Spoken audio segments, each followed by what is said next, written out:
Hello! Salmon Moose, how you doing? I heard you've been going through the ringer lately. I'm sorry.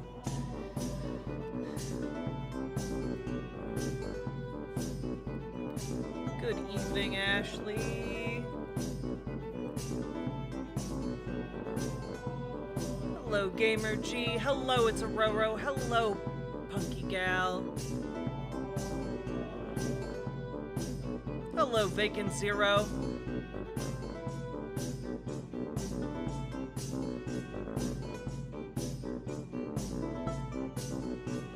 Hello, LB. How we all doing, folks? Hey, KBS. Moderately vertical, that's a win. That is a win. Hello, Serious Bread.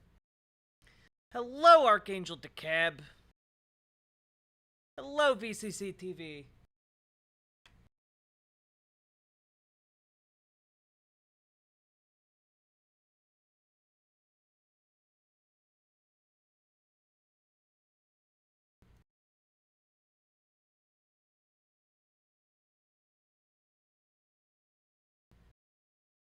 Hello. This music is banging. It's banging. It's bardcore. A bardcore reinterpretation of Daft Punk music. So yeah, they were working with good material. Hey, Nindrain. Wanting to learn how to use Unity, but executive dysfunction is kicking my ass. I've been there. Hey, very knifey duck.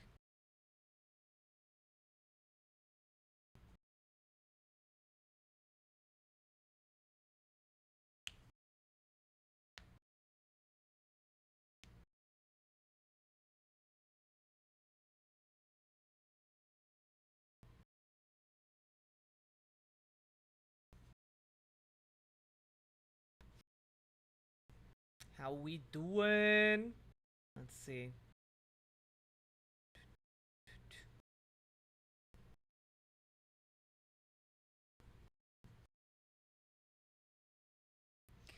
Hey, Insight Phil.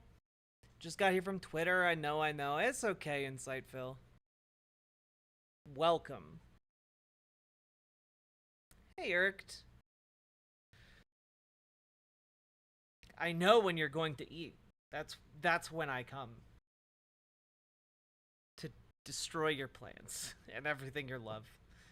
And salt your fields. Boop. I should be nicer to myself. Here we go.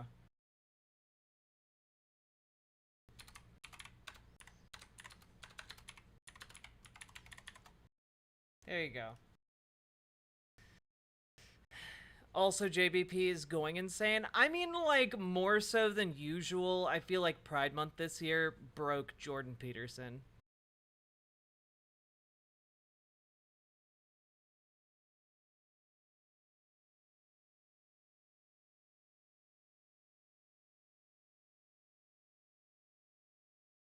Anyway, here's the clip about the trans Smash player who just like waltzed up and defeated like some of the best players in the world, while taking a hit from her vape pen. Yeah, Red Climbers has Nana in front as well, by the way. Oh, yeah, the reversed, yeah. They got the different, you can tell because their little icon in the bottom. They got different haircuts. Nana's the one with, yeah. Oh yeah, also just covered in hickeys. Absolute queen right there. Covered in hickeys, smoking weed, and absolutely obliterating the competition.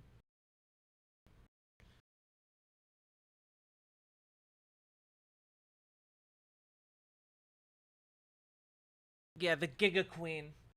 The fabled Giga Queen.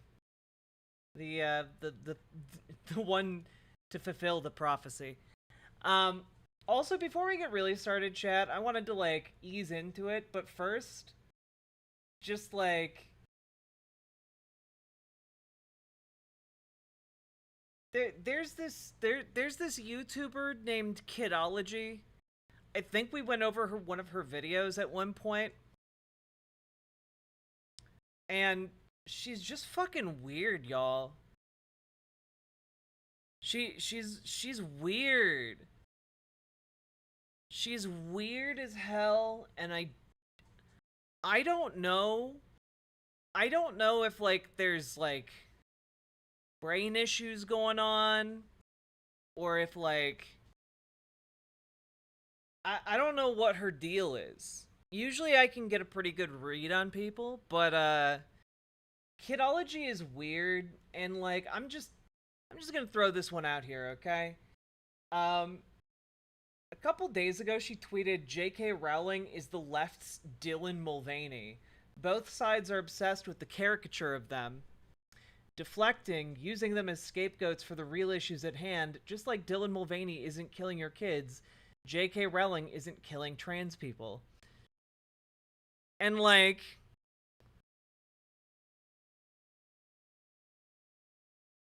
she is though. like it's not like, oh well, Dylan Mulvaney is killing kids by, you know, telling them that trans people exist and can be happy. But like, and she like on the one hand, you have Dylan Mulvaney telling kids that you can be trans and grow up to be a happy person, right? On the other hand, you have J.K. Rowling, a billionaire who has dedicated all of her money and influence into robbing children and adults of much needed medical interventions that will save their lives. You know, like, Rowling isn't even just extremely politically powerful in the UK. She's also extremely politically powerful in the US. You know, sitting US senators and politicians on the state level across the US have cited J.K. Rowling and the things she has said as reasons of getting rid of trans healthcare. Like,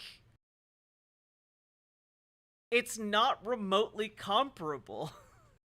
On the one hand, you have a trans lady who blew up on TikTok, and on the other hand, you have literally a billionaire in control of one of the most beloved IPs on the planet, who is actively dedicating her entire existence to trying to kill trans children and trans adults, for that matter.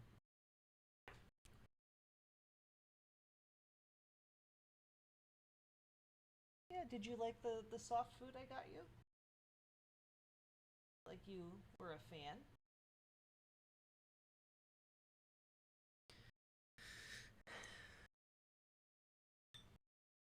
I never got into that HP. Hey. Speaking of Dylan Mulvaney, check memes Discord for that good shit. Why? Because she went blonde and everyone lost their goddamn minds. With the horny.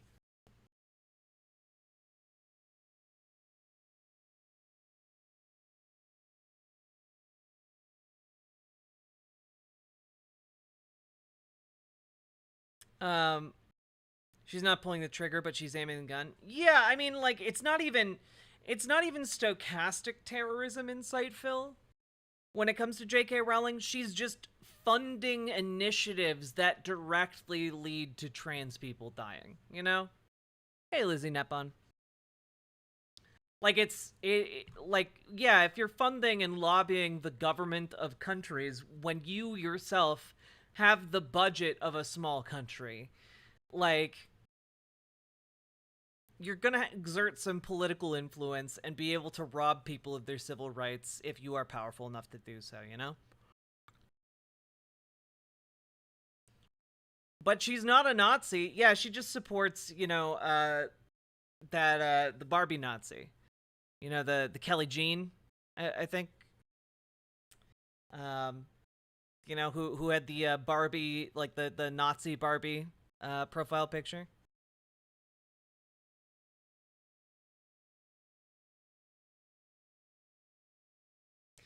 Look, and I don't know if J.K. Rowling is a Nazi. All I know is that her ideology and the ideology of the Nazis dovetail very nicely together, which is why you have Nazis marching alongside of these gender criticals and TERFs. Oh, Posey Parker. Yeah, irked. That's who I was talking about. Her real name is like Kelly Jean something, you know?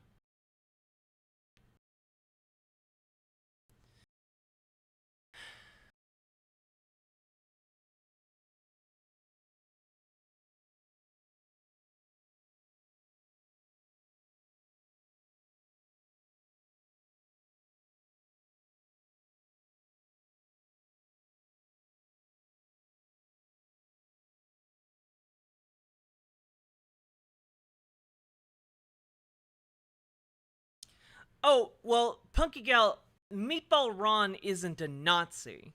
Meatball Ron is a fascist who would, if he lived in the 1930s, very, very comfortably become a leading member of the Nazi Party. But I'm just trying to make the distinction here, because J.K. Rowling and the people she supports do pal around with actual neo-Nazis. You know, that's why I make that distinction. You know, that the fascist anti-trans ideology, the gender critical anti-trans ideology go together very, very well. You know, and that also includes Nazis. He's a useful idiot for Nazis. True. So I just this is just fucking, this is like this analysis. What is this? Dylan Mulvaney has about as much influence as J.K. Rowling, I would argue. Very different demographics, but nonetheless, their public image is phenomenal in their respective camps. No?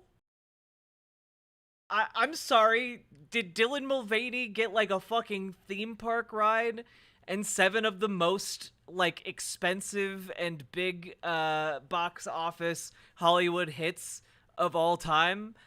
This is not even remotely comparable. This is not remotely comparable. Like, how badly this analysis is, how bad this analysis is really difficult for me to wrap my head around, you know?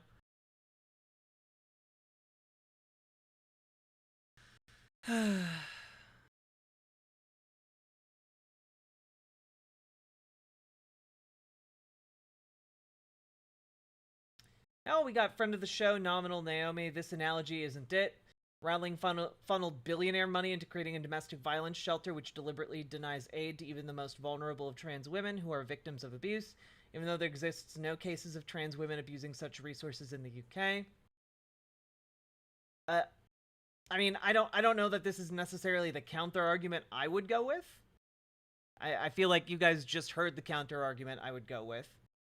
But the idea that materially or even, like, analytically, Dylan Mulvaney and J.K. Rowling have the same amount of reach is just laughable. Laughable in the extreme.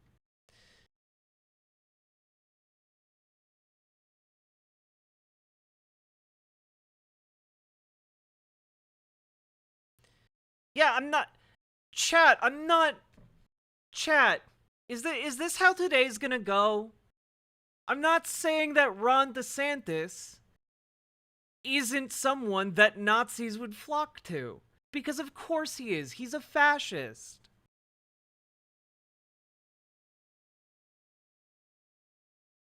I'm just saying I don't think he is a neo-Nazi. You can be a fascist without being a neo-Nazi. Does that make sense, chat? Right? Goodness. Okay, good.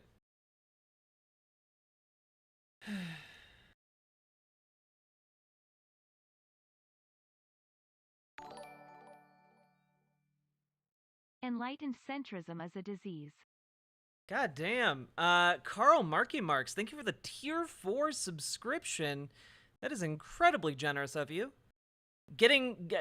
You're the first person to financially support stream today, and thank you so goddamn much for getting us off on the right foot here. Hot diggity damn. Okay.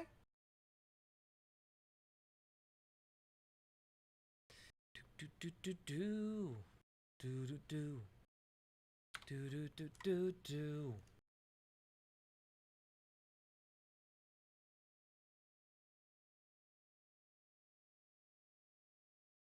Tier 4 gang gang.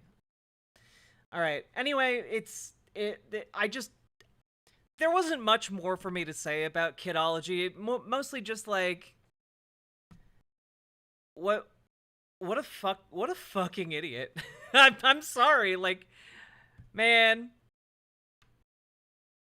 Maybe Kidology like was huffing paint or something. I don't know.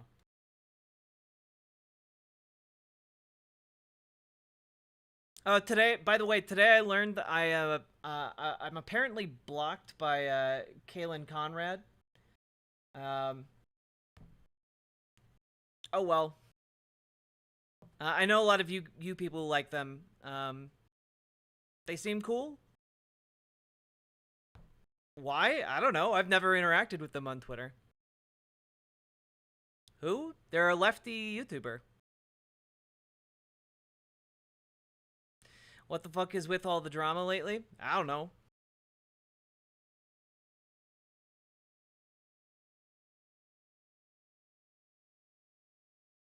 Oh yeah, no, Catalina Gearbox. Yeah, Kid Rock literally talked about Donald Trump showing him top secret information. Though at the time, I believe Donald Trump was president, so I mean that was within his right, I suppose. Kaylin has done some awesome work. I know. I have no ill will towards Kaylin Conrad.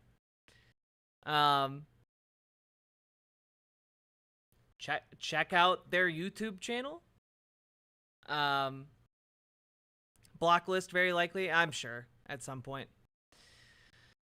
Can we just call him Grandpa Rock at this point? Maybe.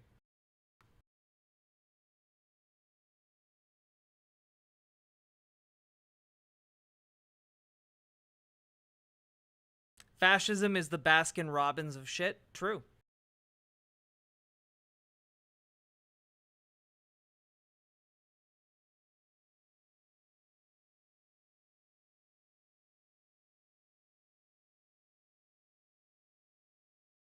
Watch their series on going undercover in GC groups. Well, given that they blocked me, I'm gonna go out on a limb and say that, like, they probably don't want me reacting to their videos on my channel, and you know, they seem cool, so I'll you know, respect that.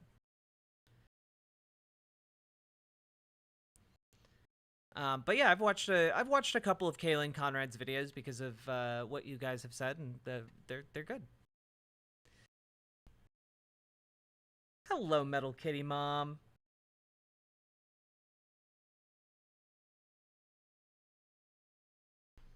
Also, I will do my makeup with 2 more tier 1 subs. Or their equivalent. Just as an FYI.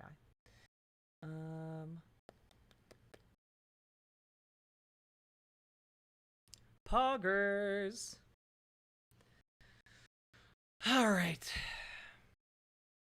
Before we jump in though, I just wanted to nerd out a little bit over some of the game trailers we saw over the last few days. Namely, like this one, but then I figured we'd also look at a couple others, because why not? Here we go!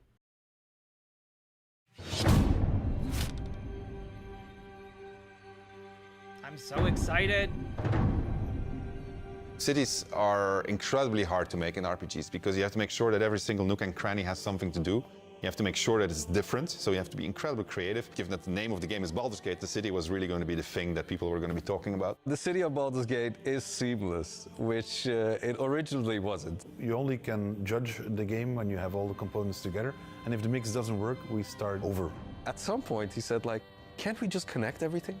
And that was a very interesting day. One of the things that's done is it's brought a level of believability and immersion and also complexity that wouldn't have been there otherwise. Now it was this seamless, giant organism, and it really, really felt good. It's being able to look out of a window and see down the city slope, so you're seeing down toward the docks, and you're like, one of my teammates might be down there. They might be running around down there. We worked on it as a painting almost. You start with a sketch, a very basic line, and then you just start adding layers and layers. We can put lots more of the city onto the screen than they could in 1998. So we can do something that is more immersive, richer, has more texture to it. It feels like you are walking around a place where there are lots and lots of people living their actual lives. You have crowds that are walking around, can talk to pretty much anybody, and they react to every single thing. It's very alive in that sense. Every person that you meet in Baldur's Gate has got a story to them. All the things that you have done up to the city really matter. You can really feel the conclusion of everything just gathering there. We actually build anticipation through all these characters that you've met, through all these situations that you've been through. All the stories that you have been following, all the decisions that you've been making, they all come to fruition in that lower city. And the great thing is, if you so choose, you can be another bad thing that's happening to the city. You can arrive and be like, this place is on fire, and then you can throw petrol all over it.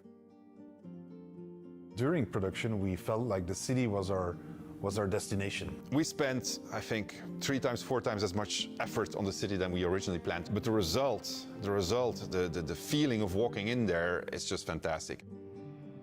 You have this constant little guy. jostling of things that We are doing good, very One Hit much of the Wonder. real world, and then you can indulge in the completely fantastical. And then when you walk into the city, the noise of everybody talking to each other, the knowledge that everywhere you look, you can go there and you can do something, the knowledge that you can fly through it, it's great. So the thing that I was the most afraid of when we started making this game turned out to be the thing that I'm the most proud of.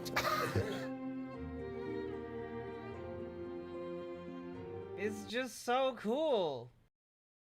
Coming August 31st, babies. So we got... Is there like another trailer that dropped?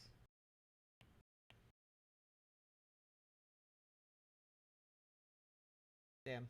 Nope. That was it! But man, that game's gonna be great. I'm really excited to play it.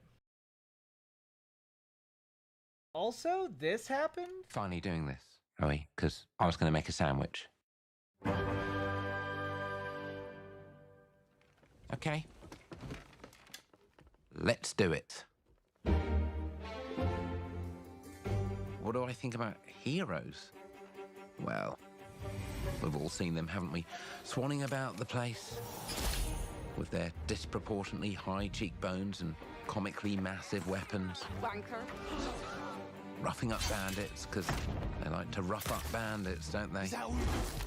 Living it up with the common folk every single night. On a day-to-day basis, I'd say the true hero's me, someone who's breaking new ground with fruit, with veg, on the agricultural side of things. Not wafting around mythical creatures. And that's what they are. Wafters. Yeah, well done. You see, I'm not here to slay legendary beasts.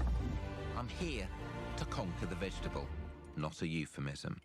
Let's face it, the age of heroes is over. This is the age of innovation. This, if you will, is the age of death. One moment.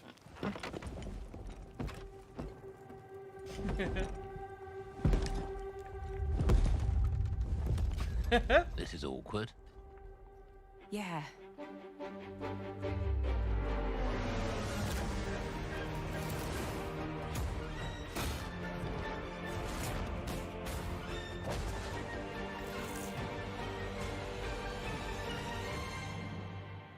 Oh. I...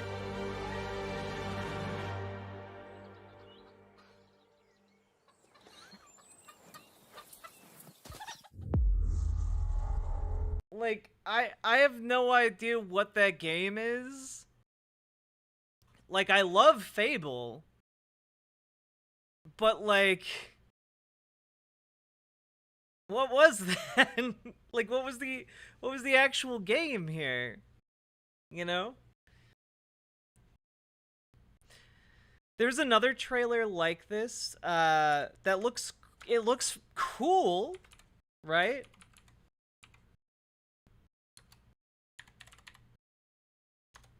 It looks cool, but at the same time I'm just like, what is this game? You know? These are dangerous times. At least that's what I hear. The Empire? They're everywhere.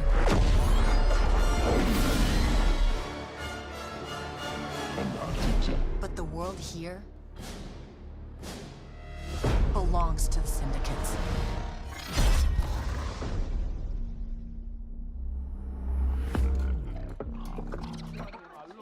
If I want to survive, I have to play their game.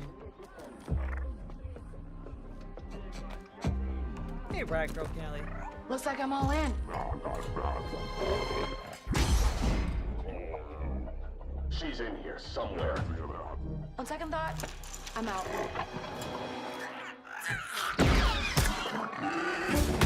There she is.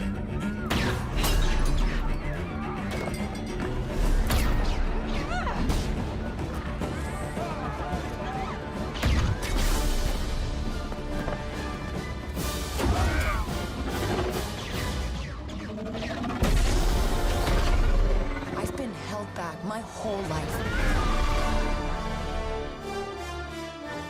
And now, I just need a chance to finally be free. Wherever that takes me. I'm here to offer you a way out, okay? Get off my ship, Jalen. Give me a chance. You're gonna have to trust me. It'll be dangerous, risky. But if you pull this off, you'll never look over your shoulder again.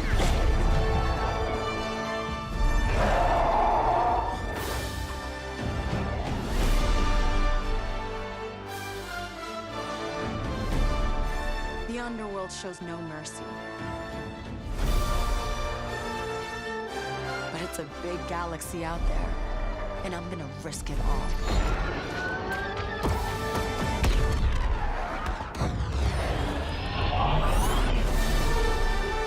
Star Wars Outlaws, coming 2024.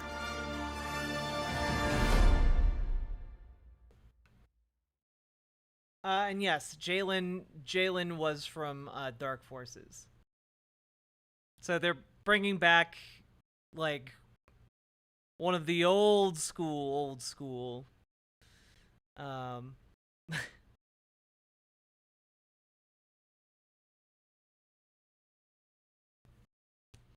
And also, we might see Kyle Katarn.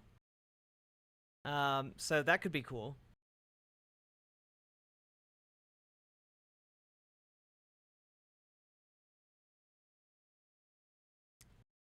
It looks cool. It's mostly just like I have no idea what all this is. Here, let's just take a quick look.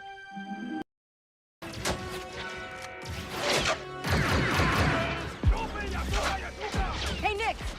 Catch!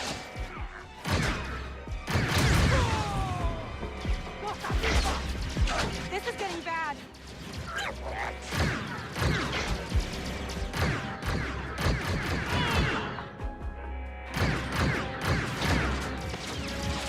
Let's try this out.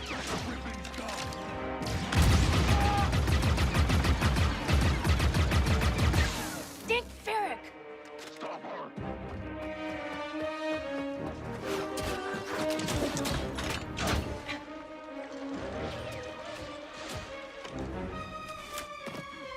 I think that went pretty well, right?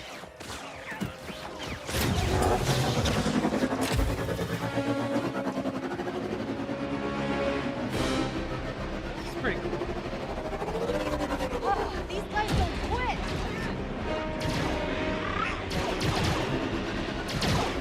Hang on.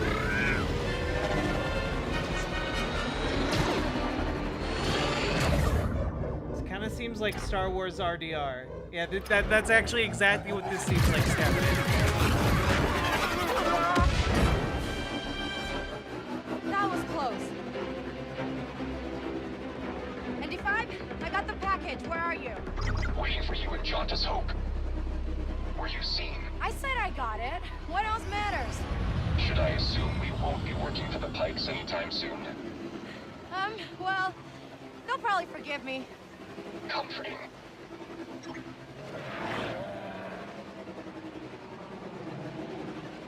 There's Jauntus Hope. We made it, Nix.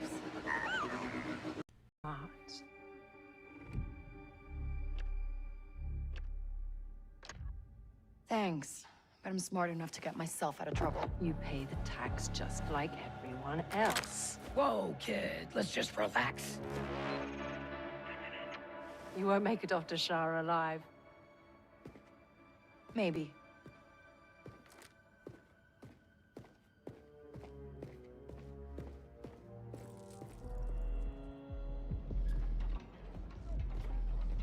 All troopers, we have reports of a fugitive in Jauntus Hope. Move to apprehend. That Imperial announcement wouldn't be about you, would it? Could be. I told you not to trust her. Not the first time we've outrun the Empire.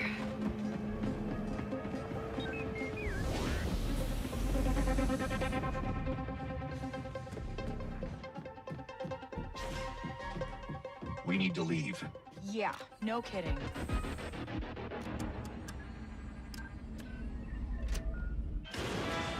This actually looks really solid.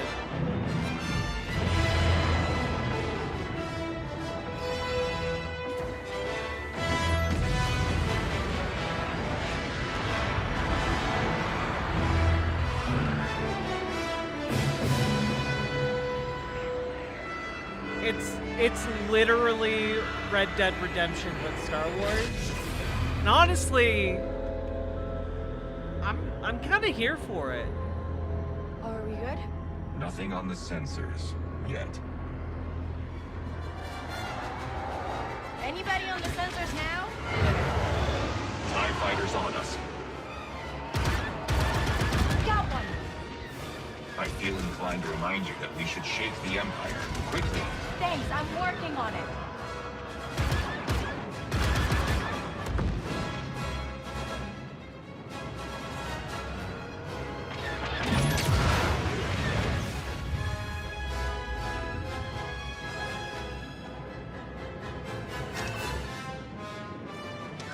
ND, get us out of here. Stooling hyperdrive. Let's jump.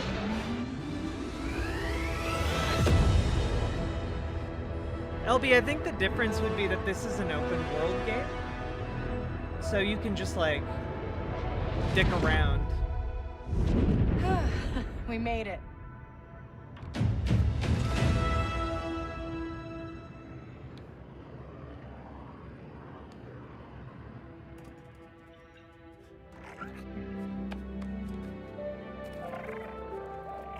Also, I'm just glad you're not playing a Jedi for like the first time in fucking ages. So, where do we go next? Anywhere we want.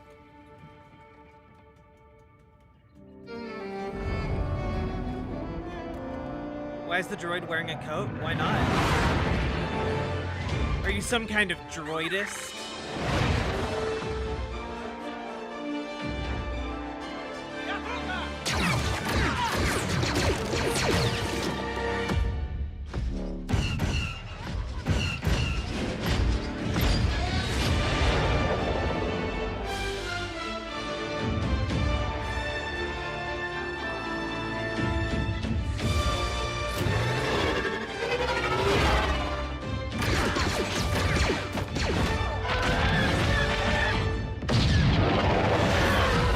Star Wars Outlaws, coming 2024.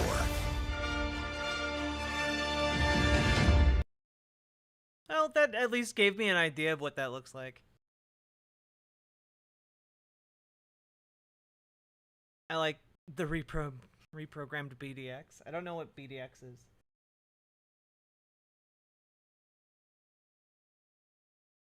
But we got one more, babies. And, I don't know. People have been kind of ragging on it, but, I haven't seen it yet, so I guess we'll see what we see, huh?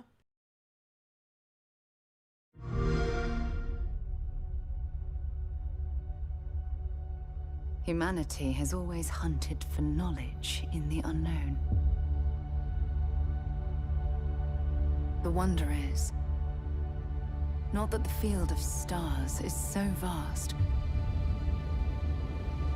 but that we have measured it.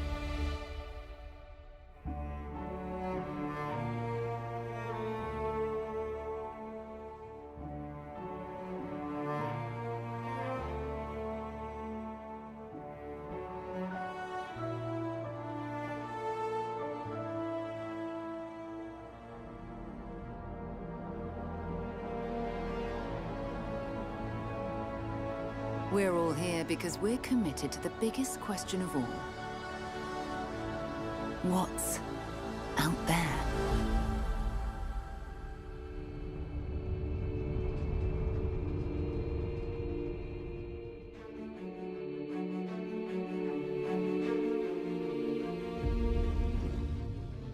You're part of Constellation now.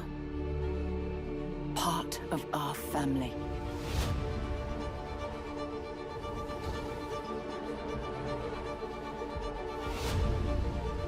We do not fully understand all that is at work here. No finer group in the stars to be unraveling this mystery. I'll follow you from here on out, Captain. Grab jump is ready. I love this part.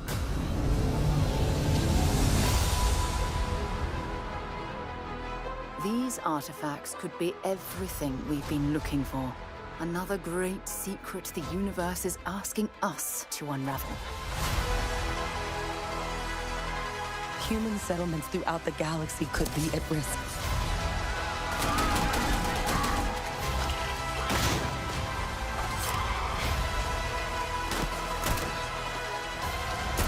We are not stopping. Whatever lies at the end of this road will change humanity forever.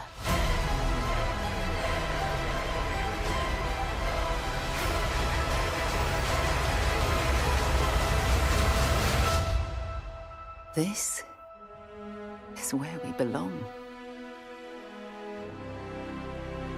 Well, this looks really good. I don't know. Maybe a bit more color in like the general environments, but like, yeah, I'll play that. I'll play the fuck out of that. Wait 2 years after it drops for mods to make a true Firefly game. Oh, Material Squirrel, that'd be amazing. Hey, Shaloon. Yeah, we were watching some of the video game trailers. That gunfight looks like Fallout 4 with spacesuits. Maybe. Don't mind me, I just hate video games. No, LB, no! You were the chosen one. All right.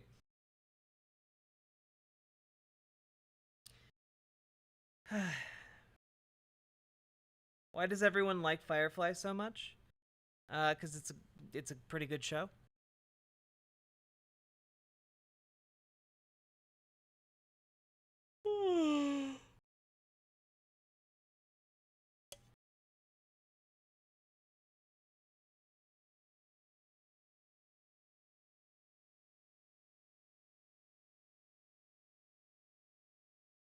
God, I look like shit.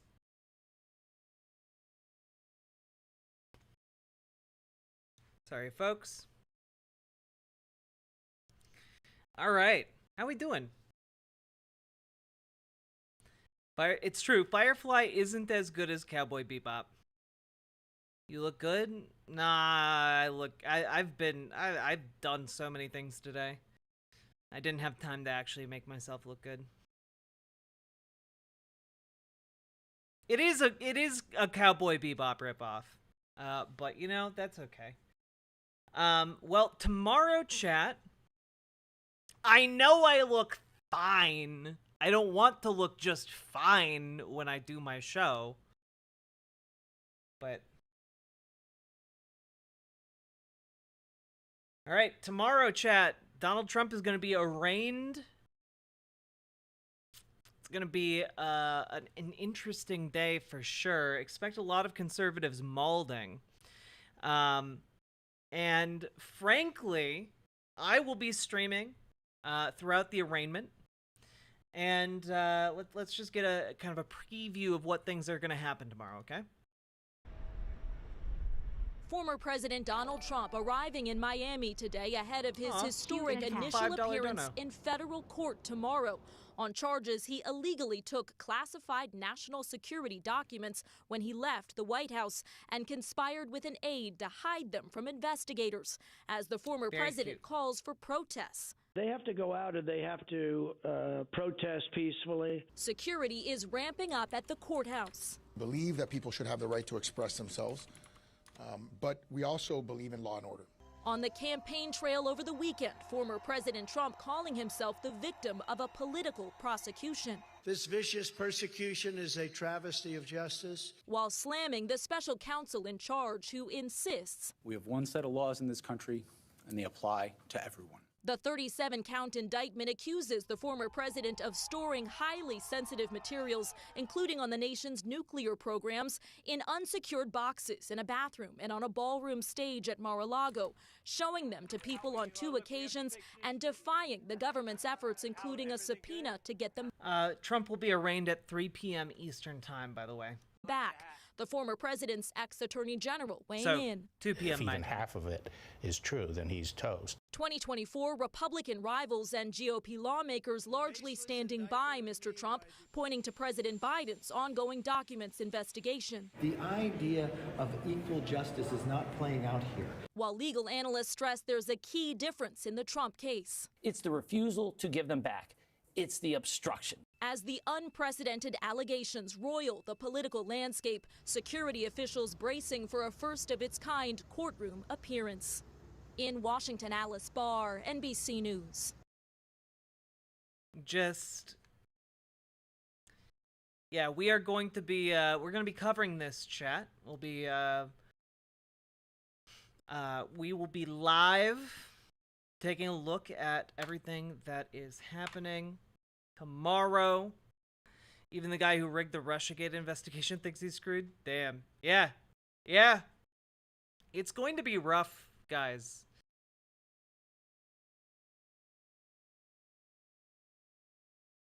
They arraigned on his parade. Damn, Riot Girl Callie, you got him. You got him. All right.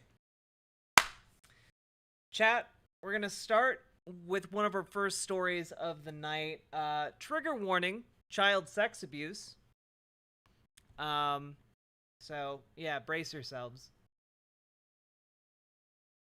Now, chat, what have conservatives been doing and talking about non-stop when it comes to gay people, Pride Month, Pride flags, trans people in bathrooms, teaching kids that trans people exist, etc. What have the drag queens, what have they been talking about? What's the main word that they've been throwing around? Grooming. Correct, Archangel DeKalb. All-seeing dude, protect the children. Exactly. You guys know. You guys have been paying attention. Exactly, Irk, to the grooming. When they're talking about this, they like to pretend that they are, and I do say pretend, and you'll see why in a moment. They like to pretend that they actually give a shit about the well-being of children. And frankly, that is just not the case at all. Because it's just fucking ridiculous. Chat, how many of you at all have heard about the Arizona Supreme Court defending child abusers. How many of you have heard about that in the last couple months? Arizona, yeah.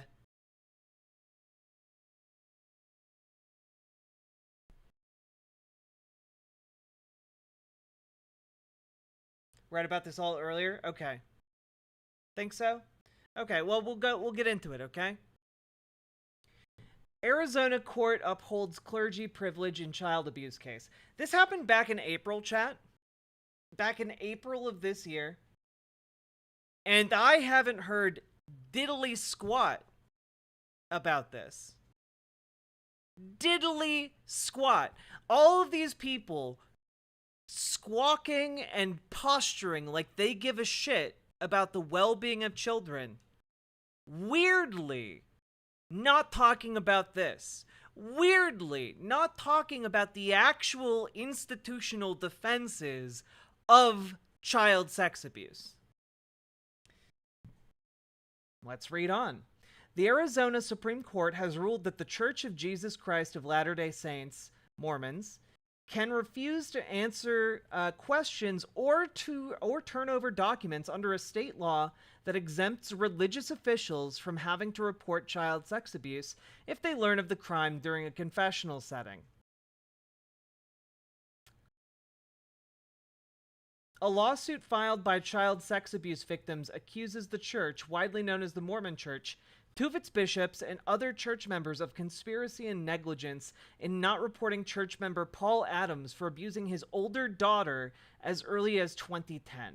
This negligence, the lawsuit argues, allowed Adams to continue abusing the girl for as many as 7 years, a time in which he also abused the girl's infant sister. Lynn Cadigan, an attorney for the Adams children who filed the lawsuit, criticized the court's ruling. Unfortunately, this ruling expands the clergy privilege beyond what the legislature intended by allowing churches to conceal crimes against children, she said. In a statement, the church concurred with the court's action. Of course it did. The Church of Jesus Christ of Latter-day Saints agrees with the Arizona Supreme Court's decision, the statement said. We are deeply saddened by the abuse these children suffered. The church has no tolerance of abuse of any kind, despite the evidence of, two of its bishops and other members of the church concealing the abuse and facing no repercussions for doing so. Adams had also posted videos of himself sexually abusing his daughters on the internet, boasted of the abuse on social media, and confessed to federal law enforcement agents who arrested him in 2017 with no help from the church. Those actions prompted Cochise County Superior Court Judge Laura Cardinal to rule on August 8th, 2022, that Adams had waived his right to keep his 2010 confession to Bishop John Herod secret. Taken together, Adams' overt acts demonstrate a lack of repentance and a profound disregard for the principles of the church, Cardinal said in her ruling. His acts can only be characterized as a waiver of the clergy penitent privilege.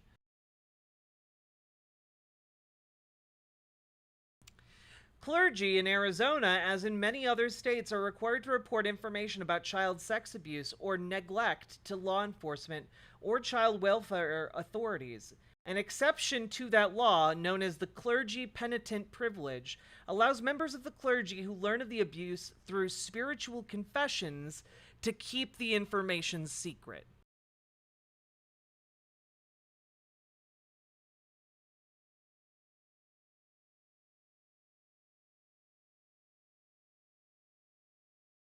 The church has based its defense in the lawsuit on the privilege, asserting that Herod and a second bishop who learned of Adams' confession, Robert Kim Mousey, had no legal obligation to report him for abusing his older daughter and appealed Cardinal's ruling.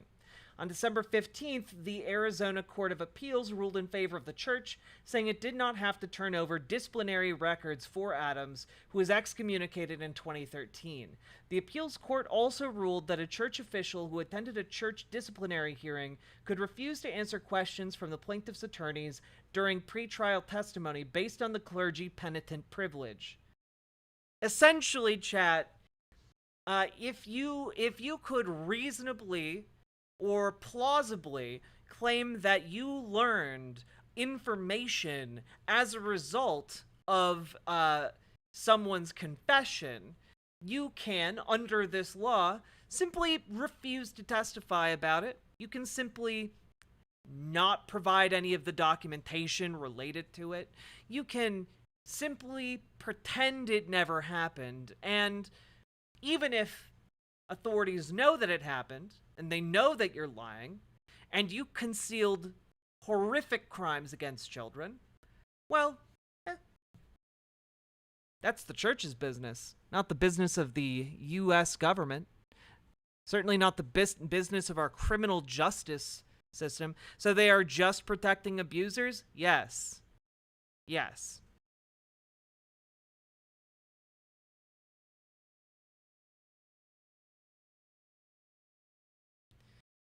When victims tell clergy, it's considered a confession in the LDS. Yep.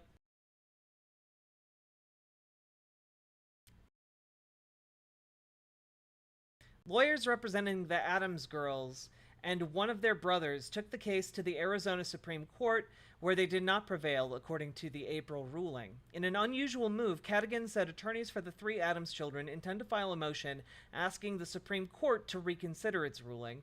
An Associated Press investigation of the clergy privilege shows it exists in 33 states, and that the Mormon Church, often joined by the Catholic Church, Jehovah's Witnesses, and other faiths, have successfully lobbied against attempts to reform or eliminate it. Literally, some of the most prolific sex crime hiders in the United States have their own lobbying group to lobby the U.S. government to protect them from the horrific sex crimes their group members inflict upon children. But yeah, no, it's the pride flags in the classrooms that are grooming the kids. It's the trans women using bathrooms that's grooming the kids. It's the, pride celebrations that's grooming kids. I would argue the literal sex abuse in the church is grooming children.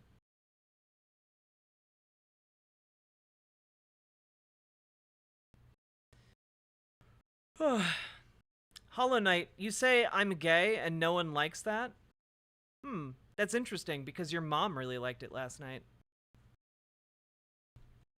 So, I don't know. I guess you'll have to hate your mom for more than the other reasons you usually do. You know, not getting enough attention as a child and whatnot. Anyway, go fuck yourself. Have a nice day.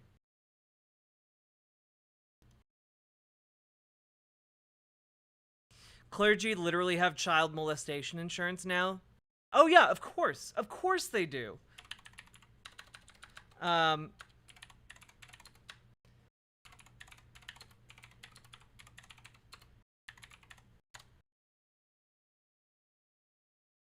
no.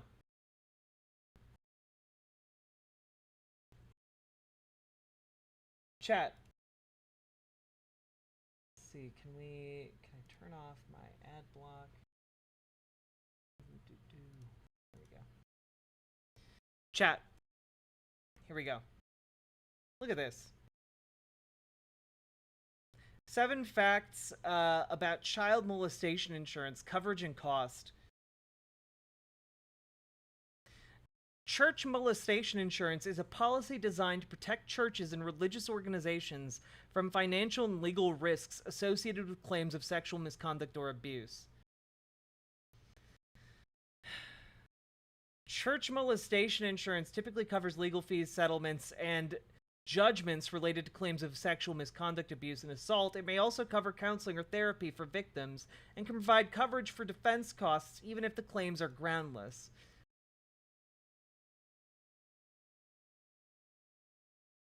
Just, man, dude. Man.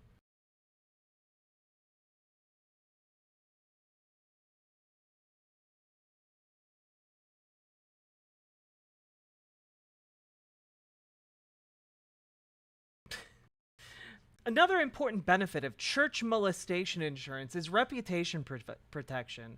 Claims or lawsuits related to molestation or abuse can devastate a church's reputation, even if the claims are unfounded. Man, this little addendum really shows up a lot here. By having insurance, a church can work with its insurance provider to manage the public relations aspect of any claim or lawsuit, helping to protect the church's reputation and maintain the trust of its congregation. Yeah. Holy fuck, dude. These people are evil, man.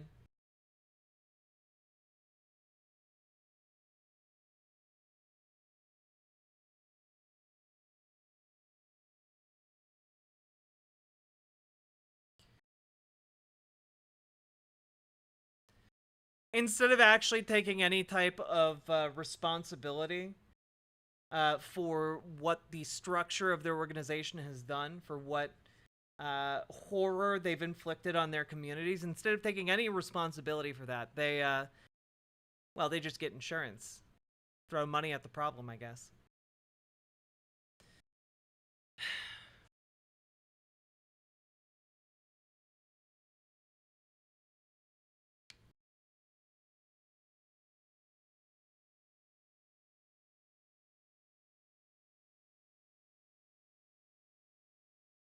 Dude. Anyway, just wanted to talk about I know that it's like the most obvious thing in the world, but like conservatives do not care about the sex abuse of children. They never have. This whole think of the children arc that we're in right now is disingenuous, and they use that instinctual care for children as a shield while they do their real work, which is furthering their own bigotry and sowing the seeds for it.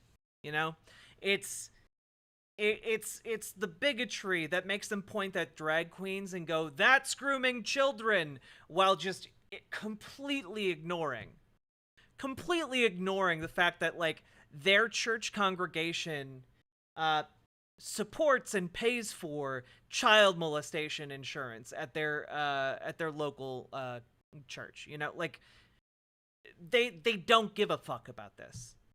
They just don't.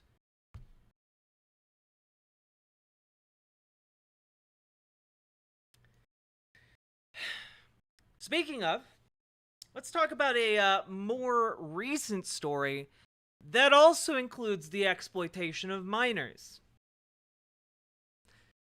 Now,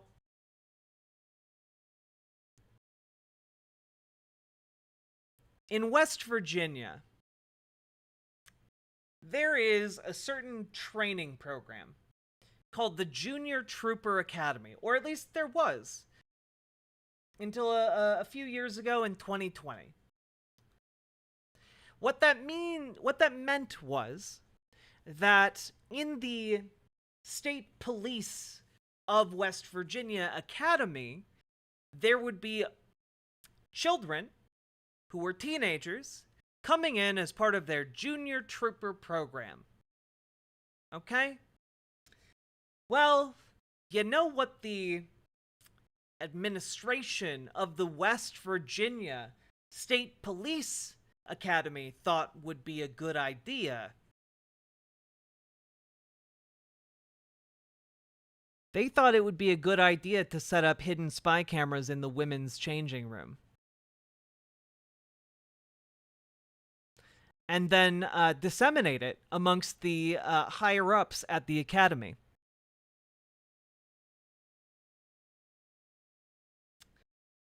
In total, there are 42 women, including 10 minors, who are planning to file lawsuits against the West Virginia State Police because they were recorded without their consent for years. And not only were they recorded, this wasn't a one bad apple situation. This was done with the knowledge of instructors, staff, and leadership at the West Virginia State Police Academy. They shared around this information, chat. They shared it around. Yep. Absolutely insane. Absolutely insane shit, guys.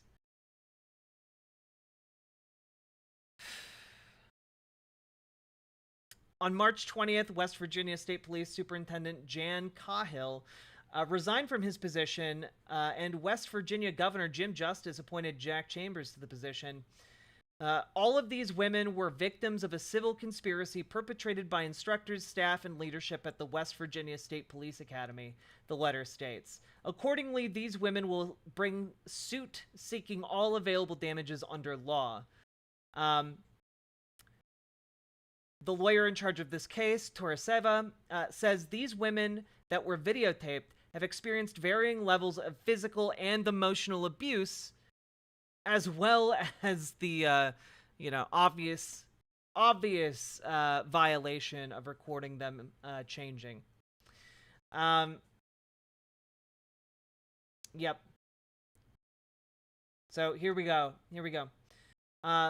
Allegations of a trooper who has since passed away installing a camera in a women's locker room at state police headquarters and recording video. West Virginia Governor Jim Justice says other troopers who later found the USB flash drive with the video on it. Chat, what do you think they did with it? What do you think? Finish that sentence for me, chat. Finish that sentence for me. Other troopers who later found the USB flash drive with the video on it did what, do you think?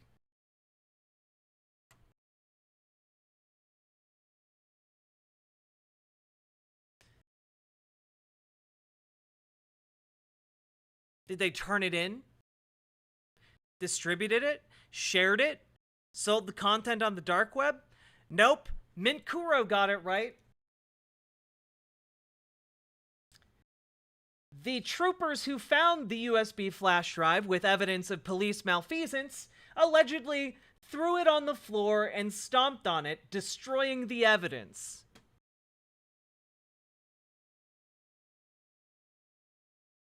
This is why, chat, this is why when people say it's a few bad apples, it's not a few bad apples. That was the entire leadership of the police academy. And not only was it the entire leadership of the police academy, when other police found the evidence, they destroyed the evidence to try and cover it up. This is not a few bad apples. It's a whole rotten system.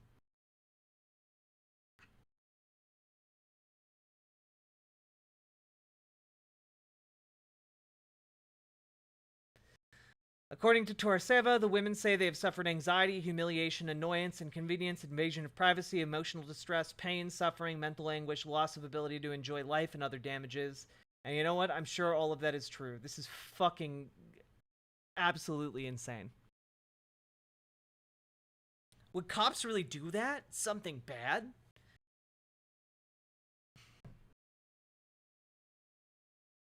Goddamn.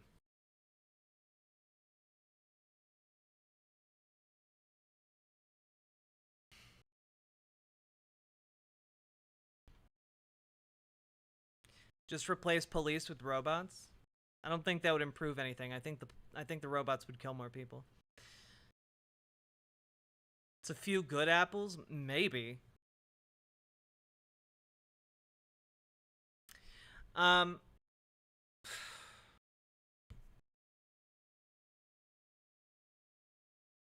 Anyway, chat. We are now an hour and a half into the show. If you've been enjoying today's content, if you've found it informational, educational, etc., please, please, please do consider supporting the stream. Hit the follow button over on Twitch, hit the subscribe button over on YouTube, hit the like button over on the YouTube. Just today, we put up video going over the entire Trump indictment, going over all of the charges and the details laid out therein, so please go check that out. It's a very good video. Would very much appreciate the views. Leave a comment, leave a like, share it on social media if you feel inclined. And folks, consider dropping some subs and donos, because that is what allows me to live, actually. I, believe it or not, I still have not transcended the need for shelter or food. And you can help make that possible with gifted subs or donos. Because if I don't get those, I quite literally perish, as we all live under capitalism. But Jack, I thought you were a god. Wow, misgendering a goddess. How dare you?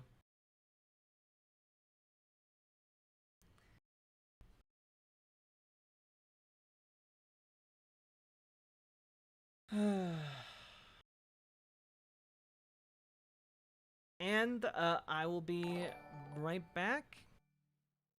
OMG, someone made an AI debater of Trump and Biden. That's pretty cool, Catalina Gearbox. Thank you for the $5 dono. Watch me eat a tub of Joe's nipple twisting ice cream while I recite the Declaration of Independence backwards and naked. Well, Dark Mirror, let me tell you, I don't want to get the EMCA. this fucking Twitch stream is like your money in the toilet and flushing it. And while you're at it, why don't you bend over and stick your head in there too? Because that's where you belong. You, sorry, excuse for a human being. And don't even get me started on that pathetic little meter on Biden's side of the screen. That shit is rigged, just like this whole fucking election was. Stop the count, motherfuckers. But listen, I don't even want your fucking money, because I don't even want your fucking money, because I don't need it. I don't need anyone's fucking money, because I'm rich, bitch. And as for man, I can stand approximately how much of that we watched. Oh god, I thought trans girls survived by absorbing the hatred of chuds. You know, contrary to popular belief, I don't actually enjoy receiving, you know, rape threats or, you know, people calling me like a fat gay ginger. You know, I don't actually enjoy those things. You know, contrary to popular belief, and they do not sustain me. Except by giving me additional spite, which, though helpful in getting me through the day, does not actually make me want to spend more time in the land of the living. What the fuck was that? That was AI-generated Donald Trump Biden debate? I don't know. I don't know, man.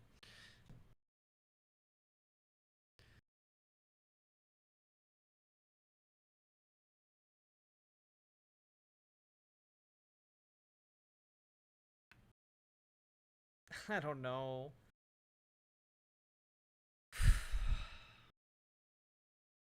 Gotcha. Weird. True. Very weird.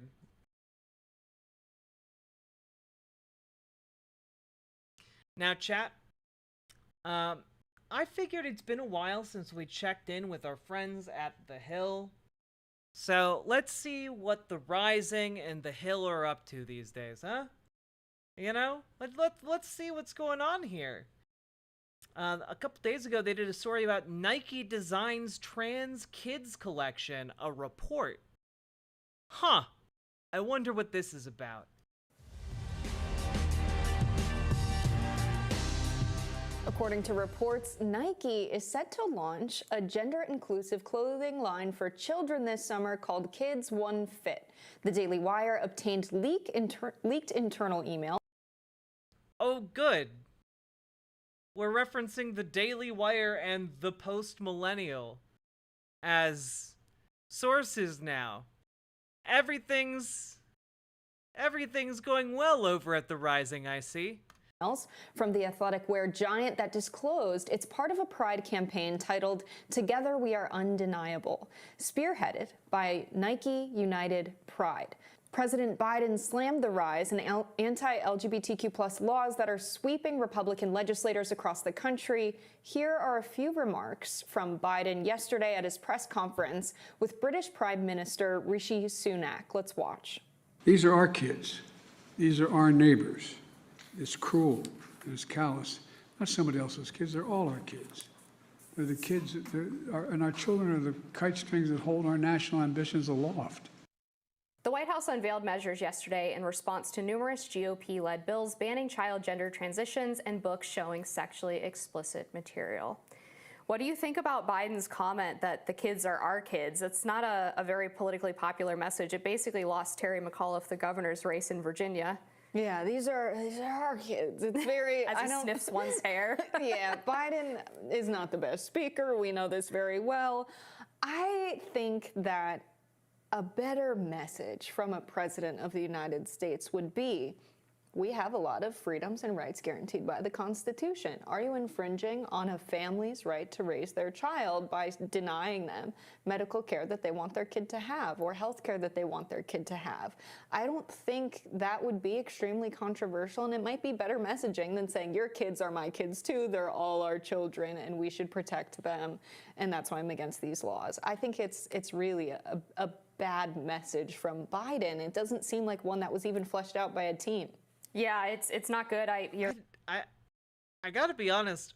I don't know that it's bad messaging on Biden's part, to be honest with you guys. Like, I don't know. Like, during World War II, like, people would say, "Those are our boys fighting over there." Like, I don't know. It's not like. Not like this is that different from that messaging, you know?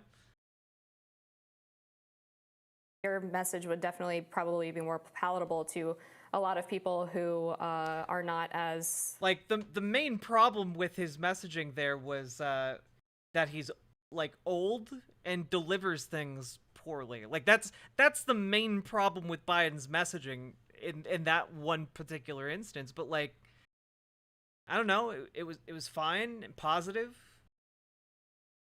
Like, it's gonna piss off conservatives, but, like, yeah, any support of trans people is going to piss off conservatives.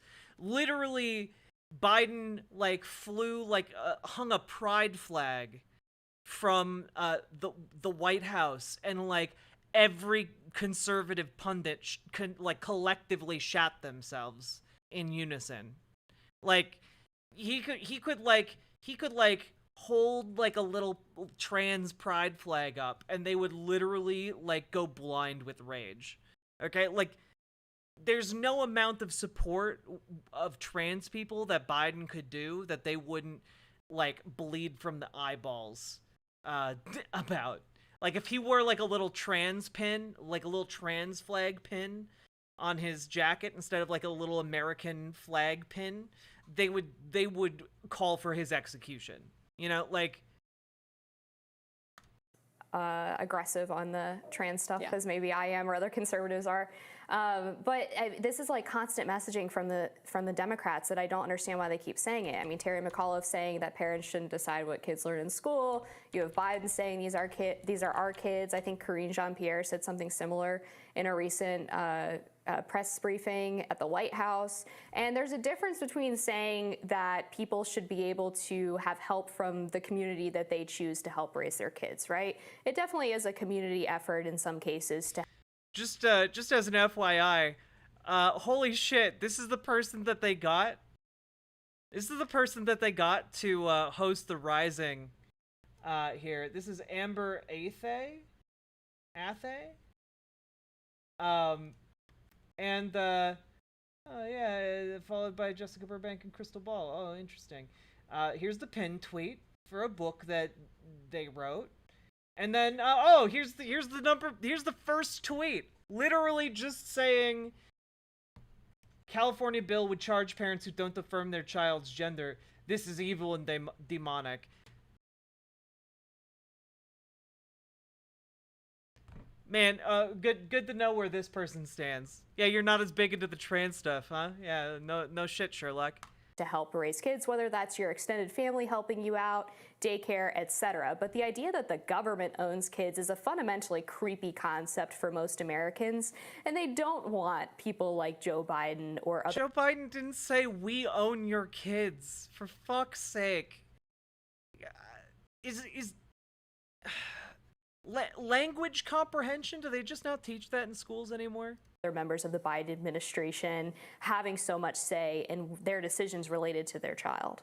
Yeah, I think that's exactly why some families don't like these bills. I don't think it should be a problem.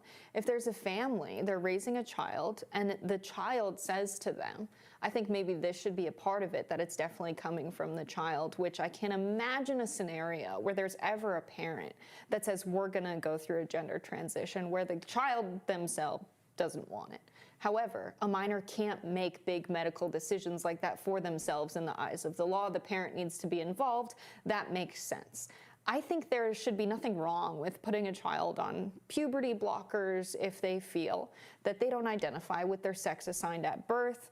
There might be some families who say, I'm really against that. I think even if I have a child who says to me that they don't feel like they identify with their sex assigned at birth, I will not be pursuing any kind of gender affirming care or gender transition care from a healthcare professional. We're not going to be doing any of that. Okay, that's your right as a parent. Do I agree with it? Would I do it for my own child? No. But it's your right as a parent. I think that's fair. And to pass... No. Actually, I don't think that should be your right as a parent, actually.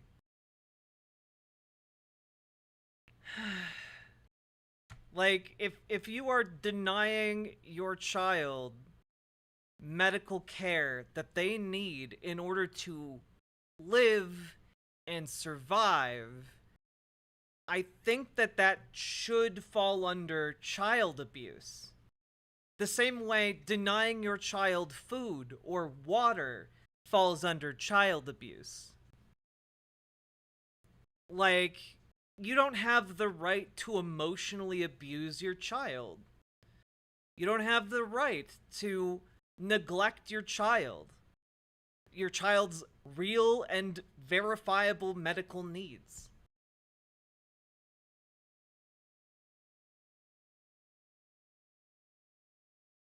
Yeah, like, Holly Hooms, it really does seem kind of come across like that. I wouldn't deny my diabetic child insulin, but if you would, that's your right as a parent. Like, no, actually. This is I like Jessica Burbank, but man, this is disappointing as hell. Like, as a trans person especially. Pass laws that deny people from getting that care for their child, I think is an overstep of government. Well, I think your position is much more reasonable than a lot of the left, which has actually taken children away from parents who refuse to do what's called gender-affirming treatments or child sex transitions. But I think that these things are child abuse for a couple of reasons. It is very common that parents basically project their feelings about the kid's gender onto them. About 50% of moms of sons who say that they identify as girls have borderline personality disorders. In addition, about 80% of kids who say that they identify as a member of the opposite sex end up growing out of their gender dysphoria by adulthood. So if we put them on this medication that has long-lasting, irreversible consequences, you're basically not giving them the opportunity to come to terms with the body that they were born in. Not to mention the fact that there's a study from Stanford that found that gender hormone therapy does not actually reduce suicidality, depression, or it does. Again, The Rising is just a right-wing propaganda outlet these days, and I feel like that is confirmed every single time I watch one of their videos. Every single time I watch one of their videos, they will like allow like a conservative pundit onto their show to just like spew conservative propaganda while citing no sources whatsoever. And like they'll get like a left-leaning co-host who will just be kind of like whitewashing the presence of these people. You know? You got your crystal ball, and now you got your Jessica Burbank.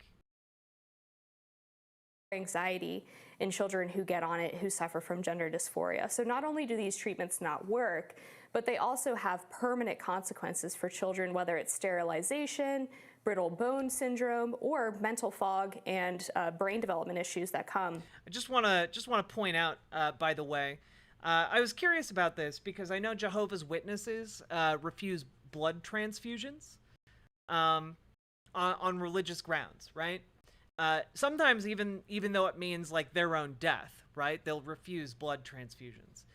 And that's perfectly fine and dandy for adults, right? But for kids... Fixed it. Oh, Diamond Dynamo, thank you for gifting a sub. I really, really appreciate that. I'll do my makeup as soon as we're done with this section. But it turns out, at least as of 2018, courts have not interpreted the freedom to practice religion in the U.S. Constitution to include the right to refuse life-saving treatment for a child on the basis of religion. So while there will often be some decisions made by doctors to try and consult parents, ultimately the state comes down on the right to the child to receive life-saving treatment. That also should be the case for trans kids.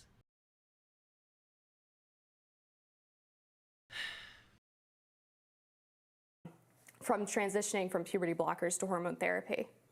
What do you make? I want to go back to the Nike scenario. Something you said struck a chord with me. Wait, what was Jessica Burbank's response here?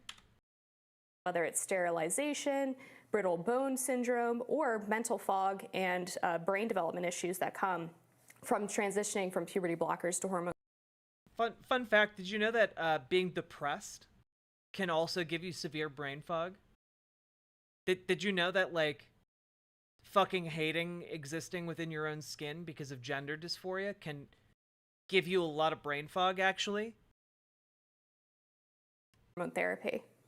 What do you make? I want to go back to the Nike scenario. Something you said struck a chord with this is wild, right?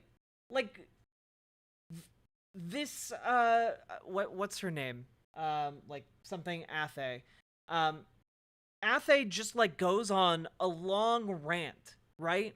About the horrors and how demonic and evil like gender-affirming care is for trans minors. And Jessica Burbank doesn't even respond to that. She goes back to the Nike shit. With me, I remember being a young girl and wearing the pink, wearing the frills. Every young girl that grew up in like the early 2000s and 90s, I think, had these fuzzy white socks that were so itchy, and they had the frills around them, and I hated them. They were the worst. And I was like, why do I have to wear this dress and these stockings? And the boys are just, they're in pants with an elastic band. It seems so much more comfortable. And it was always, you have to be a lady. And so I think that the teaching of gender from a very young age, long before puberty, was honestly detrimental to me and figuring out who I was and what I liked and how I wanted to dress just as a person. And I'm a very feminine person, and still that drove me crazy as a child. So I really like that Nike's like, hey, you guys are just kids. Your bodies are basically the same. We'll offer different sizes, different colors. Why is kids' clothing divided by gender? I think for me, that was very confusing. And something you said about parents imposing gender identity onto their child. You were describing a case where it was the sex assigned at birth was male, and they ended up transitioning. But I think any kind of imposition of gender expectations on a child is detrimental, to be honest. Well, it's an important point because it kind of gets at the heart of a lot of... See, I appreciate what she was trying to do here, which is she was trying to pivot back to the Nike talking point and reframe gendering children around the harm that gendering cisgender children can cause, right? By enforcing those gendered stereotypes on cis kids. The main issue here is that, like, even if Athe agrees with that, fundamentally, she's never, and no conservative is ever, ever, ever going to dedicate their time to trying to break the cisgender expectations that are being enforced on boys and girls, right? Like, that's not gonna happen. Like, to conservatives, that enforcement is a feature. It's not a bug. It's not a mistake. To them, that's the way the world is supposed to work. Long before puberty was honestly detrimental to me and figuring out who I was and what I liked and how I wanted to dress just as a person. And I'm a very feminine person, and still that drove me crazy as a child. So I really like that Nike's like, hey, you guys are just kids. Your bodies are basically the same. We'll offer different sizes, different colors. Hey, why is kids' clothing divided by gender? I think for me, that was very confusing, and something you said about parents imposing gender identity onto their child. You were describing a case where it was the sex assigned at birth was male, and they ended up transitioning. But I think any kind of imposition of gender expectations on a child is detrimental, to be honest. Well, it's an important point because it kind of gets at the heart of a lot of the teaching about trans kids, which is if you read medical lectures, for example, I have a syllabus from Georgetown Medical Center, the university hospital. And they basically say that early signs that your kid may be transgender is that they wear clothing or play with toys that don't match the gender binary, or basically what they're expected to play with. So if a boy is playing with Barbie dolls, that could be an indication that the child may have been born in the wrong body. And I think that's really damaging because... How? Yeah, fuck. Okay. So, chat. A lot of the time, this is a relatively common conservative talking point, okay? Conservatives will be like, hey, the transes, okay, the trannies out there, they think that if your boy is playing with Barbies, that he is actually a she. And then, like, they wait for the audience to gasp in horror, you know? As if, like, that little kid is then going to be wheeled into the back room of some, like, butcher shop and, like, have his sex change operation right then and there, right? And, like, no. All that these guidelines say is that that might be a sign. That might be one sign. And that one sign might just be, you know, a gender non-conforming boy, or like, you know, a boy who just likes to play with dolls. And that's fine and lovely. Trans people aren't going around saying, hey, we want to trans any of those boys out there playing with Barbies. We want to trans any of those girls out there playing with monster trucks. Like, that's not what trans people or medical professionals are saying. Instead, what they're saying is, you know, if your boy is playing with Barbies, that could be one sign of many. And if there are many other signs or many other behaviors that seem to fall into this category that indicates that they might be, you know, uncomfortable with the gender they were assigned at birth, well, that could mean a number of things. So you'll have to take them to, like, a medical professional to, like, help sort all of this out. Someone who specializes in child psychology, in child gender identity, etc. You know? What age are you advocating for? What does playing with Barbie dolls have to do with gender? Okay, Helda Rose. If someone, let's say a 5-year-old, okay, is playing with Barbie dolls, and they're a boy, and they are also wearing feminine clothing. That's what they want to pick out at the Target. And they are also insistent that they are a girl. And they get visibly upset when they are not referred to as a girl. And they do several other behaviors that fall into these categories. Then what that could mean is, well, that boy might be a gender non-conforming boy, or that boy might have a lot of confusing gender feelings, that they might need to discuss and sort out with a medical professional who could help them to feel better and feel less distressed. That's all that is being talked about at this point. For a 5-year-old, there is no medical intervention. They just go to see a therapist who specializes in childhood psychology and can then give more insight into their state of mind and can give advisement on how to approach different issues and topics. That's it. That's all that is being talked about at that age. They're not going to wheel that child away to get started on puberty blockers because they're fucking 5 years old.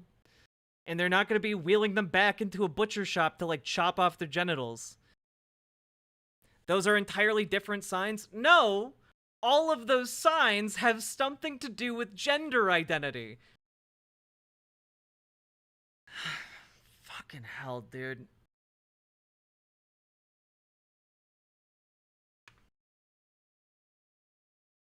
Everything you just said was different than playing with Barbies.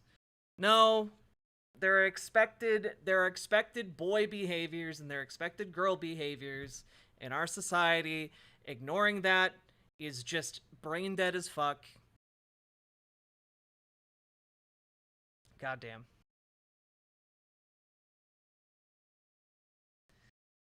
Anyway, welcome Raiders. My name is Riverboat Jack. I'm a left-leaning political commentator, and I talk about the news and politics. Hope you all are enjoying the stream. I hope you all had a good time over on TYT. We are currently covering some videos from The Rising and seeing where they're all at these days, because it's been a while since we checked in, and they're posting some weird stuff about trans people these days. Some people just have fucking brainworms. Chat, for those of you without mental difficulties, did you follow my reasoning here? Am I being the dumb fuck? I need a vibe check. Am I being the dumb fuck here? Yes? I am? Wow, fuck you. I know you're answering to the earlier question. It's fine.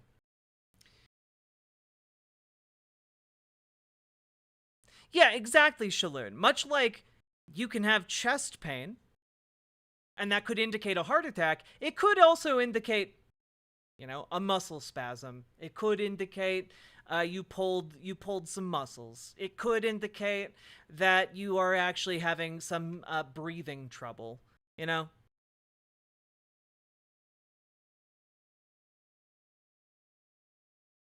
Which is why you want to pay attention. Is there tingling up your arm? Are there other signs? Shortness of breath?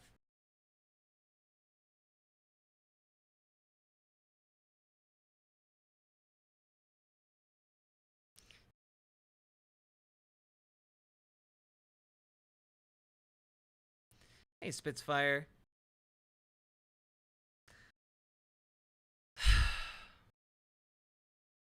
Okay. Anyway, continuing on. Kids should be able to experiment a little bit, and just because a girl likes to wear boy clothing doesn't necessarily mean that they're going to end up having gender dysphoria. True! But it's one of the signs that they might have gender dysphoria. God damn. And I think it can actually cause feelings of gender dysphoria when we impose that strict idea of gender roles and clothing associated with gender. And so I don't have a problem with gender-inclusive clothing on its face when it's marketed in a sense that it is related to transgenderism. I think that only confuses kids about what they're supposed to be even more. And kids don't have the ability. What do you mean, what they're supposed to be? You know, like, this is the interesting thing here, right? Like, I think it only confuses kids on what they're supposed to be even more. They aren't supposed to be anything. They are supposed to be what they want to be, what they feel comfortable being. That's exactly what they're supposed to be. Yeah, like, you know what? Let's just take a look real close here.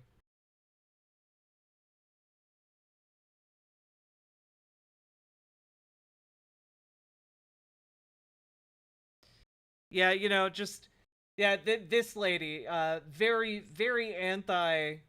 anti gender expectations for your kids. Reporting from the Spectator, the New York Times is coming for your kids. Headline picture of a kid carrying a rainbow flag. Yeah, this lady really is against gender expectations. 100%. Yeah. Ability to understand a complex idea of gender roles the way that adults do. And so when you give them the idea that if they don't conform to wearing skirts or dresses all the time, that they might be a member of the opposite sex, I think that's damaging, and it does kind of convince some kids that they might be better off going through a gender transition when they might not have necessarily had any issues with their gender prior. Yeah, I think the parents' oftentimes number one concern is making a mistake and messing their child up and being the person that traumatizes their child in any way. And I think having a more loose understanding of gender for all children and saying you want to play with this, you want to dress up like this, not imposing any kind of gender norms upon your children, I think is a pretty good way to raise your kids and to avoid that, rather than, I think, taking advice that if you have a girl, she wants to play with toy trucks and dinosaurs, that maybe she's a boy. Yeah, I don't agree with that. Yeah, hopefully you can be a girl who likes non-girly things, and that doesn't necessarily mean you have to be medicalized for it. Yeah, I don't think we're getting transition surgeries based off of just that alone. That would be very scary, and I understand the caution around that, but we're gonna have to leave it there. We love this topic every time we discuss it. More Rising after this. Well,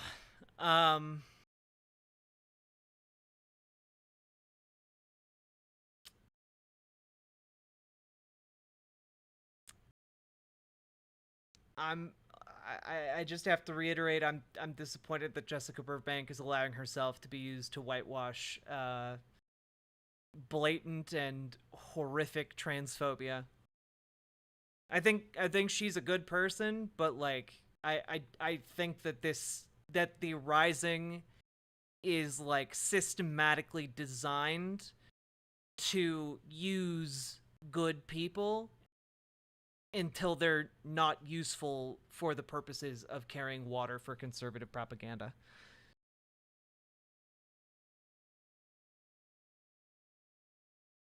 Heterophobia. It's true. More likely than you might think.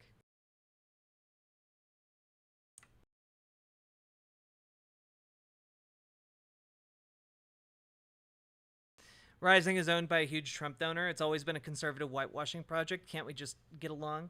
Well, yeah, it's just that it's a particularly successful whitewashing project on I think when it comes to other leftists in this space, you know? There's so many people who like actually like think the Rising offers like informative content. It's wild.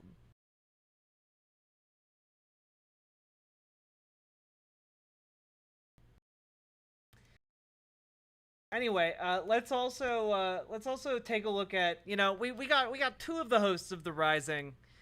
Let's check in to see what two of the other hosts of the Rising are up to.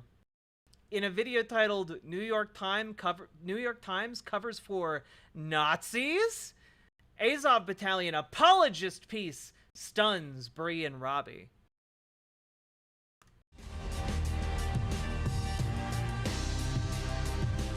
The New York Times is out with a new piece on Ukraine's, quote, thorny history.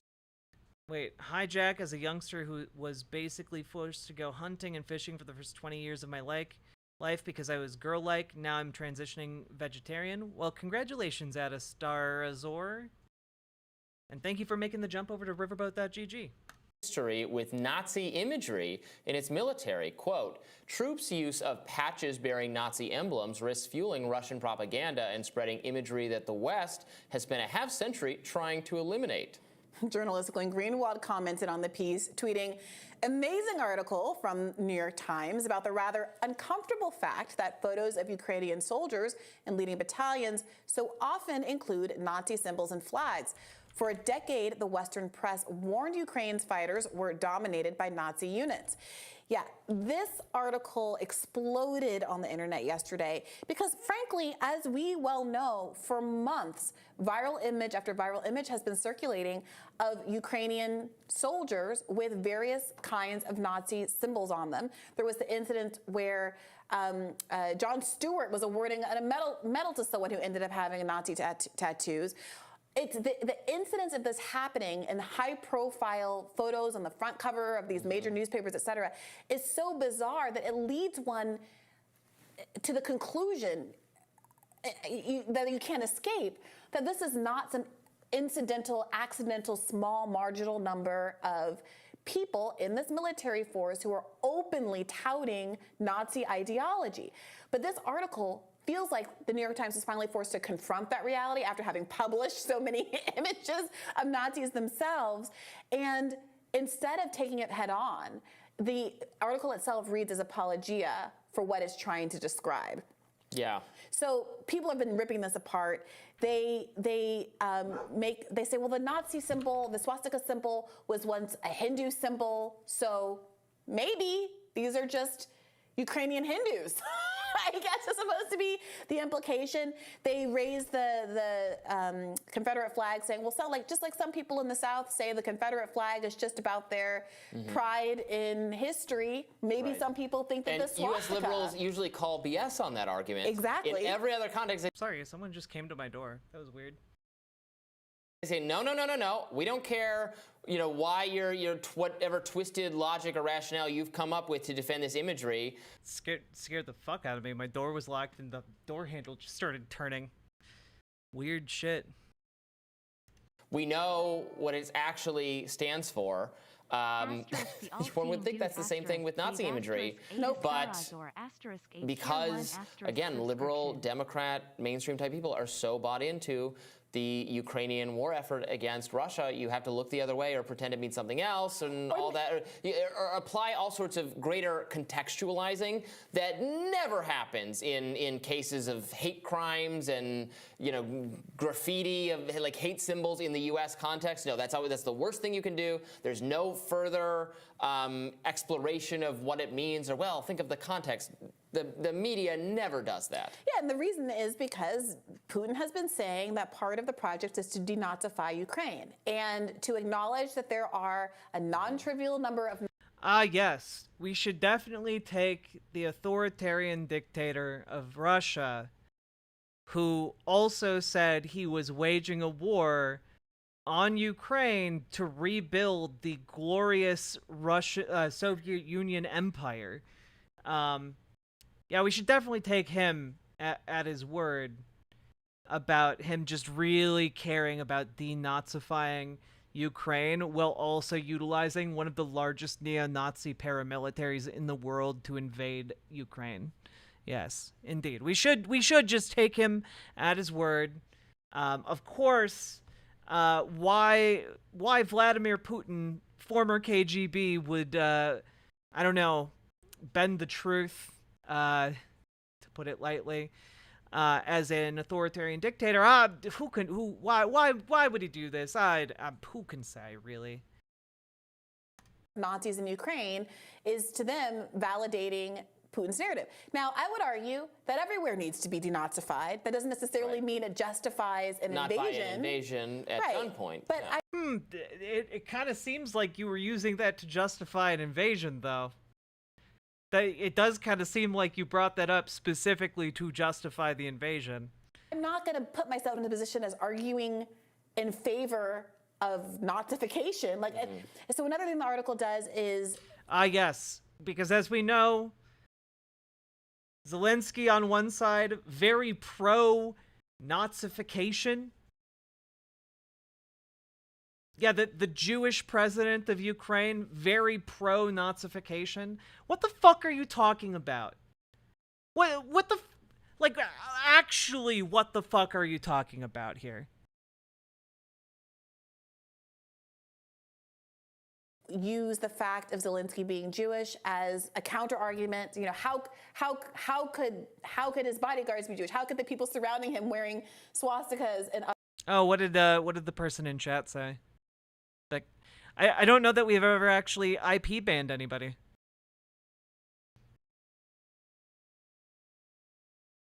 She heard you?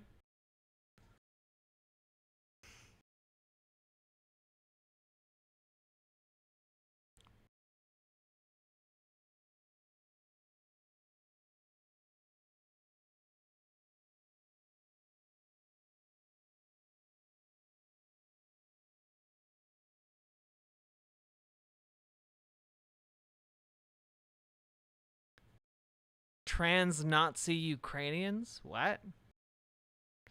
Why are people so fucking weird, yo?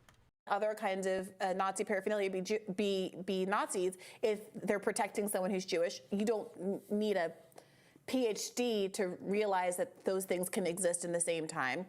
They try to explain their I would ask, though, why the leader of current day Ukraine would be pro-Nazification. That case has not at all been made clear to me in any regard. Like she just says it and then like kind of hand waves it away and moves on. There's symbols called Totenkopfs, which were apparently used by Nazi concentration camp guards. And they say, well, it's also a symbol that's used by a musical band, so that's neither here nor there, admitting that it is a Nazi musical band. They say, you know, it was impossible to make an inference about the wearer or the Ukrainian army based on this patch. That was from the Anti-Defamation League, League's Jay really Hyman. Softballing. You know, I mean, the Anti-Defamation League, I have never seen, they've never met a hate symbol they would not eagerly denounce before. I'm just saying. Except now, right. It's like this plain running cover. This is a group that I remember their surveys and their studies about how, because of Trump, anti-Semitic hate is rampant in American schools. And they had this very, the methodology of it, not at all persuasive to me when I looked into it a little bit, to suggest that anti-Semitic hate, bullying incidents were rampantly increasing throughout American schools and were explicitly due to Donald Trump's rhetoric. And now they're saying that there's an indifference to now this like, well, it could be offensive to some people. Jewish people. Well, the Anti-Defamation, that's what's so toxic about this. The Anti-Defamation League, which ostensibly should be the ones calling out legitimate instances of anti-Semitism and Nazi ideology like this, are in fact running cover for it because of this broader political project. So in this other paragraph, the Times writes, in November, during a meeting with Times reporters near the front line, a Ukrainian press officer wore a Totenkopf variation made by a company called R3ICH, pronounced Reich. He said he did not believe the patch was affiliated with the Nazis. The patch made by the organization called Reich. Oh, I'm sure there's a easy explanation for it. You know, who among us hasn't? And the article just credulously. That's pretty cringe. Takes these statements and just runs with it. There's offers no pushback whatsoever. Moreover, you know, people have pointed out that there's a way that they try to recharacterize the Soviet Union's role in defeating the Nazis, suffering more casualties of war than anybody else, as somehow an ambivalent position or something that they shouldn't get all the credit in the world for, and do what some people are describing as propagating their own kind of Nazi propaganda by saying that when the Nazis invaded Ukraine, then part of the Soviet Union, many Ukrainians saw them as liberators. I mean, it's like really, really galaxy brain stuff. Right. This should be a reminder that, look, in other parts of the world, in Europe, they have been fighting people, Russians, Germans, Ukrainians, all the peoples of Eastern Europe have been, Europe all over the entire continent, warfare for hundreds and hundreds of years. There are ethnic conflicts. Sure. There used to be religious-based conflicts. There are conflicts going back centuries family conflict, things that people still feel something for that we don't necessarily understand because we're somewhere else and they're somewhere else, and we can't, force how we feel about things on everyone else. There are conflicts that we can't, that just can't be solved necessarily easily by the U.S. just saying, you got to stop hating each other, you got to stop fighting. And it's complicated because there are people who are unsavory. I mean, we encounter this in the Middle East. People who are unsavory to us for a lot of reasons, but are they the good guys in this conflict because we hate these people more? And then where does that get us when we arm them and then somebody else ends up with the weapons? And it doesn't turn out well, because we should try generally to mind our own business in a foreign policy context is actually what the American people support. Sure, but what's happening here is that the New York Times is doing PR, not neutrally saying, hey, maybe we should help Ukraine, but there's some bad folks in the mix, but we should help them on a broader general principle. It's running cover for them. I mean, people who are... It's not running cover for them. Like...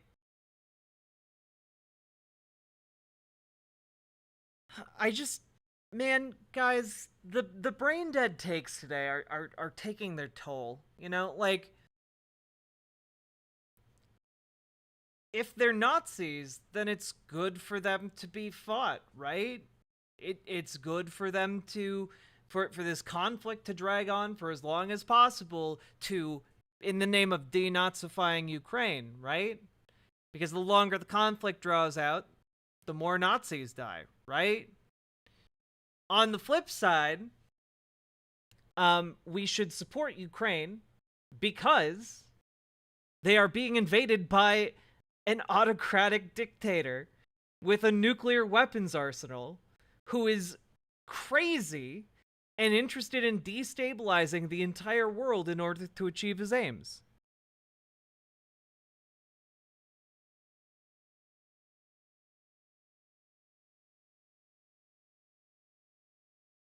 Are more knowledgeable are pointing out that there are all of these non-ambiguous acts, the reburying of these Galazin soldiers, these soldiers from what was apparently a notorious Nazi unit.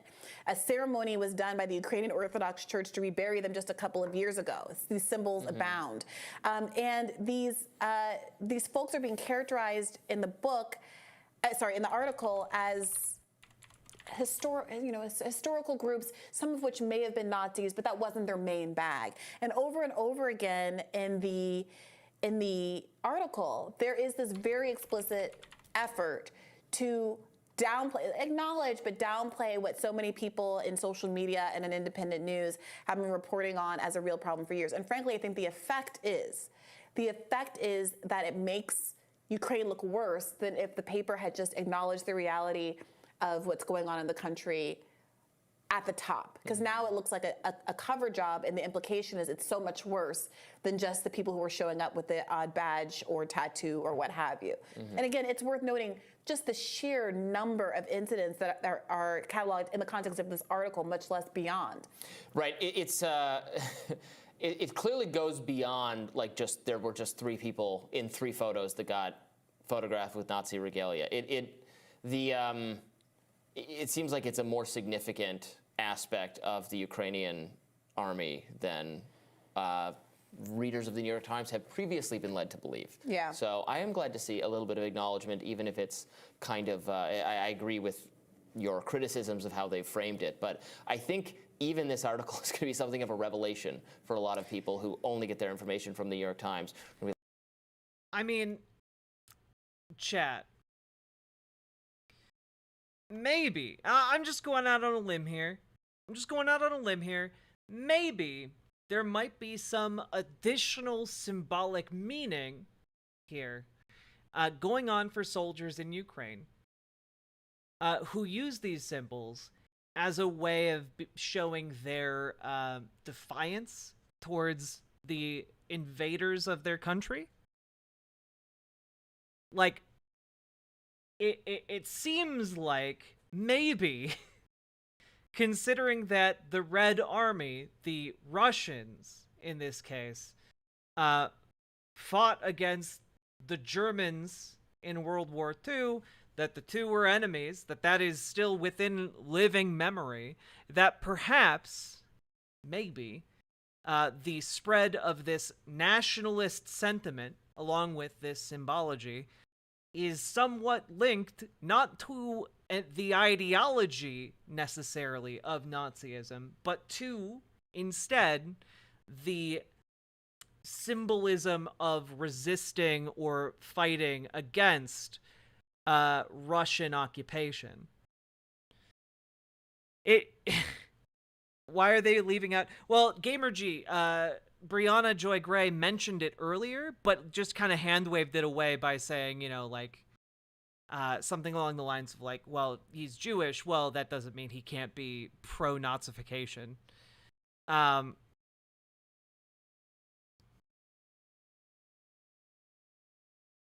Please, many Ukrainians have a romanticized view of Hitler and the Nazis because of the promises they were made when Ukraine was under Russia's thumb. The Reich was defeated before Hitler could fulfill or renege on the promises. Some Ukrainians choose to believe that he would have followed through and saved them from Stalin, regardless of evidence of Hitler's duplicity elsewhere. Yeah, I mean, like, it's worth noting that, like, Ukraine was occupied by both the German fascists and the Russian communists, and, like, it led to a lot of kind of competing of the two ideologies and symbols in the country, to a large degree. I'm not sure I care until they have hard evidence that there's more of a Nazi problem in Ukraine than Russia or the US. Well, that's the thing, Jabek. Russia objectively has a bigger Nazification problem. They have an actual, like, Nazi paramilitary that numbers in the tens of thousands that operates with impunity within Ukraine. And keep in mind, at the beginning of this conflict, the Azov battalion had, like, maybe 500 members. There are there's like another white nationalist group in Ukraine that came forward recently that has like maybe 1,000 members. But like, when we look at just the Wagner group alone in Russia, they number in like over 50,000. At one point over like 75,000. Like, it's wild to me to point at Ukraine repeatedly and be like, look at all of these Nazis. Clearly Russia's engaging in a denazification program. Well, like, Russia's walking around with an actual, like, neo-Nazi paramilitary that is explicitly founded and trained to be neo-Nazi. Like, I don't know, man. It seems, if it's not done out of ignorance, it seems willfully duplicitous.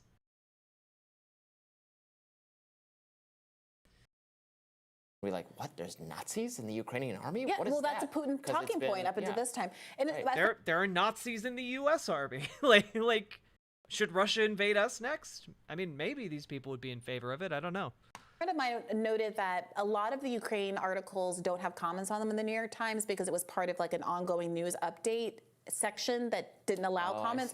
This article does allow comments, and when we talked about it yesterday, he pointed out that there were hundreds. Yeah. It was a very active comment section of people expressing frustrations with how this was handled. I always tell you not to read the comments, Brianna. Well, I will definitely be reading the comments on this article. We'll have more rising for you right after this. Just, man. God damn it, dude. God damn.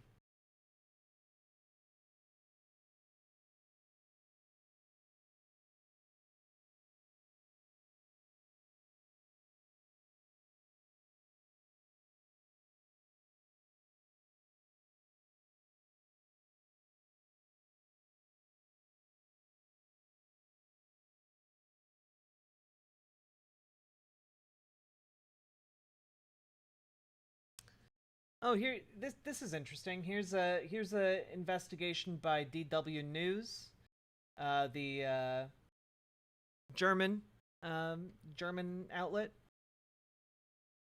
Is there any truth to Russia's Ukrainian Nazi propaganda? Let's see. Claim 1, a video and a tweet allegedly coming from the Arab news broadcaster Al Jazeera says 3 drunk Ukrainians spread Nazi symbols on the Football World Cup in Qatar. Or at the Football World Cup in Qatar. DW fact check, false. Russian journalist and propagandist Vladimir Solovyov has also shown this video on his Telegram channel, where it's been watched 400,000 times as of November 25. In the style of Al Jazeera, the video reports on how 3 Ukrainians drew a Hitler mustache on a graffiti image of the FIFA World Cup mascot and wrote a Nazi slogan next to it. The video also claims the 3 Ukrainians had destroyed 10 posters near the Al Bayt stadium and that they were arrested without protest.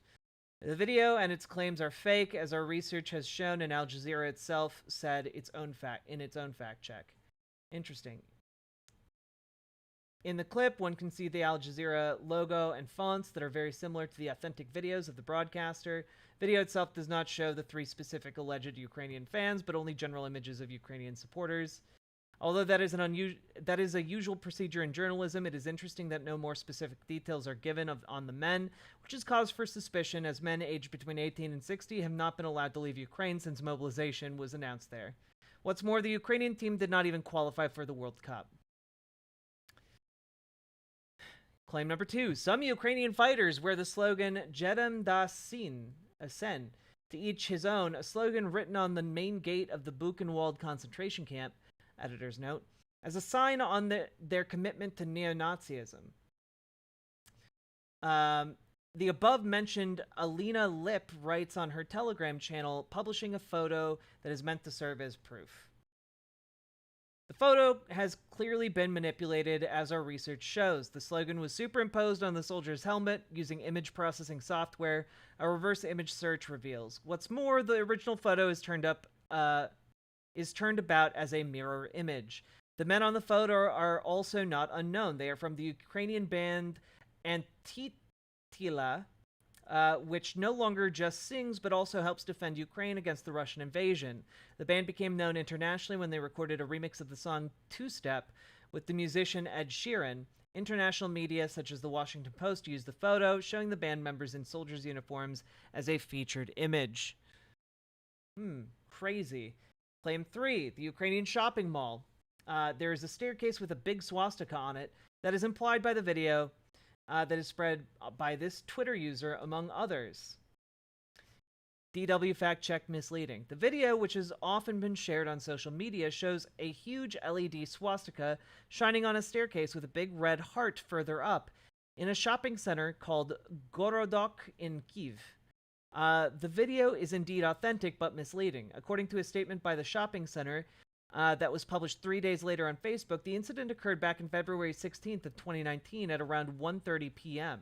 Hackers were said to be responsible for the LED swastika. The statement said a security guard had informed management staff as soon as he noticed the Nazi symbol on the illuminated staircase, whereupon the shopping center immediately turned off the lighting. The case was reported to investigating authorities on July 29, 2019. The Kyiv State Prosecutor's Office said in a press statement that a 17-year-old had accessed the computer system with the software TeamViewer. The logo of the software can be seen in the video. According to the state prosecutor, the password of the system could briefly be seen, something the youth exploited to be able to insert the swastika. Large number of fact checks have already been published about the video. In conclusion, what is true about while it is true that the swastika was displayed for a few minutes in a shopping center in Kyiv, it wasn't intentional. It was the result of a hacking attack, not a permanent LED fixture. Yeah. Here we go. What about the Azov Battalion? There have also been criticisms of the right-wing militia members who were fighting against separatists in the east of Ukraine earlier this year. Above all, the Azov Battalion. Umland said that although it was founded by a right-wing extremist group, it was integrated into forces of the Interior Ministry, the National Guard, in the fall of 2014. After that, he said there's been a separation of the movement and the regiment, and the latter still using the former symbols but no longer being classified as part of the right-wing extremist scene. During military training courses, extremist soldiers had sometimes come to light, he said, but they had been revealed and named as a scandal. So, yeah. Again, though, even if you wanted to classify every single soldier in the Azov Battalion as a neo-Nazi,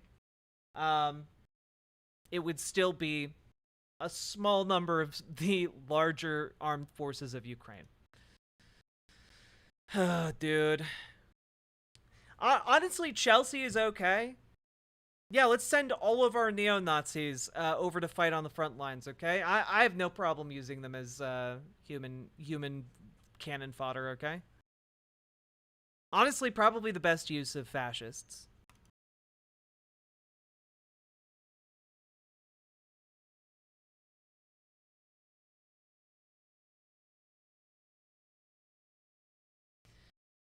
All right, chat, we have now been streaming for 2.5 hours. If you are enjoying the show, please, please, please do consider dropping some subs and donos, because that is actually, believe it or not, what allows me to live and continue to stream. Without your support, I would die. So if any of you would like to see me live, especially during Pride Month, feel free to come on over to riverboat.gg and make a dono or gift some subs. There's a link over in the Twitch site to make that happen, okay? It's transphobic to not sub. True. I need to use the bathroom. I will be right back. And then I'll start doing my makeup, and we can maybe chill a little bit and chat. BRB.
Hello.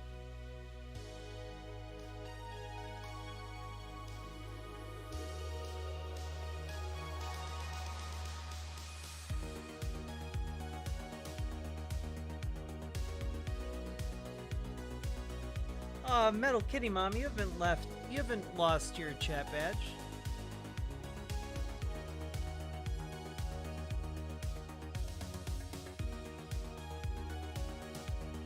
And yes, Off-World Colonists, you did miss those things.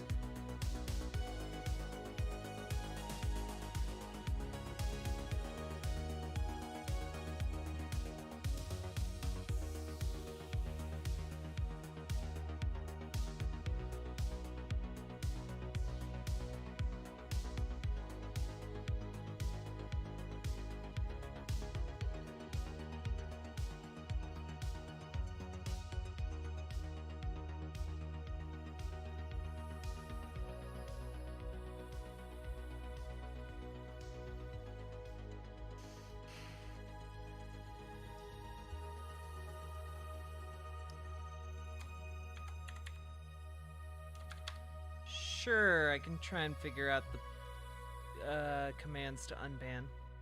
We've literally never done the IP ban before. Let's see.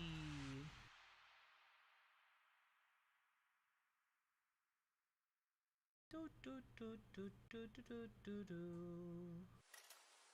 Do do do do do do do do.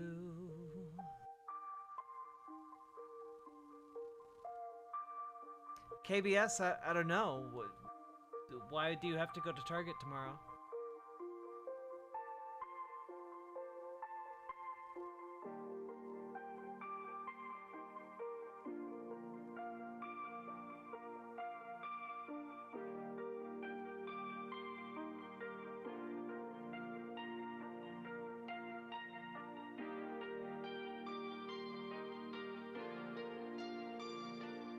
Oh. Thanks, Irked. That was actually a really easy command that I probably should have intuitively understood.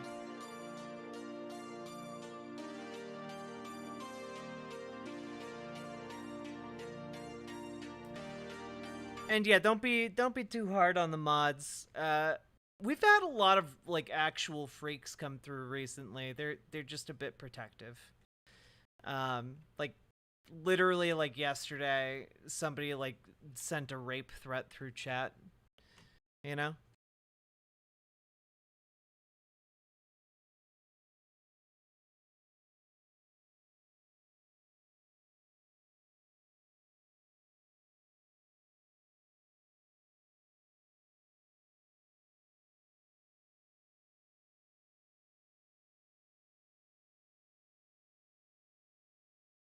It's okay.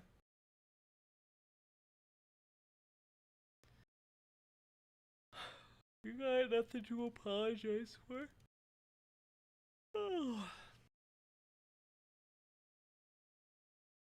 Oh, it's okay, Mint Kuro. I can see the bot commands because they're like listed in the back end, but otherwise, yeah.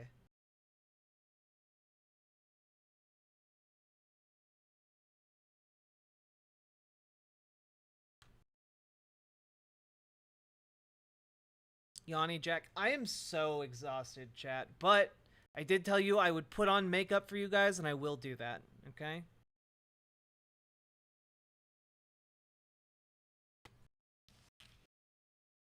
I will make myself presentable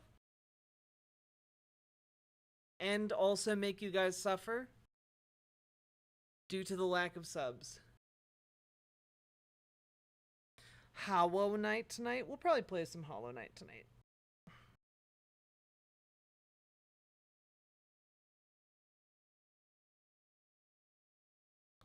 But first, suffering.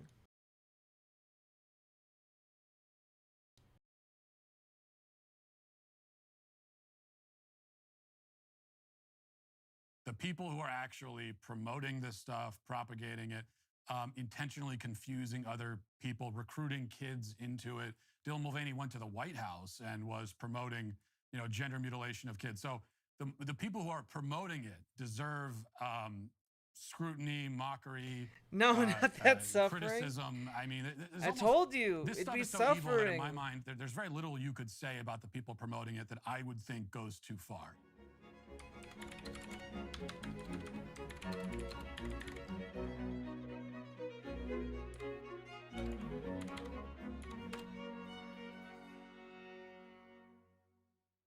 Hello, everyone. Today, I'm speaking with wildly popular and equally infamous writer, speaker, documentarian, and podcast host Matt Walsh. We discuss the early inception of Matt's hit documentary, What is a Woman? How dark parody can act as a means of social rebellion against tyranny, the villainous... Yeah. That's what that movie's about, bud. Clowns grifting off narcissistic compassion. Also, you can end this pain. We just need to collectively accrue 20 subs. The abdication of ethics from healthcare and education professionals, and the trauma suffered by children being deceived, as well as those fighting for a return to sanity. Hey, Matt, I'm looking forward to talking to you today. We're colleagues and we've met a couple of times, but we've never really had a chance to sit down and talk one-on-one at any great length. And so I'm looking forward to it today. We have a lot of shared experiences in common, I think, and a lot of issues to discuss. First thing I'd like to know, though, how are you doing? We're doing pretty well. It's been last year especially has been quite a ride for me and my family as well. But it's been mostly positive. We're talking about something, a message that resonates with people. It's like a the lot Avengers. Of the blowback and everything we've gotten people. was expected, and unfortunately it comes with the territory these days. Yeah, well, let's start talking about the last year. Well, first of all, how many kids do you have? True. We just had our number 5 and 6. A forbidden So love. we just had twins, and we started with twins. So now we have 6 kids, 2 sets of twins, and then 2 individual kids. Oh yeah, so you twins, that'll get you all in real quick. And yeah, so it's how kind old? of, it's kind of a nice bookend because you start with twins, and I think this right. This is probably our end point. But who knows? It's all God's will. But it's been it's been great. How old are your kids? It's all God's will. God they is what Matt range calls in his age dick. from 9. The oldest twins are 9 years old. They're about to turn 10 at the end of this month, and then down to 4 months old. So we haven't hit the. Oh yeah, Oh yeah, so you're pretty busy on the family front. Yeah, okay, and you've got plenty to preoccupy yourself in the social world, and things are going well for you with Daily Wire. They are. It's been the podcast that I do. My show is really. They're currently talking on gained Daily a lot Wire. of traction, especially over the last year. Now, not that it all started over the last year, but that's really when the film came out. That was kind of another watershed moment in my career personally. So, and it's been fantastic. How many subscribers are you up to on YouTube? Well, we're at we're over 2 million, and I'm not sure what the exact number is, but then we got hit. Well, over 2. Yeah, over 2 million, and then but then we got hit with the demonetization. This was, we were growing rapidly, and it kind of felt like, because we know how big tech works. Also, hilariously, like all of the Daily Wire shows are now demonetized. And it just sort of. I mean, statistically, yes, one of his kids will be gay. We were sort of expecting that we're growing too fast, and it's like we're kind of sticking our. You really hate us, don't you? I don't hate you, chat. I'm just, shaking you down for money. Head up above all the other weeds, and they're going to notice us and try to cut us back down to size, which is basically what they did with the demonetization. And now, are you still demonetized? Say it again. Are you still demonetized? Yeah, the demonetization. I don't know exactly how it works, but they put you on some sort of like probationary period where they demonetize you, and then if you have any more violations, then it's a permanent demonetization, or they can kick you off the platform entirely. I mean, all these. I mean, this. The rules for all these companies, but especially on YouTube, the rules are intentionally vague and very opaque, and so you're never sure. Like they never told us exactly what I even said that was allegedly in violation of the rules, but we do know that it's all sort of in the vein of quote unquote misgendering. It all has to do with the trans. Oh yeah, misgendering. Yeah. Well, they demonetized my daughter, I think, for 2 years, and we never had any idea why. They've left me alone, which is kind of strange because I've gone after the trans activists with, tong and hammer as hard as I possibly could. I've probably said the harshest things I've ever said in public about anyone about the trans activists, and yet YouTube hasn't Jordan touched Peterson me. has since been demonetized. God only knows why that is. And like you said, the rules are vague and arbitrary, and so. Yeah, I think they realize that they can't, because I had thought the same thing about myself up until this moment. I'd see other people get demonetized, suspended from all these platforms, and I think, like, why haven't they gone after me yet? Because I'm saying things that are at least as quote unquote offensive as them. I think it's just they realize that they can't. If they try to just wipe out all conservatives or anybody on the right, they try to wipe them all out at once. That's not going to work for them. So they just kind of pick.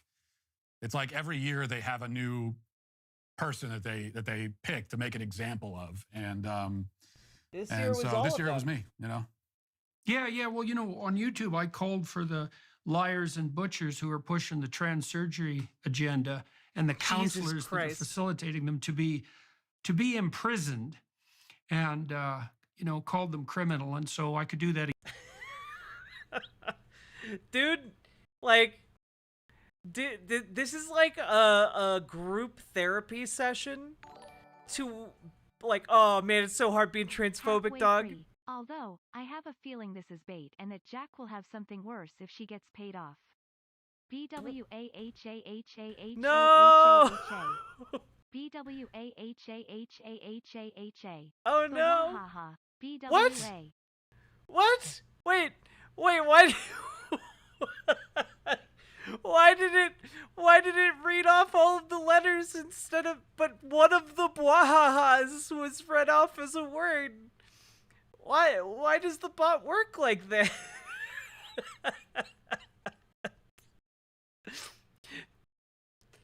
BWHAHAHAHAHA BWHAHAHAHAHA bwahahaha BWA.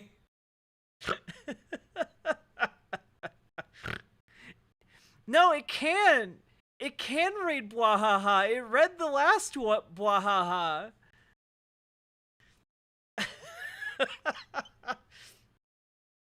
It used to read all of the bwahahas. That could be a song. That was amazing, Paladin. Thank you so much, by the way, for the 10 gifted tier 1 subs. You've gotten us halfway to ending the pain. I really appreciate that. Again, I think they're criminal and that they should be imprisoned, and yet YouTube has pretty much decided not to. Damn, Jordan Peterson thinks I personally should be in prison for advocating for trans rights. That's cool. That's definitely not deeply worrying that one of the most prominent conservative thought leaders is calling for the imprisonment of just people who believe trans people should be treated with dignity. To pursue me, and I suppose I'm guilty of dead naming people like Will Thomas as well, and so, but and that's got me in trouble on Twitter, although that and no one knows who you're talking about, bro. Working in my favor eventually. So let's talk about your documentary to begin with.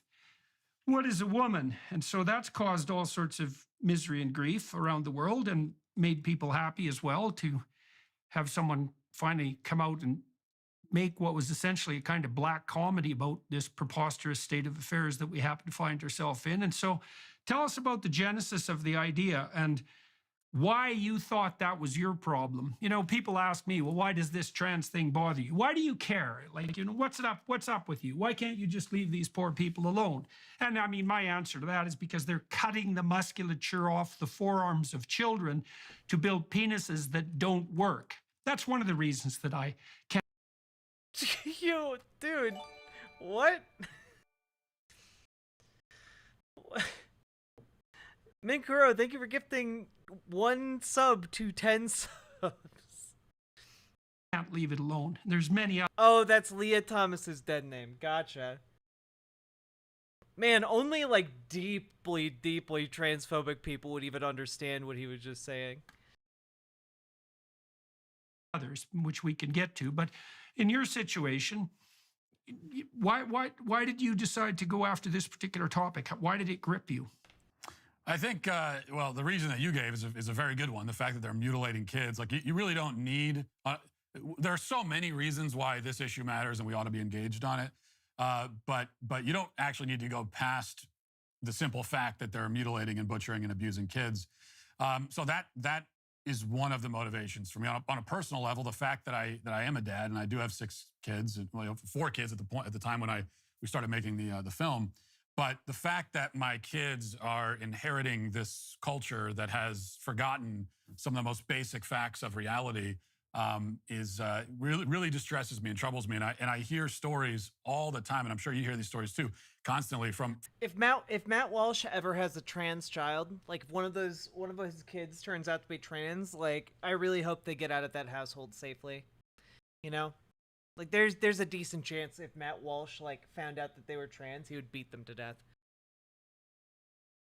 From parents of usually, you know, kids are a little bit older than mine, adolescent kids. They go off to school, they come home, and almost seemingly out of nowhere, the child is a new person, is totally transformed for the worse.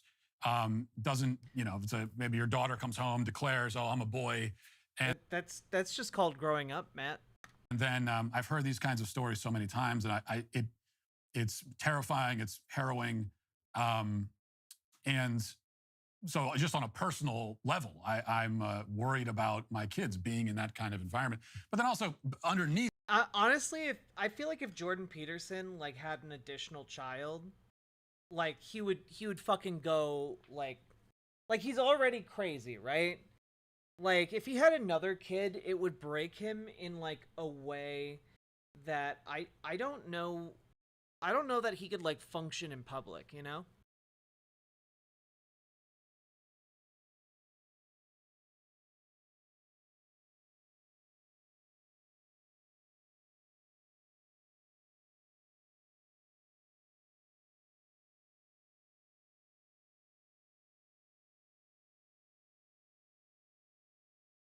Isn't bottom surgery for trans masks extremely uncommon? I don't know how uncommon it is, but I do know that, like, you know, like, trans men, like, do get bottom surgery, but, like, they need A, better access to bottom surgery, and B, better bottom surgeries. I know that there's, like, basically there's been a ton of, like, advances in doing bottom surgery for trans women. Not so many in terms of doing bottom surgery for trans men. There needs to be more and better bottom surgeries. And I think if there were improvements in the surgeries, and there have been in recent years, more trans men would get bottom surgeries. Whoa! Hello, everybody. Hello, Rhizome. Welcome, Raiders. Oh my goodness. Hello, Zinchalk. Thank you very much for gifting out the 5 tier 1 subs. Also, you were unbanned over on riverboat.gg. Sorry for the mix-up. Hello. Oh god, the bot is just oh god, the bot timed out Rhizome. No. Oh god, the perspicacity.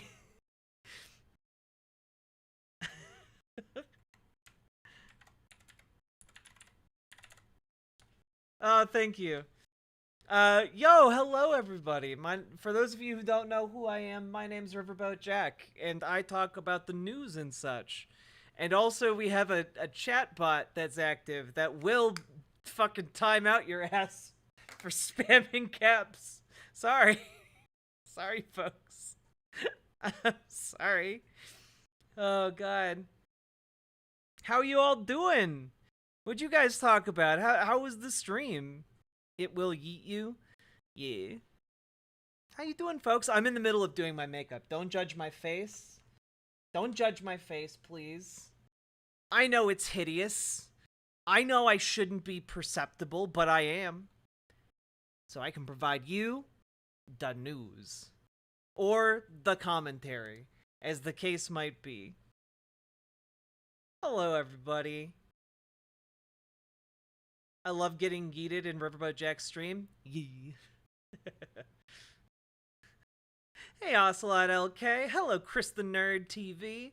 Hello, Vixen Lixen. Hello, Young Black Economist. Hello, Shindig. Hello, Trev Tennessee. Hello, Neckhenny. Hello, Sorochi Ace. Hello, Purple Gold Anime Hero. Hi, Elsewise. Hello, Ban That Bot. Hey, Prumi. Hey, Oatmeal. I like to say hello to all of you because you are all special little chatters. Hey, Catalepsy Kills. Hello. Hey, AK Cruiser. Hey, Commie Scum. Hello, everybody. Hey, Glucy. No. Chaos the Gardener. Hello. Hello, Eric McKetton. Hello. Eon Wagoneer. How we all doing, folks? Thanks very much for the raid. Hello, loves. I've never felt more special than this very moment. That's my special sauce. Welcome, Raiders. And also, if you want to be in the on-screen chat, come on over to riverboat.gg. When you gift subs over there, I don't have to split it with Jeff Bezos, which I, for one, appreciate. And also, fuck Jeff Bezos. And if you go over there anyway, there are no ads. So, if any of you feel inclined to go over there. You got any brain rot? Oh, fish missile. I have the finest of brain rot. Yeah. And that brain rot is Matt Walsh hanging out with one Jordan P. Peterson. Beneath all of that, yeah, there's what this does to kids. There's the fact that opportunities are being taken away from women, and women are being, they're being degraded by this and dehumanized by it. That's and chatters. All of that, Let your brain succumb. All that is true.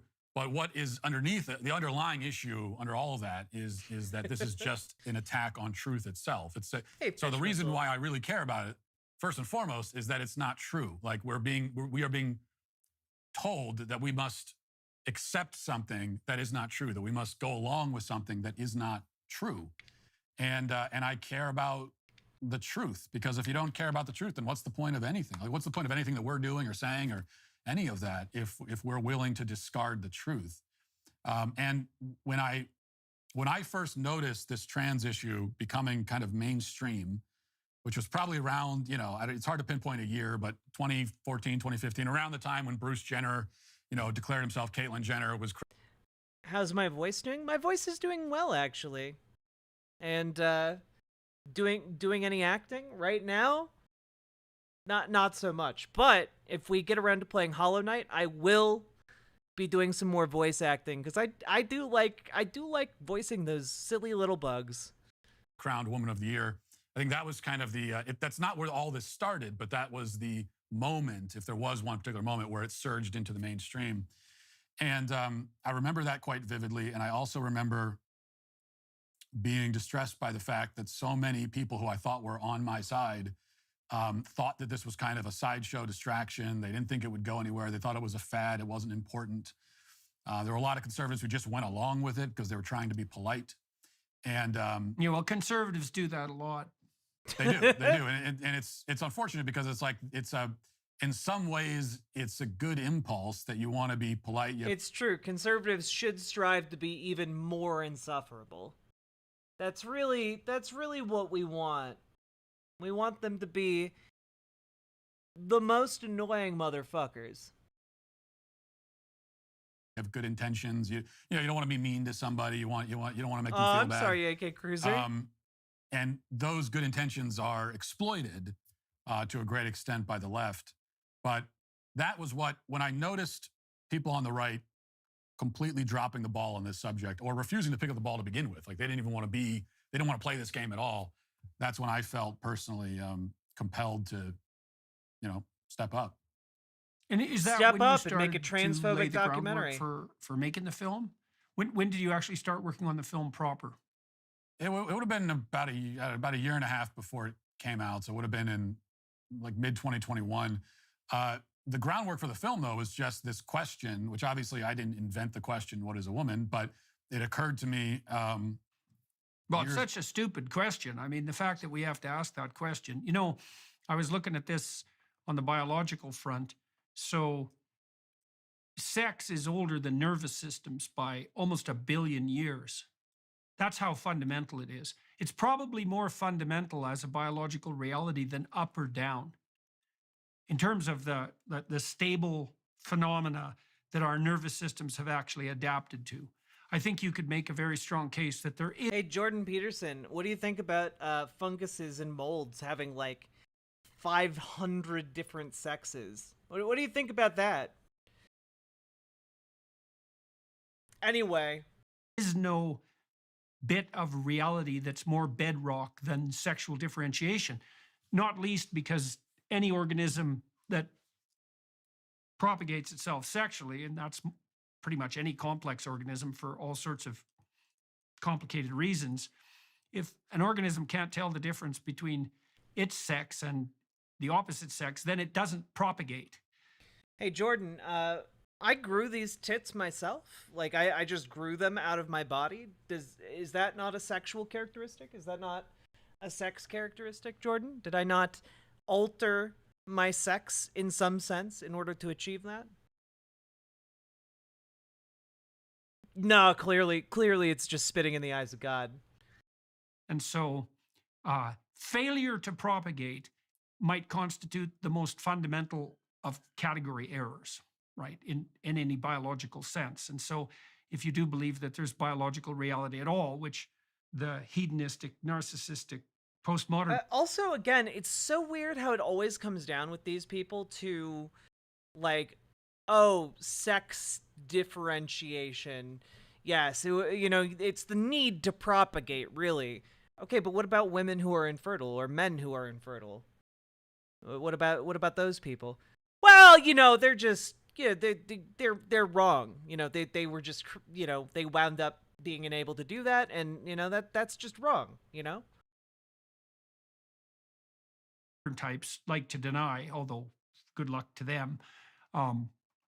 You have to believe in the bedrock reality of sex. Also, at some point in the near future, like trans women will be able to have like transplanted like uteruses and like carry babies to term. And like at that point, like Jordan Peterson's argument is just like completely invalidated, you know? Like at a certain point, like science advances to like a stage where like all of his arguments here about like the propagation being necessary, all of that just falls apart as soon as like science advances to a certain point. And to overlay that notion of mutable gender on top of it is, well, it's quite the piece of sleight of hand. We could talk about that a little bit because, you know, there are men with feminine temperaments and women with masculine temperaments. That's within the realm of human variability. But that has virtually no bearing on the issue of biological sex. You know, I told the bloody Senate here in Canada, too, when Canada... The bloody Senate. Which has gone woke in a way that, you know, puts San Francisco to shame. I told them in no uncertain terms that they were going to produce a psychological epidemic.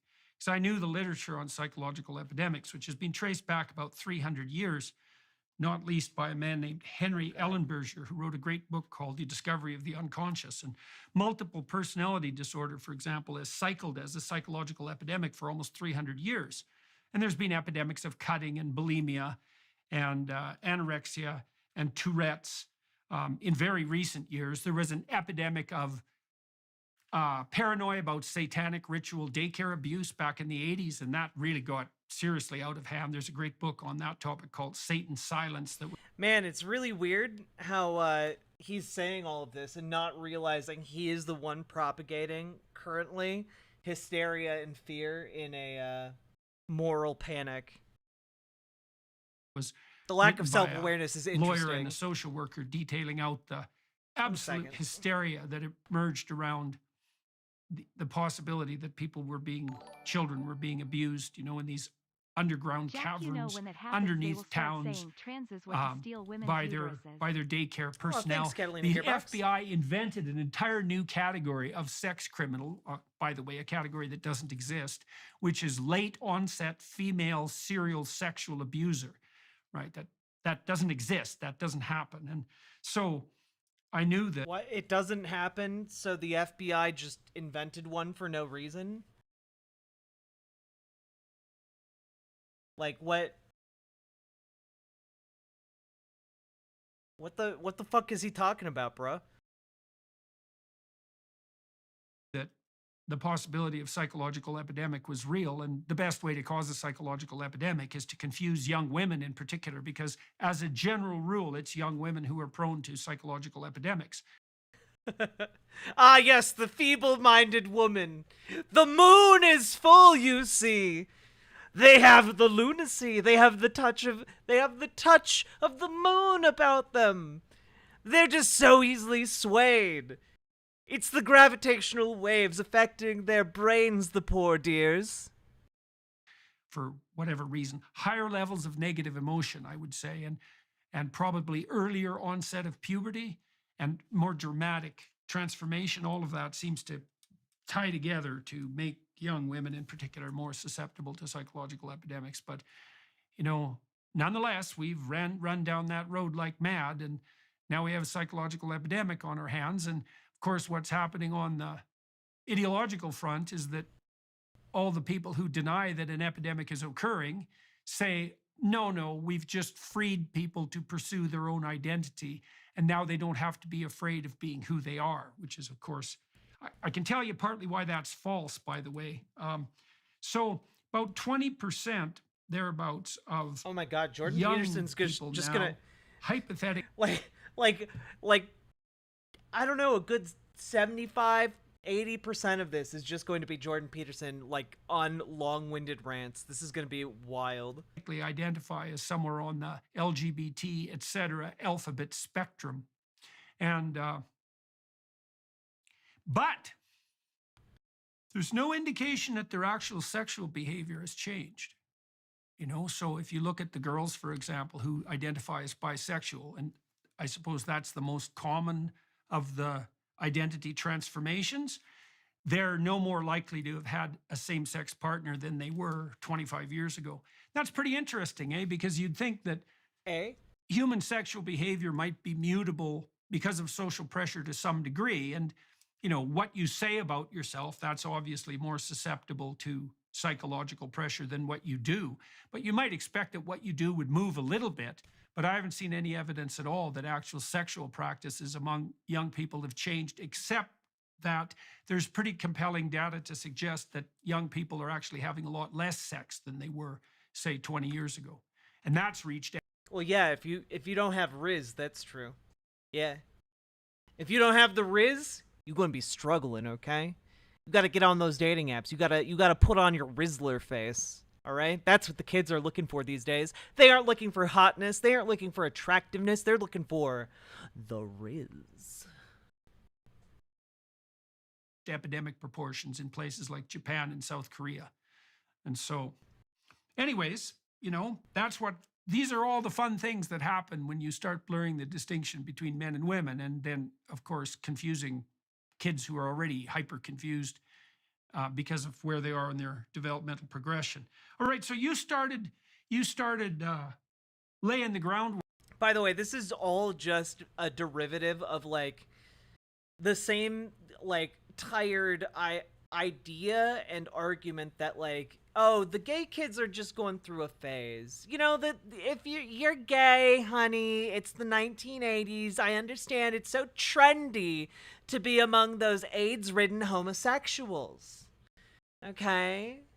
It's so trendy and cool these days. You want to be just like Freddie Mercury. All right? I get it. But it's just a phase. And soon enough, you'll be 35 and married, and you'll have a kid on the way. It's just a phase, sweetie. Vixen Lixen, you get it. My dad thinks that I'm going through a phase right now. That I'm going through a phase and eventually I will detransition.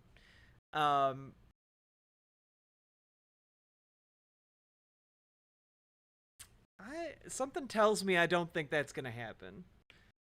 I don't think that's gonna happen, chat. Work for the movie. How did the vision take shape? Like what did you think you were doing to begin with, and how did that change as you pursued the topic? Well, it all centered around this question. And by the way, just to say one other thing about this, about the rise in these LGBT identities. And as you point out, I mean, they claim that, well, it's not a social contagion, right? They were always there. It's just that they were hiding in the closet and they weren't free to come out. Well, the point that I always like to make here is that, and it's a little more. All right, chat. Who's going to be a hero? Bawahaha. Bawahaha. Bawahaha. Bawahaha. Why did it read all of those?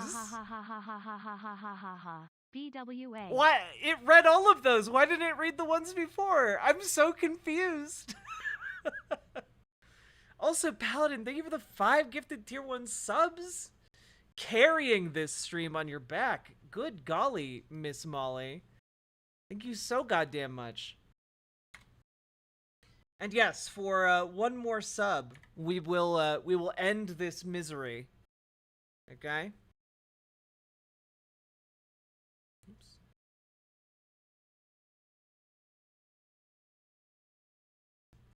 Morbid, I suppose, but keep.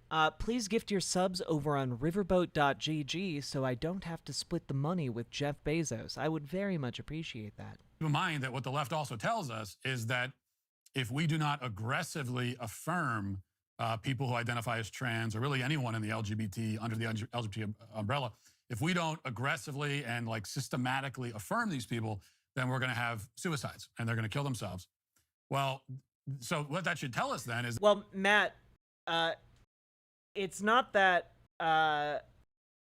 we're going to, like, oh, well, do that or else. No, it's just saying, hey, we now have like 40, 50 years of data on what happens when people don't affirm the sexuality or gender of their children. And it turns out that leads to people killing themselves. It's not a threat, Matt. It is a statement of fact. And now, not every trans person, not every gay is going to kill themselves because they weren't affirmed by a parent, but a not insubstantial number will attempt to do so for certain. Is that well, if you go back through history, and according to them, there were millions and millions every year, millions of trans people who were just not out in the open because they weren't being affirmed. Well, then we should be able to see through history just a terrible epidemic of suicide the world over, especially among kids. We do, actually. We see either suicide or running away to be completely cut off from one's family so you can build the identity you want to be for the rest of your life. You know, that's actually quite a common story, Matt, actually. Because they were all these... Especially among... Or, I mean, you could look at the fact that, like, the Hijra community in India, for example, has been around for literally thousands of years and, like, still exists to this day and is a legally recognized third gender in India, one of, if not currently, the most populous country on the face of the planet. Kids who would also claim in their suicide notes that the reason they killed themselves because they had an identity that was cross-sexual that wasn't being affirmed. Well, also, I don't know. I'm just going to throw this idea out here, okay? I'm going to throw this idea out here to you guys, chat. It turns out that being homeless negatively impacts one's mental health. And being homeless leads to a much higher rate of self-destructive behavior, including suicide, drug use, etc. There's a lot more danger when you're homeless. And now you might not know, like, well, why, Jack, why are you bringing up homelessness? Because the vast majority of of homeless youth in America are homeless BWA. because they are queer. You see, they came out or were discovered as being queer, as in gay or lesbian or bisexual or trans, and their families disowned them and kicked them out of their house, making them homeless. BWA. Which in turn makes them far more likely to attempt suicide. Like, the line here is clear as day, and these two guys are just absolutely unwilling to engage with it at all. Now, you guys did succeed in meeting the threshold to end the pain. Congratulations. Sentient Waffle, you are indeed the sprightly hero of this story. Okay? You are the diamond amongst chatters, the one who's emerging from the desert to lead us to safety, okay? The heroine we all didn't know we needed. Thank you.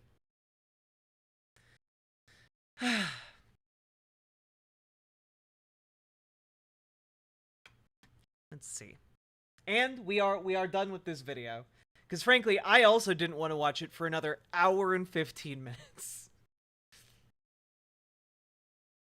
Because guys, I do really want to iterate here, or reiterate. Jordan Peterson is fucking crazy. Like, he's just fucking crazy now. And, like, in case any of you don't pay attention to his Twitter, right? Like, let's just go Jordan B. Peterson. Let's see. Just, no showers for you peasants. Just because, like,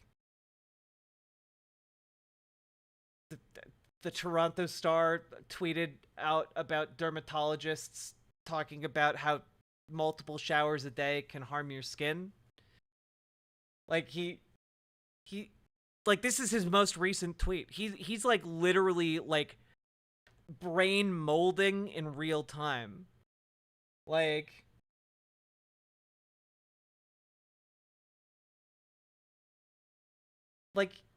he keeps tweeting Joker. He keeps tweeting these weird Joker variants.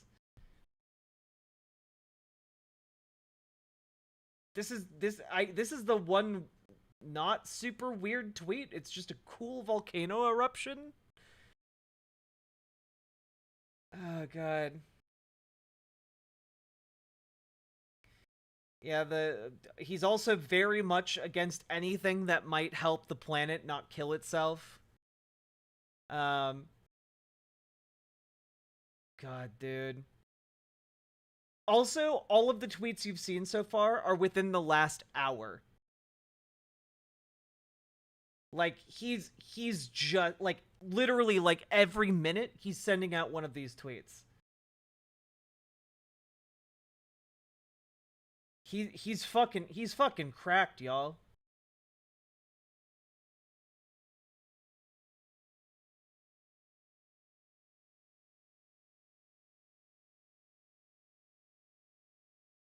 You non-men are never happy. Just, man, dude. He's really obsessed with, like, weird fucking clown imagery right now.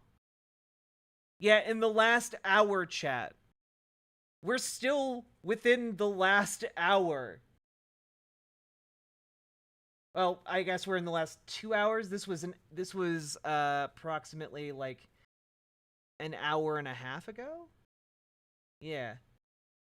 Yeah, this This was tweeted an hour and a half ago. Now we're in hour, like, 2, the second hour. Just... Man, dude.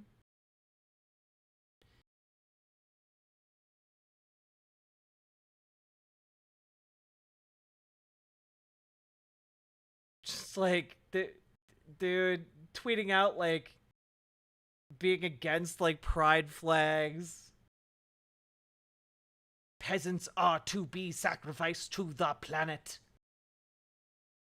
In response to Biden's plan to phase out gas-powered cars. It's just, this is what he's like. Non-stop, dude.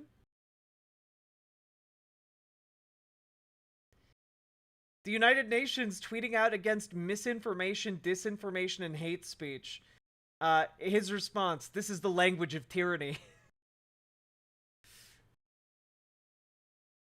God damn, dude. He's calling for prison because Biden's assistant Secretary of Health, Rachel Levine, who's a trans woman, said that gender-affirming care was good for, like, trans youth. Like, it's just... retweeting it from the account Clown World because Sesame Street, like, tweeted out a pride flag. Like, dude is not okay, guys.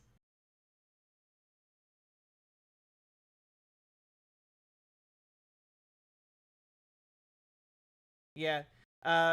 Jordan Peterson, Michael Knowles, Candace Owens, and Matt Walsh all got demonetized in, like, the last month because they can't stop being insanely rabid against trans people. Like, dude, what is this? What is this for real? Like, it's deeply weird.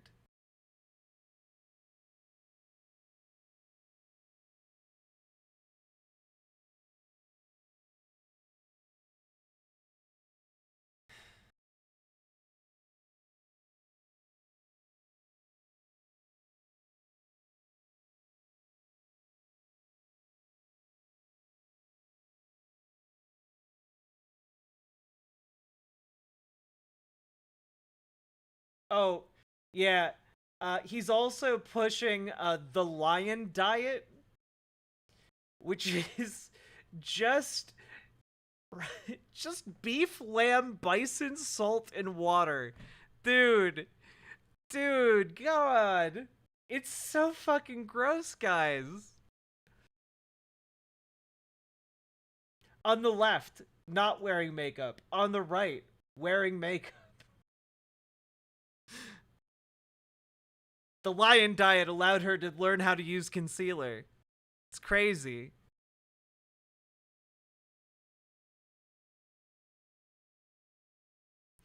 By this definition, a horny rat is a lesbian.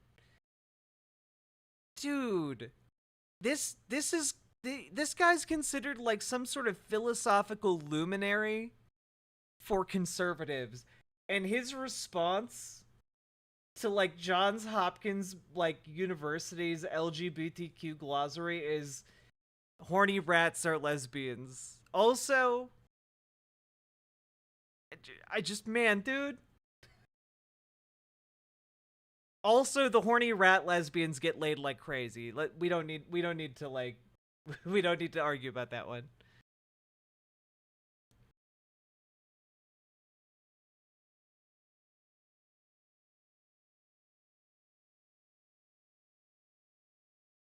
Also, chat, in case you think we've gotten to, like, a different day, we're still on... All of these tweets were from today, okay? All of these tweets were from today. We just hit... Let's see. We just hit this tweet. This is the last tweet of today, I think. No, wait, nope. This one is also from today. Yeah. Literally, from here on up, this is all today.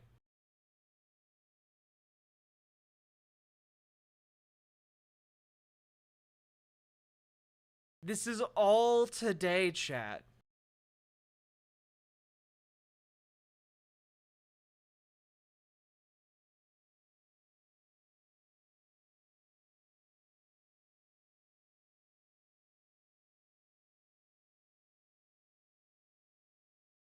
This is all today.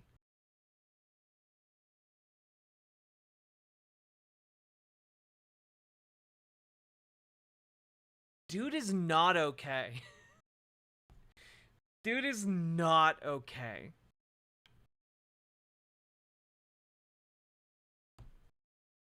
Is he good, you think? No, I think he's doing very poorly. Like, dude, these are also some tweets from, like, just a couple days ago. Pride ends, as it always has, with a fall. In reaction to an article about Pride Month. And pride goeth before the fall. In response to Joe Biden hanging a pride flag. This is what occupation looks like. It's just like, pride flags? Elon Musk, not oppressed. Dr. Jordan B. Peterson, pride goes before the fall. It's just, man, dude, keep it up, the Democrats, and alienate yourself from everyone. Because the pride merch for the Democrats got released. What does this represent to you? Just what it claims to be. Pride, which goes before the fall. Pride is easier to instill than literacy. And he's just responding to the fact that the Department of Education had a rainbow, like, outline on their, like, logo. And then, like, couples it with the fucking clown from It. For some fucking reason.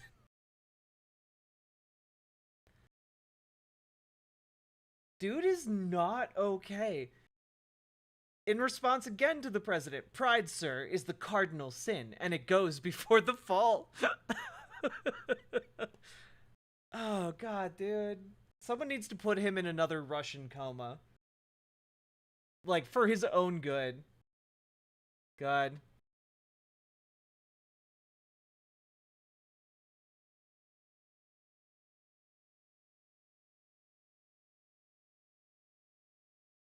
I'm gonna finish putting on my makeup. Sorry. I just really had to get... I really wanted to make it clear.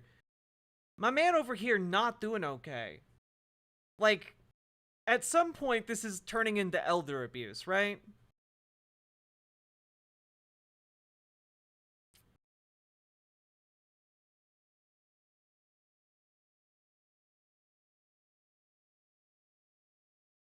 This is Democracy All right, Now! We're gonna watch this. We're gonna watch an interview with Cornel West, who is apparently running for president, for the People's Party in a third-party bid.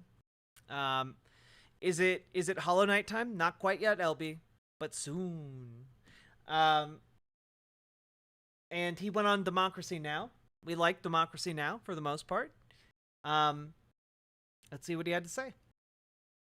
democracynow.org, The War and Peace Report. I'm Amy Goodman. Well, the 2024 presidential race is becoming more crowded. Former New Jersey Governor Chris Christie and former Vice President Mike Pence have both joined the Republican race. Meanwhile, the philosophy... I'd vote for him, too, if he was running as a Democrat. Like, but as a third-party candidate, all he will do is split the vote and make it more likely that a fascist will come into power in the U.S., you know? Like, until we have a ranked choice voting system, like, in every state, like, it's a doomed project. Professor and civil rights activist Cornel West has announced he's running for president. Wait. Vixen Lixen. Cornel West took advice from sex pest Borgar Kang himself, Caleb Maupin. Are you? Can I get a receipt on that? President as a candidate with the People's Party. In a short video released Monday, Dr. West criticized both the Democratic get over and to Republican riverboat.gg and post the link. We're not talking about hating anybody. We're talking about loving. We're talking about affirming. We're talking about empowering those who have been pushed to the margins. Because neither political party wants to tell the truth about Wall Street, about Ukraine, about the Pentagon, about big tech. Truth about Ukraine? West's announcement surprised many political observers. In 2008, he endorsed Barack Obama, but later became a vocal critic of the Obama-Biden administration. In 2016 and 2020, he backed Bernie Sanders in the Democratic primaries.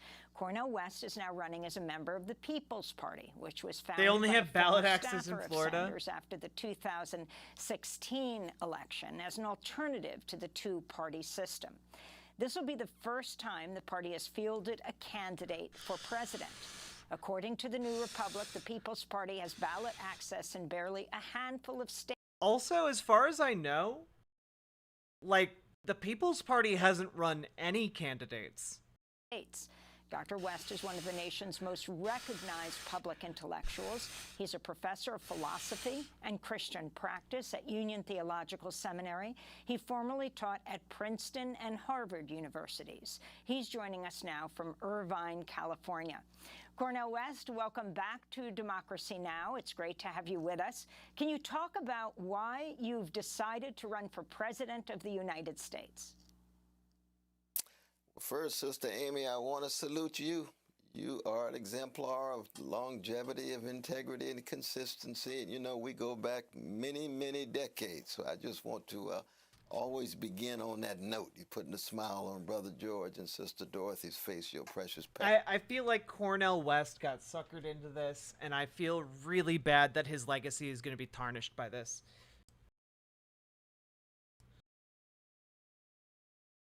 I really wish Jimmy Dore had run for president on the People's Party. That would have actually been funny. This is just sad. Parents. But no, my announcement of running for president of the United States to be head of the empire, to help dismantle it in such a way that poor and working people would be at the very center, at the very core of our vision of what a good society actually is. It has to do, as you can imagine, with these very bleak times, these very desperate times. So it's a kind of act of desperation. You know, I'm 70 years old. I've been at this for 55 years, and I have a calling that flows out of the legacy of Martin Luther King Jr. Oh, whisper it to Rabbi me, Vixen Lixon. Abraham Joshua Heschel and Edward Zaid and Steve Joseph and Dorothy Day and Grace Lee Boggs and Louisa Marino. All of those are the best of America. And I think we're at such a low point that America needs to be reintroduced to its best. And its best is always... Oh my god, Caleb Maupin still makes content. I thought he disappeared off the face of the earth. Oh god. Okay. Cornel West.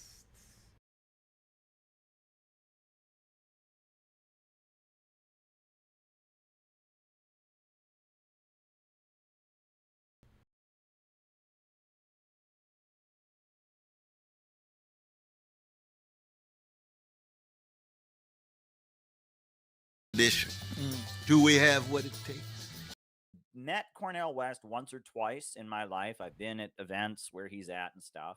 But, you know, probably the most intimate connection I have with Cornel West is at one point, one of my roommates was arrested with Cornel West in a civil disobedience, protesting stop and frisk. Do people know what stop and frisk is? It used to be in New York City. They had this policy that was in effect where the police could stop you and pat you down for what? Oh, I'm not going to watch this whole thing. Let's see. Out a warrant, right? I mean, if they're going to look in your bag, if they're going to look in unwarranted. We know what stop and frisk is. We don't want there to be guns. We those protests. And they went to trial, you know, and it was very exciting.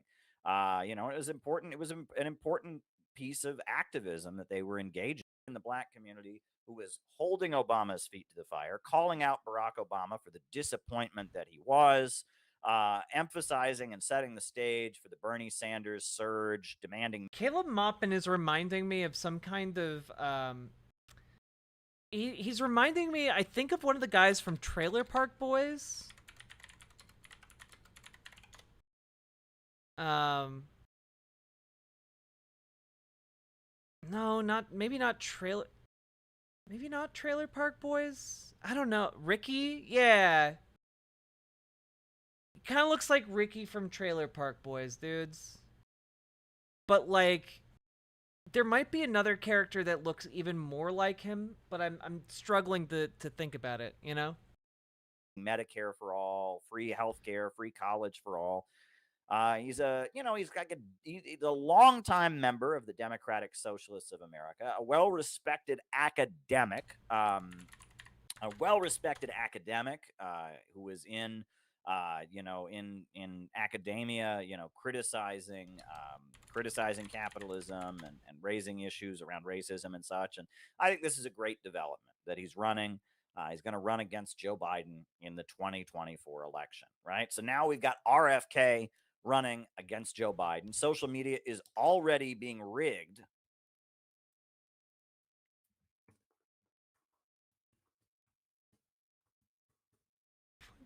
Fuck, dude. RFK is doing a good thing by running. I think it's a really Oh my god, Caleb Maupin is such a fucking moron, guys. Okay, I can't wade through this 50 minutes of bullshit, okay? You cannot expect me to sit here and listen to him talk about how RFK running for president is a good thing. Holy fuck, dude. It's been the movements for justice, the struggles for freedom, the solidarity based on a fundamental commitment to the dignity of those Sly Stone calls everyday people. And there's no doubt in my mind that the two-party system now is a major impediment for the empowerment of poor and working people. That's true. But what is the path forward to breaking the two-party system?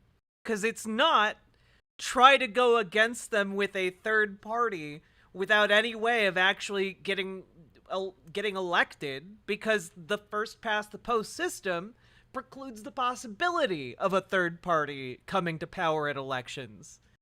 Like, the problem is the voting system itself, the voting structure itself. And so, in order to facilitate like a third-party friendly system, you have to get ranked choice voting in all of the states, or at least most of the states. Which you can do, but you need to go state by state. That's a state-by-state battle. It's not a run-for-president battle. Which just means he's saying, oh, we need to break the two-party duopoly, but he has nothing to make that happen. In fact, his method of making this happen is actively bringing us closer to fascists taking control of our country. I'm thoroughly convinced that, of course, the neo-fascist Republican Party has already made it very clear that they're tied to big business and big military, big tech, and so forth. And the milquetoast neoliberal Democratic Party strikes me as being incapable of taking seriously the fundamental needs of poor and working people, not just here, but around the world. You are correct, sir. However, do you not see how your run would disempower the weak milquetoast neoliberals, allowing, therefore, the neo-fascists, as you say, to seize power in a two-party system with no shot for a third party to win, because it's not ranked choice voting, it's first past the post voting. So, like, he acknowledges what the playing field looks like, and he's still doing this for some godforsaken reason. He's not dumb, chat. So I'm very confused why he's doing this. Militarism abroad. $7 billion frozen for the brothers and sisters in Afghanistan, and what's been AFRICOM in Africa, and what's been going on in the Middle East. Thank God that you keep track of the precious Palestinian brothers and sisters and all the hell that they're catching. You have it every day, and I thank God that you do. Why? Because Palestinian peoples deserve to have a visibility in terms of their suffering and ways. I guess usually I would have sympathy for desperation, but I don't have sympathy in a desperation that moves us closer to a fascist America, to a fascist regime with access to nuclear weapons. I think that is one of the most insane gambles that will lead us all to destruction. In which they can attempt to get out from under. Same would be true, of course, for our Jewish brothers and sisters in a Russia or in a France where their rights are being violated. We're wrestling with organized greed. We're wrestling with institutionalized hatred. We saw that with our precious gay brothers and lesbians. And part of what cracks me up inside, what breaks my heart, is just that he is correct about a lot of his analysis of where things stand right now. It's just the solution he has decided upon seems to me like it ushers in like a doomsday scenario, and one that we aren't going to win. Sisters and queer siblings in the earlier report, but it's also a matter of routinized indifference. There's an indifference to the plight of the vulnerable. More and more, it's becoming not just a fad and a fashion, it's becoming a normalized way of life. And is this the conservative Thomas Sowell? No, this is unfortunately, this is Cornel West, who is relatively regarded as a left-leaning political philosopher who is now running for president. That is what leads toward... I would not make a good president. Do not vote for me for president. Wholesale fascism, not just here, but in other parts of the world. And we've seen it, of course, in Hungary. You see it. We saw it in Brazil. We can go on and on in this regard. So for me, it's really a matter of trying to be consistent with what I've been about for the last 55 years. Cornel, you talk about militarism. I want to ask you about Russia's invasion of Ukraine. In March of last year, you told The New Yorker, "We must try to stop the war, recognizing that the American empire has little or no moral authority." It's true. I'm also too young to run for president. When it comes to violation of international law and the overthrow of national sovereignty, as in Latin America, the Middle East, and Asia. You've also called Putin, you've been severely critical of President Putin for the invasion. Talk about your views on what happened, what is happening, and how the war needs to end. Also, I really like Amy's coat. You know, I know people don't give Amy from Democracy Now! A lot of drip points, but she drippy. She drippy in this interview. Well, one, I think you have the clash of two empires. I am old enough to be a mommy. This is true. The Russian Empire is a deeply wounded empire. It's had its territory cut back. Of course, its economy is shrinking. And then you've got the American Empire, which is the most powerful empire in the history of the world. In fact, it's the 68th empire out of the 70, going back to the beginning of the human species. And so on the one hand, you have the promise of the American empire to the elites in the Russian Empire: we will not move an inch. And within decades, 14 of the satellite countries of the Soviet Union, the former Soviet Union, are part of NATO. There's missiles right on the borders and boundaries of the Russian Empire. Now, we know empires behave like empires. I mean, if there's missiles in Canada and Mexico, the U.S. government would blow them to smithereens quick. What? What? What? If there were missiles in Canada or Mexico, the U.S. government would blow them to smithereens. There are missiles in Canada and Mexico. What is he talking about?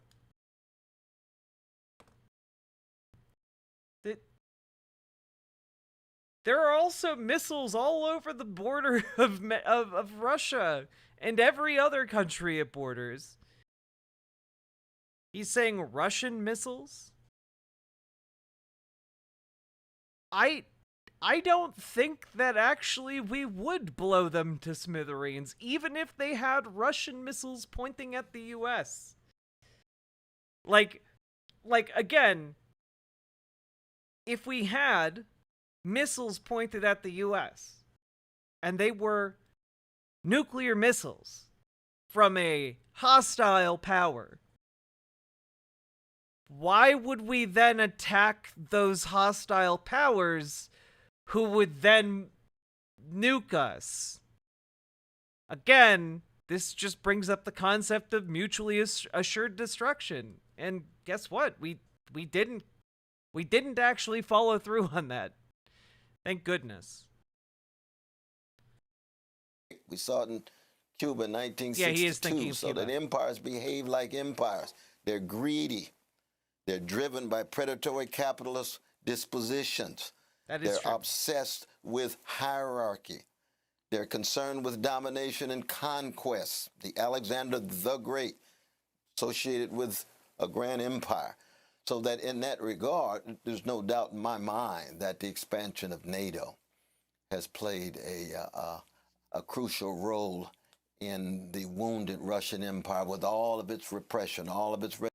Yeah, the expansion of NATO has played a role in the wounded Russian Empire, namely preventing the wounded Russian Empire from invading a lot of its former territories because those territories joined NATO.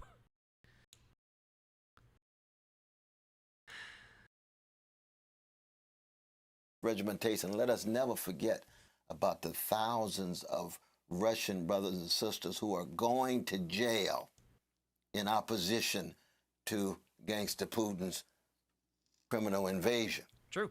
But he's pushed against the wall and he responds. That's how heads of empire respond. So we've got to be in solidarity with the suffering of Ukrainian brothers and sisters. But we have to recognize NATO is an instrument of American imperial foreign policy. We've seen it over and over again, and so we're witnessing a proxy war. There must be a ceasefire. Again, I really don't know if people who make this argument understand how NATO works. Because, chat, if you are trying to join NATO, one of the number one things that can't be true is that you have you are just disqualified from joining for as long as you have disputed territory. If you have territory that is occupied or at just up in the air when it comes to another country, you can't join NATO. Specifically so that other countries don't drag NATO into unnecessary conflicts. So, this is not a war about Ukraine joining NATO, because the entire time the entire time that Ukraine has been independent of Russian puppetry, Russia has occupied parts of Ukraine, preventing it from joining NATO. The occupation of Crimea being a prime example. For as long as Crimea is occupied and still claimed by Ukraine, Ukraine can't join NATO. Do any of you consider America to be an empire? America is absolutely an empire. And yeah, Crimea has been in dispute for almost a decade now. And that's why this battle is not about oh, they're just so concerned about Ukraine joining NATO. It couldn't.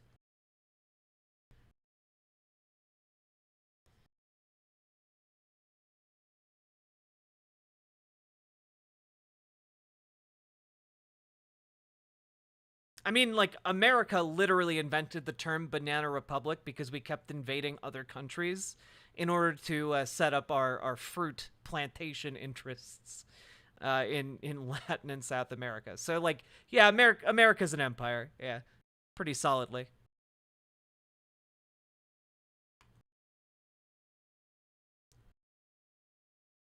But if we ended NATO at the end of the USSR, things would be a little different. I'm not a fan of NATO because they spread capitalism. That was its whole founding. Well, no, it's the whole founding of NATO was to prevent the USSR from invading. Like, NATO is literally a defensive alliance. That's its primary purpose in existing. We on Ukraine now? We're on Cornel West's interview. So, like, yeah, it's not, like, yeah, it is certainly a tool of U.S. imperialism because the United States is one of the forefront members of the defensive alliance, but, like, it's not, like, it just exists as completely as a tool of American, like, foreign policy.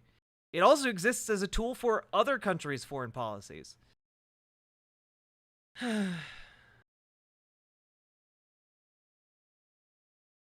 Like, the stipulation that NATO would accept a socialist country? Well, there aren't any socialist countries. I would argue there have never been any socialist countries.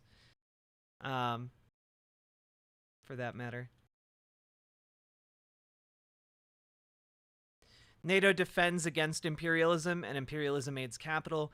Yeah, I mean, it's kind of a double-edged sword, right? It defends against imperial military action from outside imperial forces, but it definitely softens up and, like, makes member countries more amenable to imperialist soft power in a lot of ways, right? But, like, I think a lot of us could agree that, like, soft power is probably more preferable than deploying hard power in most situations.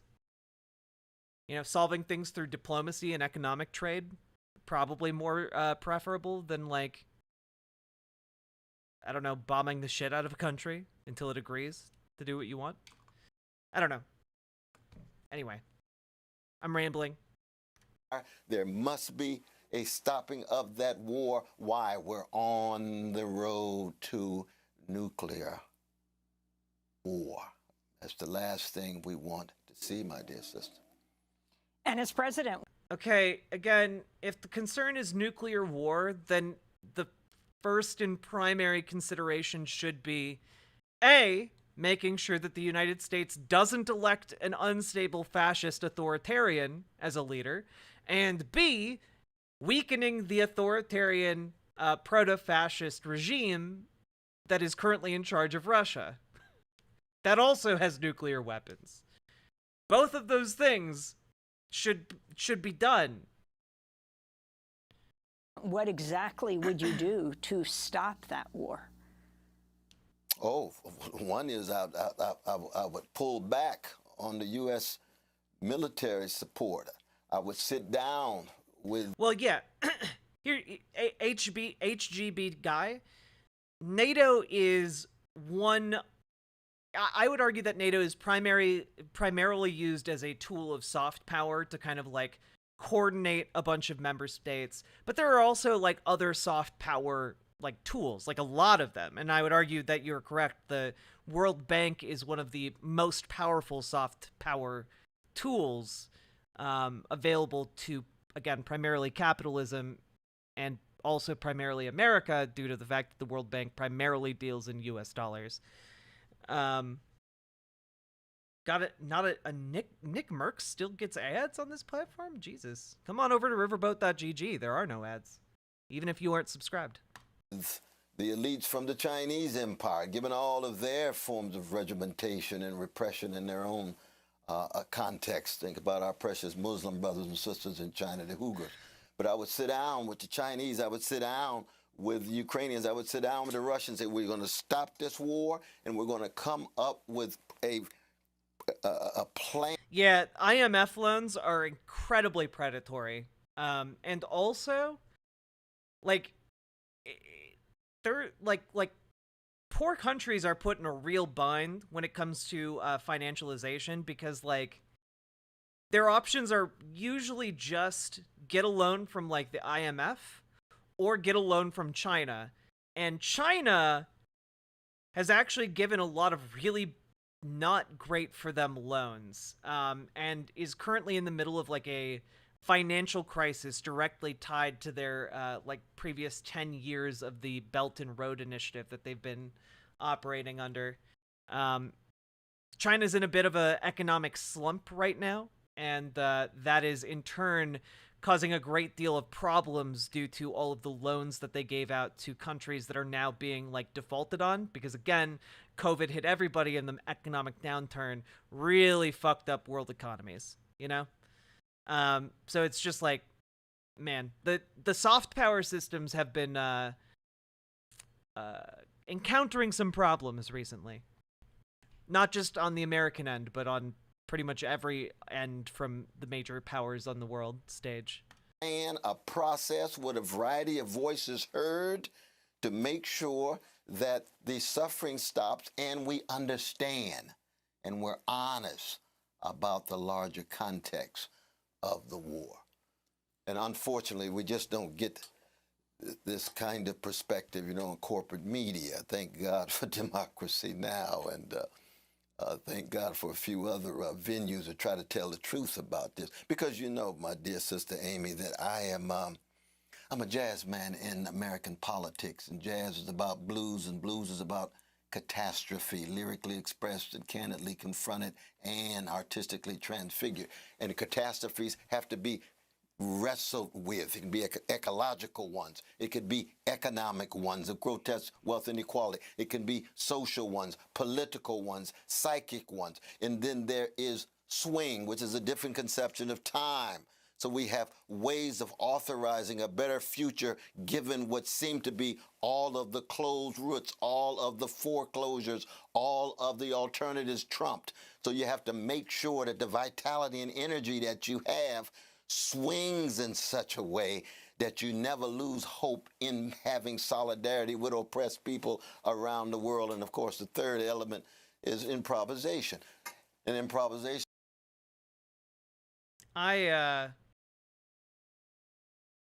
You're losing me, Cornell. You're losing me, Mr. West. Because for some reason the U.S. government doesn't like foreign direct investment. True. That's because the U.S. government very much prefers deferring to NGOs in order to achieve a lot of those foreign policy goals. You know? Gives them some plausible deniability, and also works to funnel like the wealth of the rich through kind of a laundromat, you know? About what? Well, it's not just an artistic skill.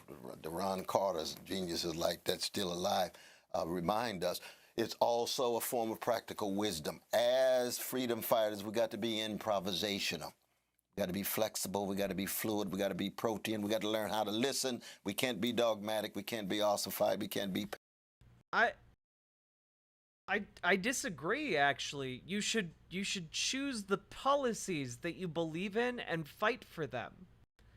How you fight for them should be adaptable, but you need to plant your flag somewhere, Mr. West. Like, you got to actually, like, fight for something that you believe in. You can't just, like, wiggle wobble all over the place.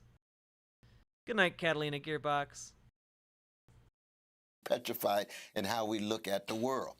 And right now, we have to have presidential debates and politics in which people who look look at the world through the lens of what the great Frantz Fanon called the wretched of the earth. Cornel Poor West. people and working people. He just spoke for like 2 minutes about needing to empathize and understand the positions and views of oppressed people in other parts of the world, which is true. You should do that, but also, like, that was a lot of words for that concept. No matter what color, gender, sexual orientation, national identity, or region. Cornell, you were a surrogate for Bernie Sanders. In fact, in 2016, he chose you as one of the people to write the Democratic Party platform. Have you talked to him about your campaign, you deciding to go outside the two-party system? He ran although he is an independent and a socialist, he ran inside the Democratic Party. And has he given you advice? No, I haven't talked to Bernie recently. We just did a wonderful event based on his wonderful book with Brother John Nichols there in Brooklyn, Academy of Music. We had a wonderful time, Sister Jane and my beloved wife, Anahita. We had a wonderful time with him. And Bernie will always be my brother. I've got a forever love for that brother. We just have disagreements. I don't think he would be surprised, though, because I, of course, supported the Greens. Sister Jill Stein, after I supported him, just like I'd go back to the great Ralph Nader. Oh. I didn't know that Cornel West had supported Jill Stein, but that actually explains a lot. And a lot of people try to view those two as spoilers. They're not spoilers at all.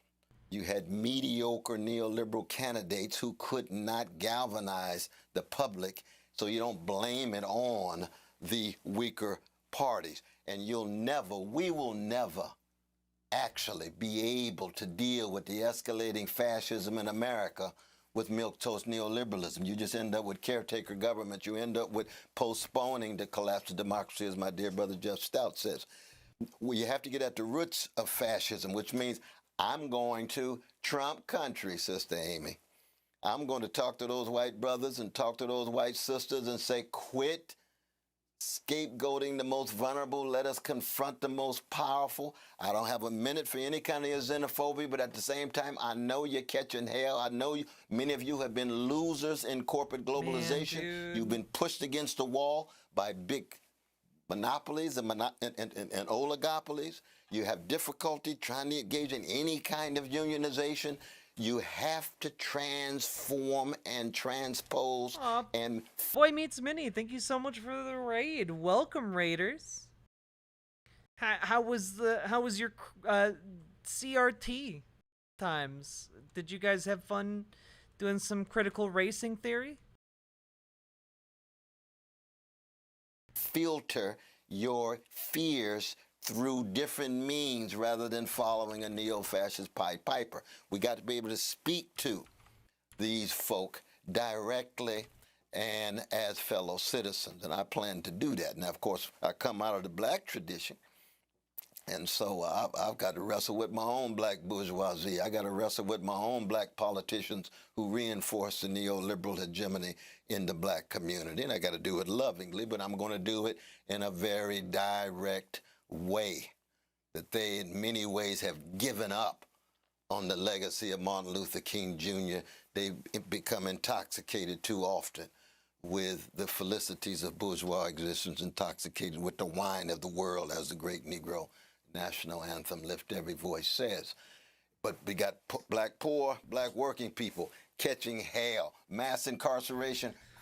Cornel West is very based, but his understandings of electoral politics are dubious, and I'm really, really scared he's going to split enough of the vote from Joe Biden to allow Donald Trump to rise to power again, this time as a far, far, far more effective fascist leader than he was the first time around. Crime against humanity. Who's the major architect of mass incarceration? Joe Biden.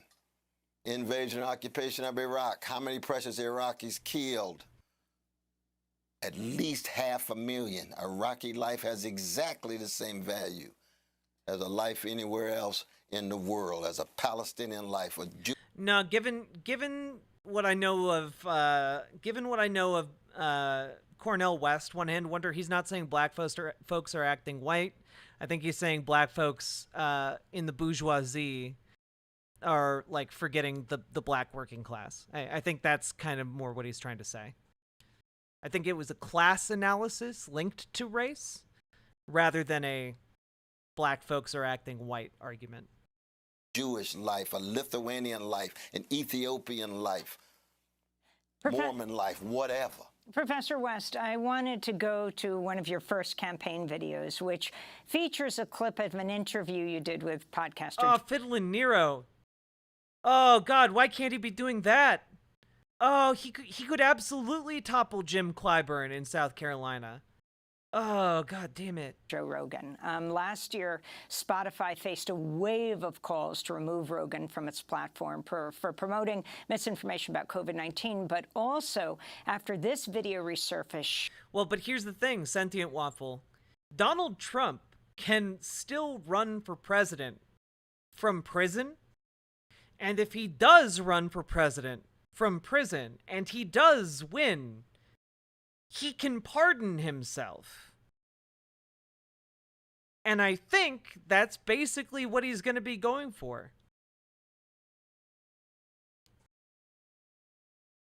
Yeah, Loella Wolf, it does suck, but I'm hoping that the primary process in 2028, if we manage to make it through that long, I'm hoping that in 2028, the primary field will be very, very competitive, and that will give the opportunity to for a like the rise of a real progressive candidate. I was hoping for it this go around, but we're not getting that with Joe Biden, unfortunately. I thought Joe Biden was going to step down and other people were going to fill in, but that's not happening. Maybe we'll get AOC to run in 2028. Who knows? You can run as a felon, but you can't vote? Yep. Showing Rogan using the N-word on his show 24 times. I just want to play a clip. Like, you know, yes. Saying the word you've already said is just like saying she's calling you a like this boy that he's a but starts calling them. You had people like India Are and others actually pull their music from Spotify. She would later put it back on and said she felt like she had accomplished a lot in pointing out what he was doing, especially in using the N-word. Can you talk about why you featured him in your campaign ad? Well, one is it's an attempt to show that we have to have a realignment, which means you have to be able to speak to people you have some deep disagreements with. And I mean, Brother Joe Rogan, he said a number of things that I have, deep disagreements with. Man, it is really depressing that Cornel West understands the need to work with people you disagree with fundamentally for common political cause. But like a lot of people on the left within who will like vote Democrat, don't understand that basic concept, I don't think that censorship, for the most part, is the proper or appropriate way. I really don't. I think that people must be free to express themselves, but you would hope that they would have respect for others, especially black folk, indigenous peoples, gay brothers, lesbian sisters, Jews, Muslims, Arabs, those who traditionally have been degraded.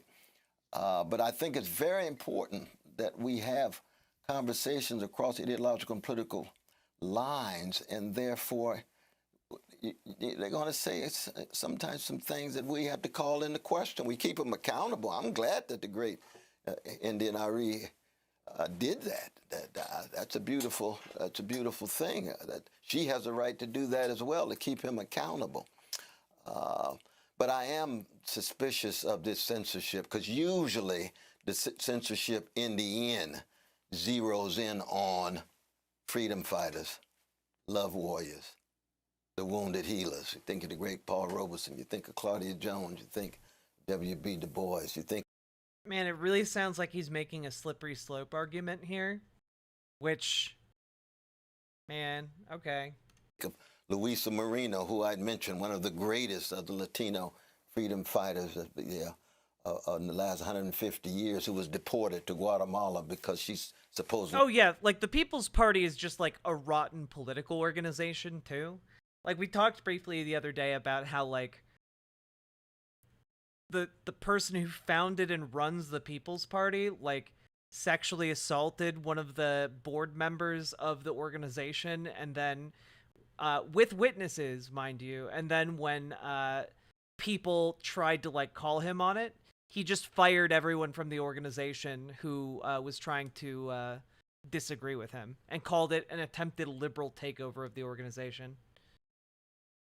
They had communist associations and so forth.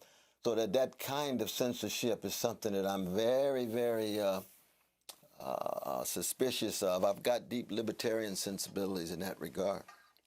India Ari also said she's against cancel culture and ultimately went back on Spotify. That's right. So, you know, Democracy Now!, we ask very critical questions. I also want to read from a New Republic article. Oh, that's true. That's true, Paladin. He can't pardon the Georgia charges. It's true. I'm still willing to bet, though, Paladin, he would try to pardon himself. Like, that would be his Hail Mary plan. Thinking that if it went to the Supreme Court would side with him because he had, like, most of them appointed, you know? So, we'll see. About your candidacy and about the People's Party. The article states, quote, while the party began in 2017 with noble roots to form a new political party independent from corporate money and influence, it's been mired in troubling allegations as well as broader organizational dysfunction, numerous sources of corroborated sexual harassment allegations against party founder Nick Brana.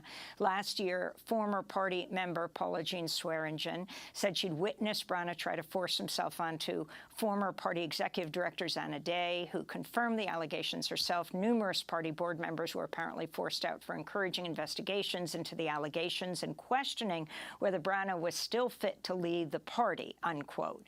Brana has also praised the prominent anti-vaxxer Robert Kennedy Jr., who's also running for president. But as...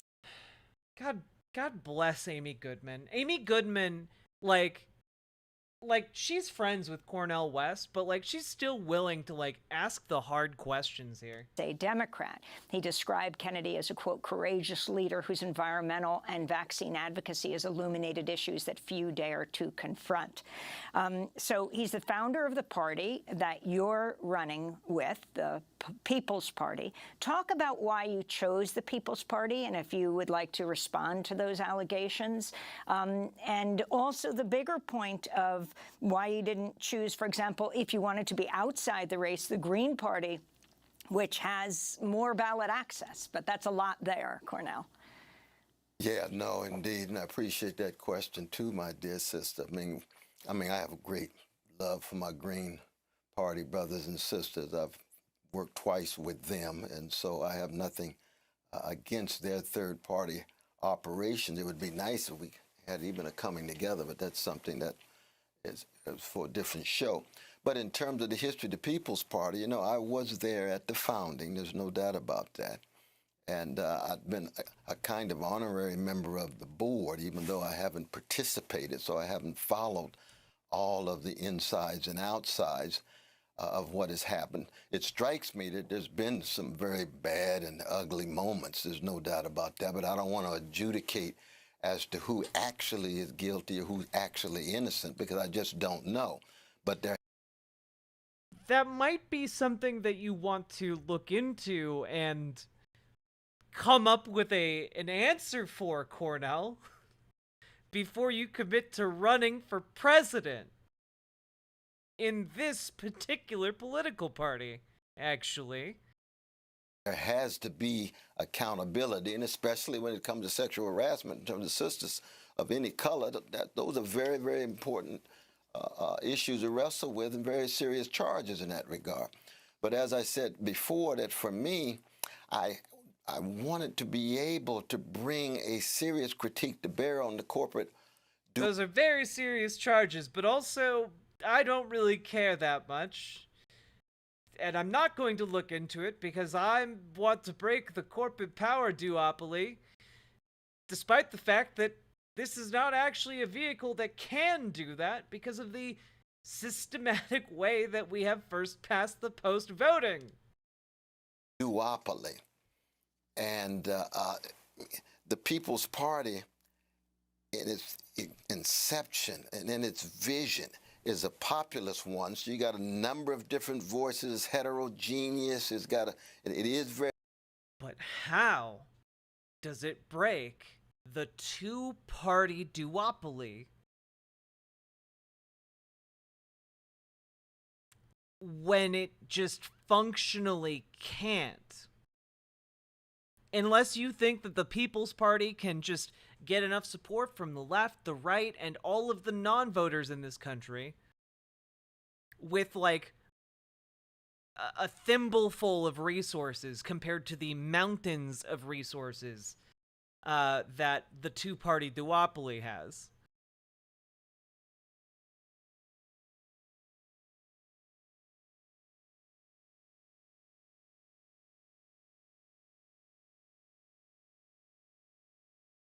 Very loose. A lot of people say, well, is it an organization at all? I mean, does anything hold it together and so forth and so on? Well, we shall see. Those are very important questions. I don't want to act as if that they aren't serious challenges. But I think that if we can deliver. It is really interesting, by the way, that in response to, like, those allegations, he's like, well, I don't know if they happened or not. And then just moves along to, like, talk about, like, breaking the two-party duopoly instead of actually addressing any of the charges or, like, what he would do about them. In such a way that we are treating each and every working person and poor people of any color with great respect. Exactly, Bill Casey. Bernie hijacked the entire Democratic apparatus, and now Democrats have Medicare for all, like, permanently stuck and bouncing around within the party. That idea is not going away until we get it. And that's because of Bernie Sanders, okay? This is just like a fart in the middle of the ocean. It's going nowhere, all right? This campaign, if we can raise voices to shape the discourse and dialogue in this campaign, if we can not just bring pressure to bear, but begin to point out that the choice between the neo-fascist brother Trump,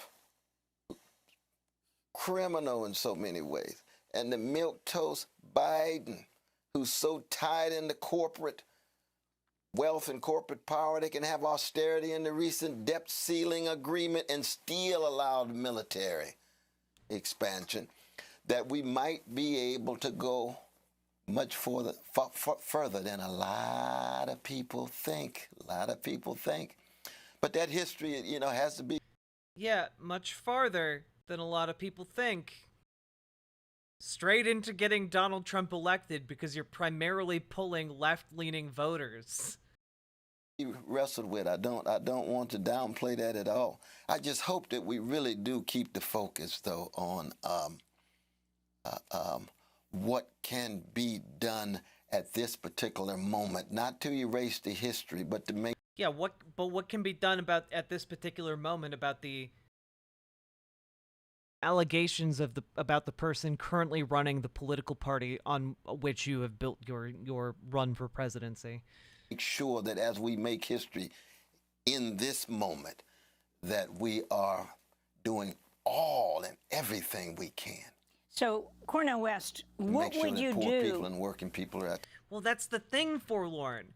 If there's a three-way poll between Biden, Trump, and West, if Cornel West hits 5%, Biden is in deep, deep shit.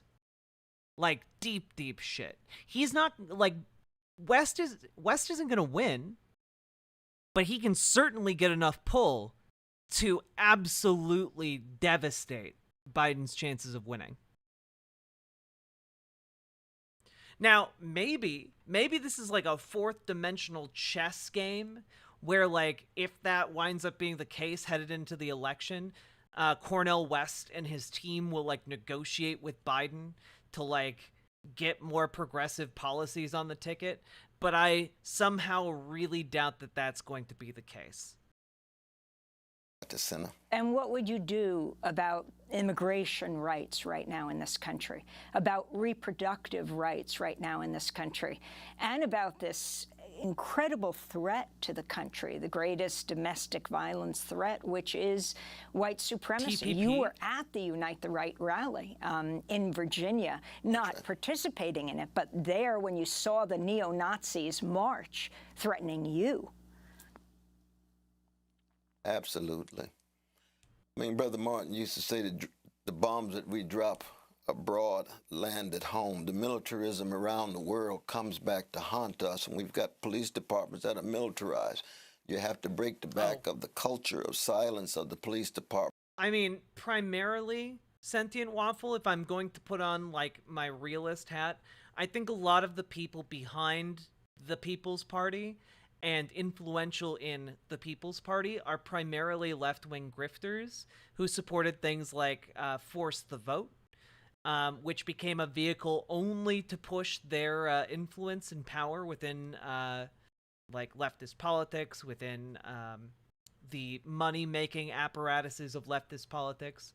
And so when I look at this, what I see is someone managed to get their claws into Cornel West and convince him it was a good idea to run as part of the People's Party. The party that earlier this year was getting Jimmy Dore to consider running for president. So, like, my assumption here is that this is a glorified money-making vehicle, and they managed to find the most, like, genuine guy they could to be the figurehead for it. Which, I'm not gonna lie, that's probably gonna make them a lot of money. It's probably gonna make them a lot of money. Would you say it's better for leftists to join the Dems and try to change them from the inside?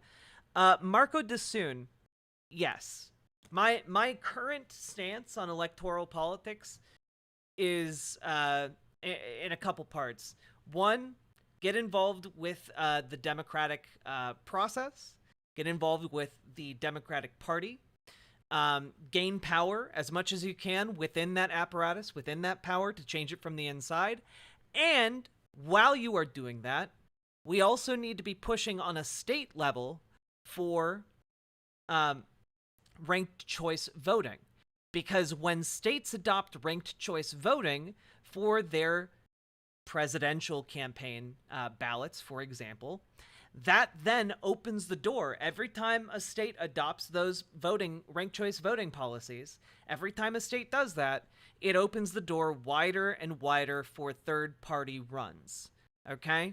So, we need to be doing that, and those are the two things we need to do, because we should be building power within the most powerful organization that is sympathetic to our ideals that we can, and we should be trying to open the door as we do so for other parties to get involved in politics in a meaningful way that will move the needle and get more people running. So that's my take, you know? Ranked choice voting would change everything about how elections work in our country. That is what will break the two-party duopoly, but we need a lot more states on board. Departments that think they can get away with mistreating, brutalizing, sometimes murdering fellow citizens. And as you know, those fellow citizens are disproportionately black and brown, but it includes all colors in terms of police murders every year that the Washington Post and other newspapers keep track of. But you've got to, as a president, you've got to use whatever charisma, whatever language, whatever eloquence you can to try to ensure that you set an atmosphere such that mechanisms of accountability, not just in police departments, but at the workplace. We need workers' control that Rick Wolf and others have talked about, not just at the workplace, but in our cultural life. The organized greed has been on steroids, commodify everything for sale, everybody's for sale. That must be radically called into question. And as a leader, you call for spiritual awakening, moral reckoning, and try to, in some sense, exemplify that, not just in your policies, you see, but in your tone, Cornell, in your we temper, have 10 seconds. in your vision. Well, I want to thank you so much. But immigration, though, you got to treat each immigrant with dignity. Oh, that's the beginning part, but I know we got a longer discussion on that. Dr. Cornel West has just announced he's running for president with the People's Party. Philosopher, author, critic, actor, civil rights activist, and professor of philosophy and Christian practice at Union Theological Seminary, author of many books. I'm Amy Goodman. Thanks for joining us. Oh, man. Cornel West, what are you doing, bud? What are you doing?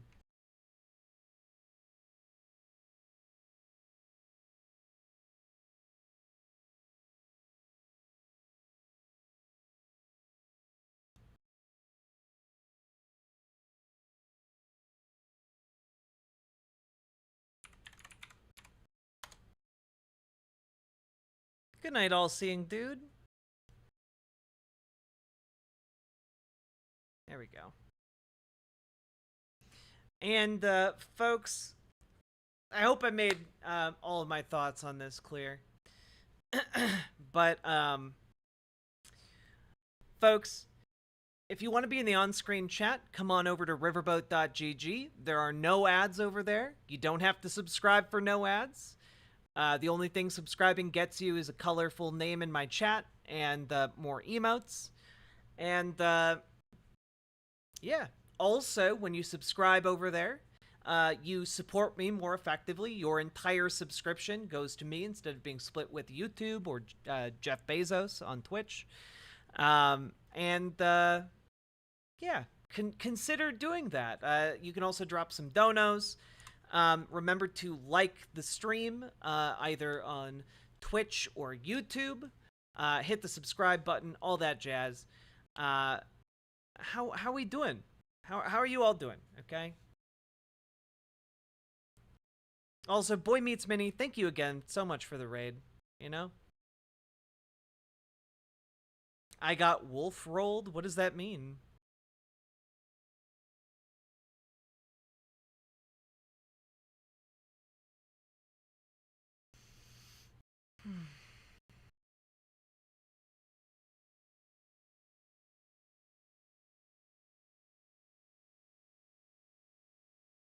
Okay, still trying to get an update on my from my Patreon finished? Gotcha. Is it time? Well, LB, I'm wondering, okay? I'm wondering if you guys want to do Star Trek or if you guys want to do Hollow Knight. That's my main question here. Or do you want more content? Because I have so much of all three. What do you want, chat? Star Trek? Yeah, Paramount Plus released every episode of Star Trek Strange New Worlds Season 1 onto YouTube for free. So we've been watching it together as a chat. Only just got here, so I'm up for some more content if you are. Always down for more content. Trek? Content? Hollow Knight, please? What if I do Hollow Knight and content? What do I want to do? I've been really tired. I've been streaming for about 5 hours here. Also, I've been streaming for 5 hours, and I look really cute, so maybe you can give some subs and donos. Hollow Knight and content? 2 for 1, what a deal, right? I'm at work, sneaking you inside my pocket, so my vote is biased to content. Fair. I have a song that can pump you back up, Jack. I don't know. I've been going for like 16 hours now. I'm very tired. Hollow Knight is pretty freaking awesome. It is. It's my first time playing. Hollow Knight and content? Okay, we'll do Hollow Knight and content, chat. Now, my main question is, what kind of content do you want? Because I have content and also content. You know what I mean? I have pain for you if you would like painful content.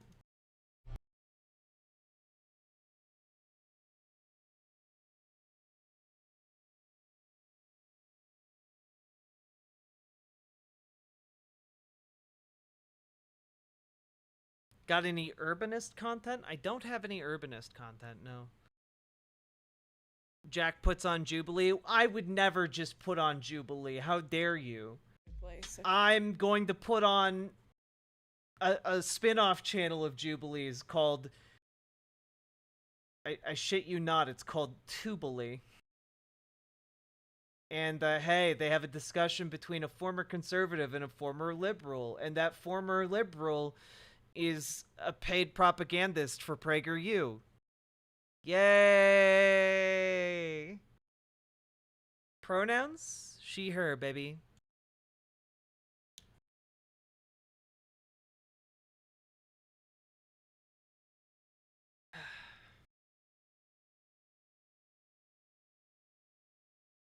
Fuck. This is... You guys asked for this, okay? I need to use the bathroom. I'll be right back. And then we'll get started, okay?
Beep boop boop. Beep boop. Boop boop boop boop boop. Boop boop boop boop boop. Boop boop boop boop boop.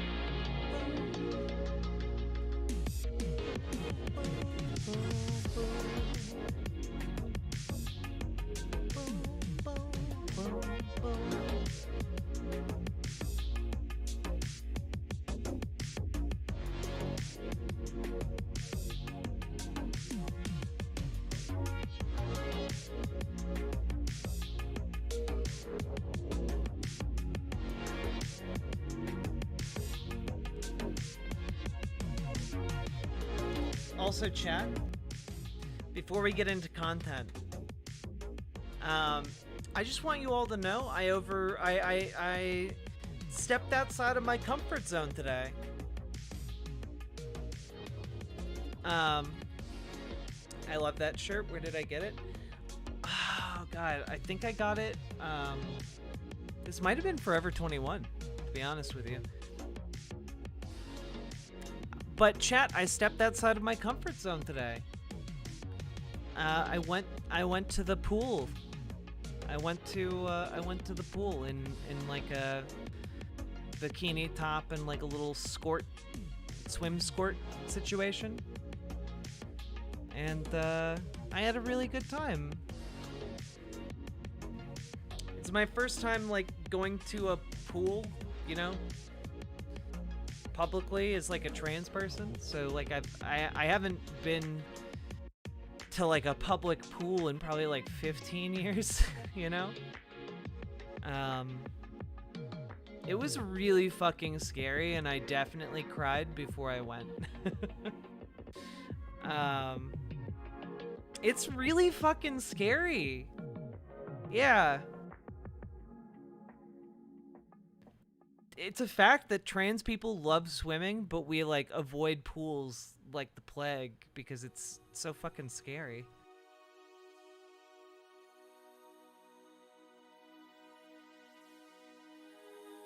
But I did it, and I did keep like a swim, like I had like a long swim shirt on. I did keep that on the entire time, but next time I'll get in the water. I mean, I got in the water just like waist up or waist down.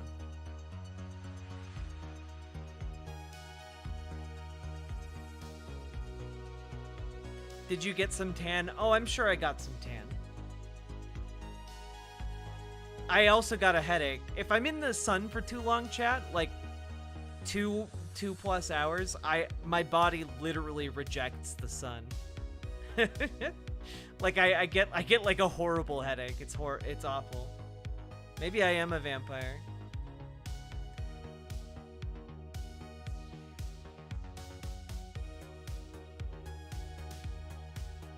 Anyway, chat, one last call. We have been streaming for 5 hours. If any of you have been enjoying the content, please, please, please do throw some subs or donos my way, because that is what allows me to continue to pay rent and buy food and afford healthcare to get my titty skittles. The sun is bad and wants to kill you. It's true.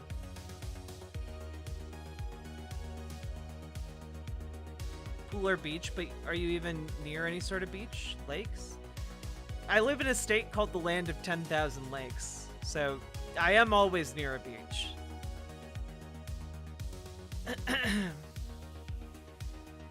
Purple Gold Anime Hero, are you just doing a public service by spamming the exclamation point site command?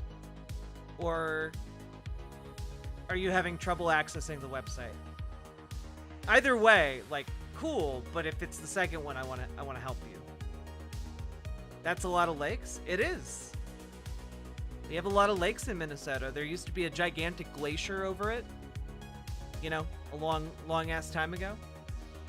And then it melted and receded and left a lot of lakes in its wake.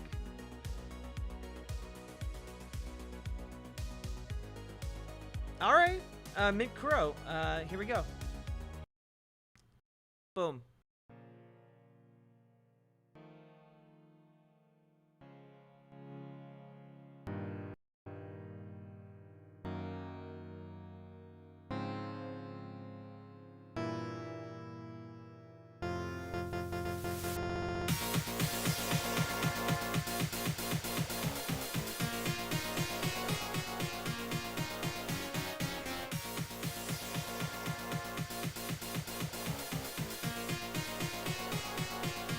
Oh no, you don't have to be sorry, Purple Gold. I just wanted to make sure that I could help you if you were having trouble. Right on. Thank you for helping. I hope you keep doing it.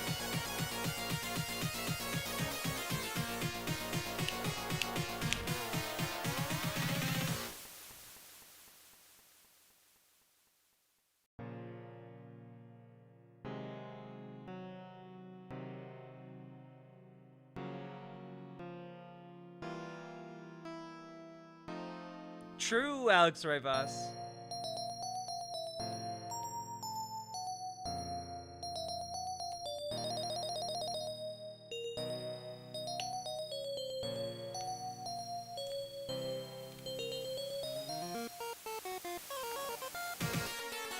Oh, Mikuro. Bargain upheld.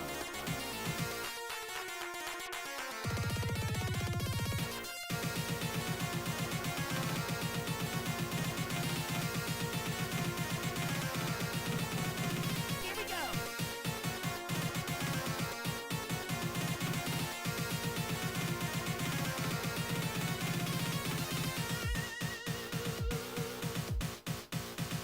Boss battle time.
Here we go.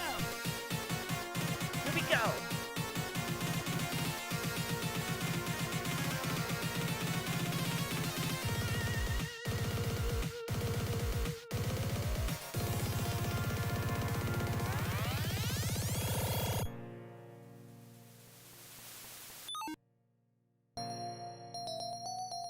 This is made for a rhythm game. Archaea and T plus Pazolite.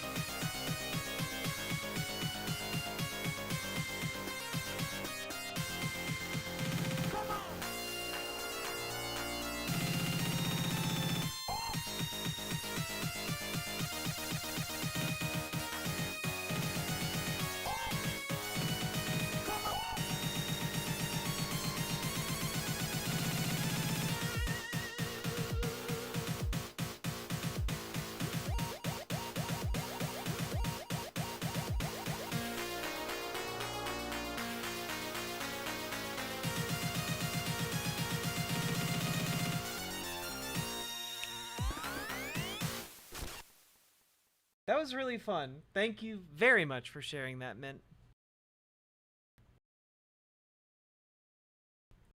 Come on!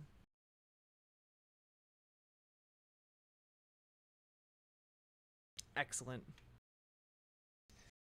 All right, let's boot up Hollow Knight. The time has come. Hollow Knight and pain. I forget which character. This is definitely what it looks like. All right.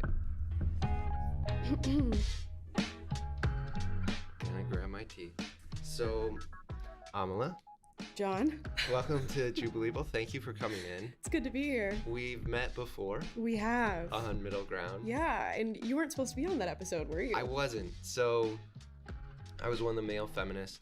I told Ragini that she could have me as a backup going into it, just because we often have dropouts. And Right. so she texted me like the day before. I was like, we have a dropout.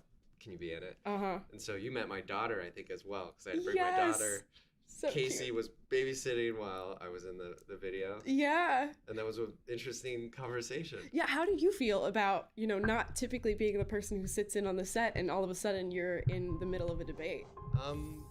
Well, yeah, I've done a few middle ground. I've Mhm. directed, actually, probably several Mhm. a while back. And so I will admit, it's frustrating to be in it. And that was that was like an especially frustrating conversation. Yes. You've been in 2 or 3? I've been in 2 now. Yeah, I did conservative women versus trans women and ours, the anti-feminists and feminists. So it was definitely interesting. The more frustrating of the 2 was certainly the one that we were on together. Yeah. I will say that without a doubt. I think the trans women episode was so respectful and people were for the most part staying on prompt and actually trying to find some It was so respectful when I invalidated an entire group of people to their face. It was so respectful. middle ground, whereas in the one that we did, it was like bouncing all over the place. It was contentious. There was a lot of chaotic energy. Yeah. And I'm forgetting her name. Was it Janelle?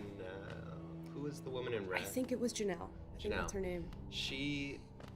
I really admired, just in terms of confidence and her ability to get her word in. Yeah. I was like, wow, maybe I should take some notes, because when I watched it, I was like, man, I'm really holding back.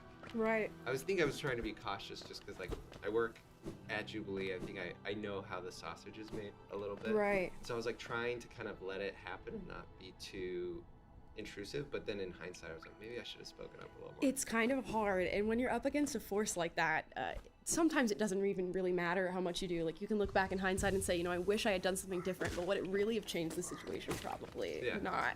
When I came in for that episode in particular, and we were all, backstage, not supposed to be talking to one another, I had this moment of thinking, oh gosh, I hope they chose the right type of women to be on this side with me to sort of keep the structure of this debate going. And I got there, and I'm gonna be honest, I was not excited when I started hearing some of the conversation that they were having, because they were sort of insinuating, the male feminists just do it to get laid, they're NPCs, and I just heard that and went, oh no, this is gonna be some heavy lifting. All of that is true. I'm just joking. Okay, so let me just sort of intro you a little bit more. So we were on Middle Ground together. Yeah.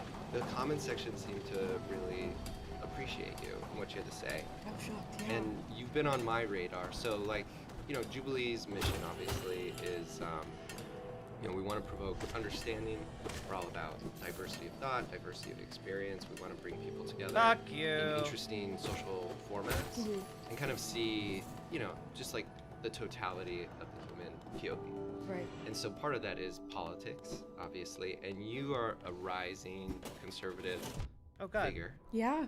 Online. Say that, yeah. You just crossed 1 million subs. I on did, YouTube. yeah. We're That's going a lot. like insane. I think we hit 1.2 yesterday. It's just Dang, wild. That's like 200K in a few weeks. Yeah, we're hustling. So I'll say we're you're hustling. blowing up, and I think Wow, you're blowing up. You're such a great conservative mind. so. And then the reason I'm excited to talk to you, and I definitely want to get into more about your political beliefs. Sure. Is you are formerly progressive left, now conservative. Yeah. And I am former conservative. Right. Now progressive left. I think we both have tattoos that contradict our former identities. Boom. There's my little black power fist we got going on there. Pat, can you get that in a close-up? Yeah. There it and is. when did you get that tattoo? I think I was 16 or 17 when I got wow, that. so you were very young. Yeah, I was very young. I just begged my mom to sign off on me getting a tattoo, and unfortunately, she did exactly that. And what's the meaning behind it? Well, I was in my protesting era, right? Because I was basically a student organizer, so it was just like stand up for yourself, speak in protest of your oppression and injustice, which is not necessarily a message that I don't stand by now, but it's certainly a much not necessarily stronger one. than I Okay, bud. Take on. Yeah. Well, I have so I was formerly pretty active Christian. I don't think you have to get this on camera, but I'm only gonna lift my shirt once. This is just to show. But I have I don't even know what side it's on. But I have a Bible verse. Okay. On my side. And I must ask, are you no longer religious? I'm no longer religious. I'm not religious either. Now an atheist. Okay. Well, that was one of the questions I wanted to talk to you about. Yeah. But yeah, so we both have the ink to prove our former selves. Right. That was really embarrassing, but thank you for humoring me. But I'm excited as a liberal to see someone like you really resonating with our audience. I think Why? Our goal, we really want to invite conservative-minded people to engage with our content. We really want an intersection. But why are you excited to see your audience engage with a conservative like her?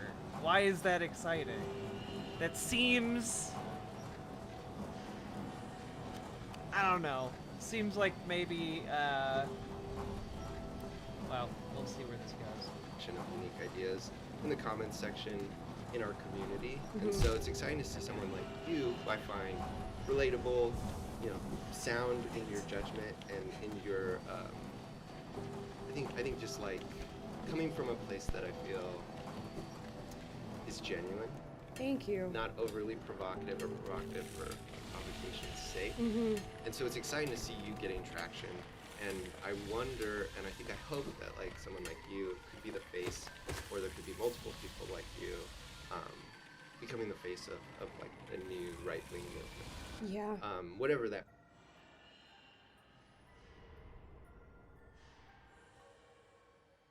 This man's a moron. You just want to slap like a softer, younger, like feminine face onto all of the horrible shit that like bloated white old dudes who hold on to conservative ideals believe. That may be. Right. And I think there's been some times in the last few years where I've been like, like we're just getting to spiral off of the rails. This American political experiment is just going off track. But then, there are moments where I connect with people like you and I wonder, maybe not. Maybe like a mellower, more bipartisan era could be around the corner. Right, I feel the same way, and initially I was really hesitant to even call myself or conservative, or I guess recently I've been hesitant to even call myself conservative because it feels like that label has a certain connotation to it, and people do really associate it with can kill these deep things. hatred and vitriol, and that's never the standpoint that I'm coming from. And it's interesting because I'll see people from my audience in comments and stuff, and I can feel like there's a little bit of that hatred or just a lack of understanding for other people. So I'm always trying to move forward and say, there's gonna lack of you literally went on a panel. You literally went on a panel to discuss how trans people like aren't valid. Like, what are you talking about? Yeah, we just need to bipartisanly shit on trans people. That's the real solution. There's gonna be a ton of people that you disagree with in this life on a multitude of things, and we have this proclivity to sort of go, your brain. Oh, come to scale the mountain. I've heard a tale of a summit way up there. Too far for me, though. I'm not really one for heights. I jabbed myself on one of those crystals back there. Awful sharp they are, and all over the place. Best watch yourself if you're heading up. washed, or I can't believe you believe the things that you think, and I would never believe that. I'm always on this moral high ground, and it's never true. I mean, if we were born under different circumstances, with different influences, in a different family, you'd all end up right on the same side of the people that you tend to hate or disagree with, and I'm always trying to drive that message forward, and it seems to get lost. Yeah, and I mean, so I guess I'm curious a little bit about the timeline. How old are you? Like, how long ago was your political conversion? Yeah, I'm 22 now, and I was 17, 18 when the transition happened. Got it. So it's been like the last 5 years. Yeah. Can you walk me through? Wait, wow, that's such a I don't know, that's such a big life change. Are you sure you were really mature enough to make that decision when you were only 17? I mean, trans people don't even know their own gender until they're 25, is what I'm told from some conservatives. So, I don't know. Seems a bit sussy to me that you can make such a big decision at only 17. I think that might be the best place to start. And I've watched some of your videos where you explain this, but you know, what happened, or what do you think was the inciting incident that kind of nudged you in the direction? Oh no, boss battle. There were many. I'm trying to boil down and pick which one I'll share today, but when I graduated high school at 17, I was like, you know what, I'm going to dedicate my life to activism. I'm going to be the change in the world. I'm going to transform everything. So I did that, and I started working for my mother's organization. She happens to also be quite radically leftist and would self-proclaim to be exactly that. And I started working this job, did it for like a year, and there was no real light bulb moment. It was just gradual instances of recognizing maybe I'm a little hypocritical, I'm feeling a lot of hatred, I'm feeling a lot of depression and anxiety surrounding my political beliefs, and that doesn't seem like that is where I should be if I felt that I was standing in truth and something that felt right. But do you mind kind of outlining what some of your beliefs were at that time? Yeah, a lot of identity politics, heavily invested in identity politics. So my self-view was, you are biracial and you are female, and those are two things that it is not great to be in the United States of America, and here is your oppression package that comes with being born this way. So a lot of anger towards anybody who was different to me, and specifically white males like yourself. Like, it was just such a deeply felt hatred based on these assumptions that I had. So constantly working on women's issues, on racial justice issues, supporting Black Lives Matter, immigration, anything based around what I now believe to be very superficial identity characteristics. And is your mom Black?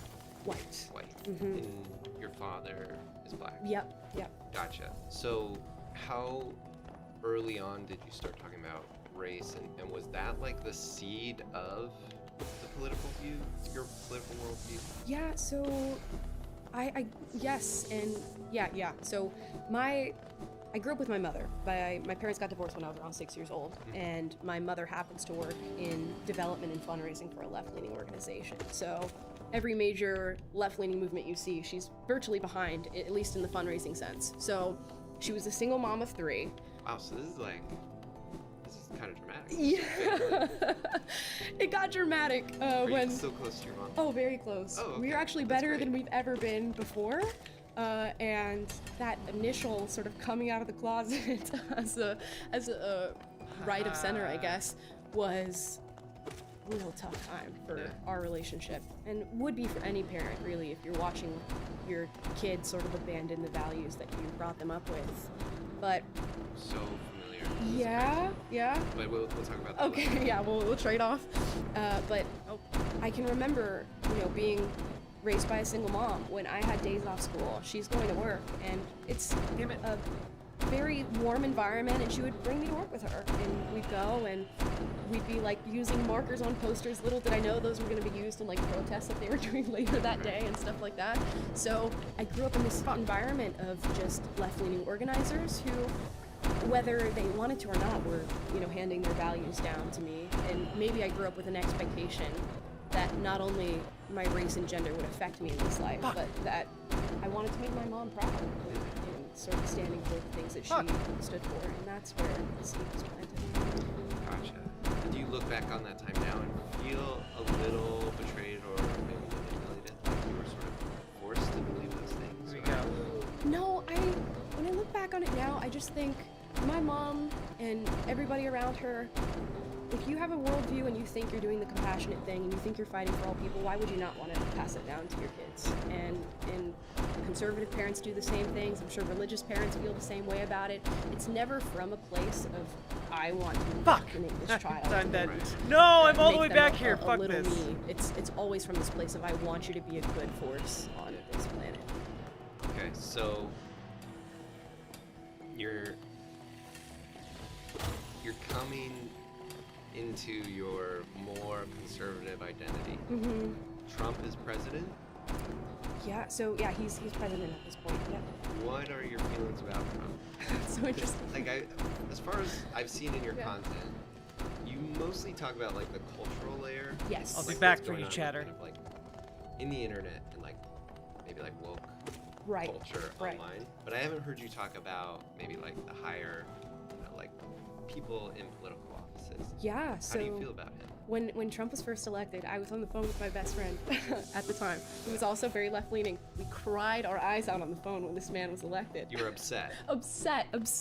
I thought this was the end of our democracy. How dare this person ever be elected? And then as I was going through this transitional moment, saw the way that media coverage was really skewed in a direction that I felt was very disingenuous. So then it sparked kind of let me look into maybe not the words that this guy is saying, because I don't agree with the words that came out of his mouth, but let me look at the policy that he's putting forward, and let me look at the actual moves that he's making as a president. And on that front, I didn't really disagree with much of what was happening. I will never stand behind his mouth. That is the issue. I think to be a president, you have to have that sort of presidential tact about yourself, and he will never have that, I don't think. So as we approach, these upcoming election cycle, which is crazy that we're a year out. Mm-hmm. Well, a year and a half. Mm-hmm. Do you have a horse in the race? I think with what has happened over, the last cycle and the election narrative and everything like that, I don't think on the Republican ticket there is anybody who's going to be a force strong enough to beat Donald Trump. I think a lot of people are looking around and feeling not only like they were, this is the thing, right? This is why I'm very sus about this interview already. Like, he's not asking her at all about the policies that she believes, right? He's not asking her at all about any of that stuff. It's all surface level bullshit.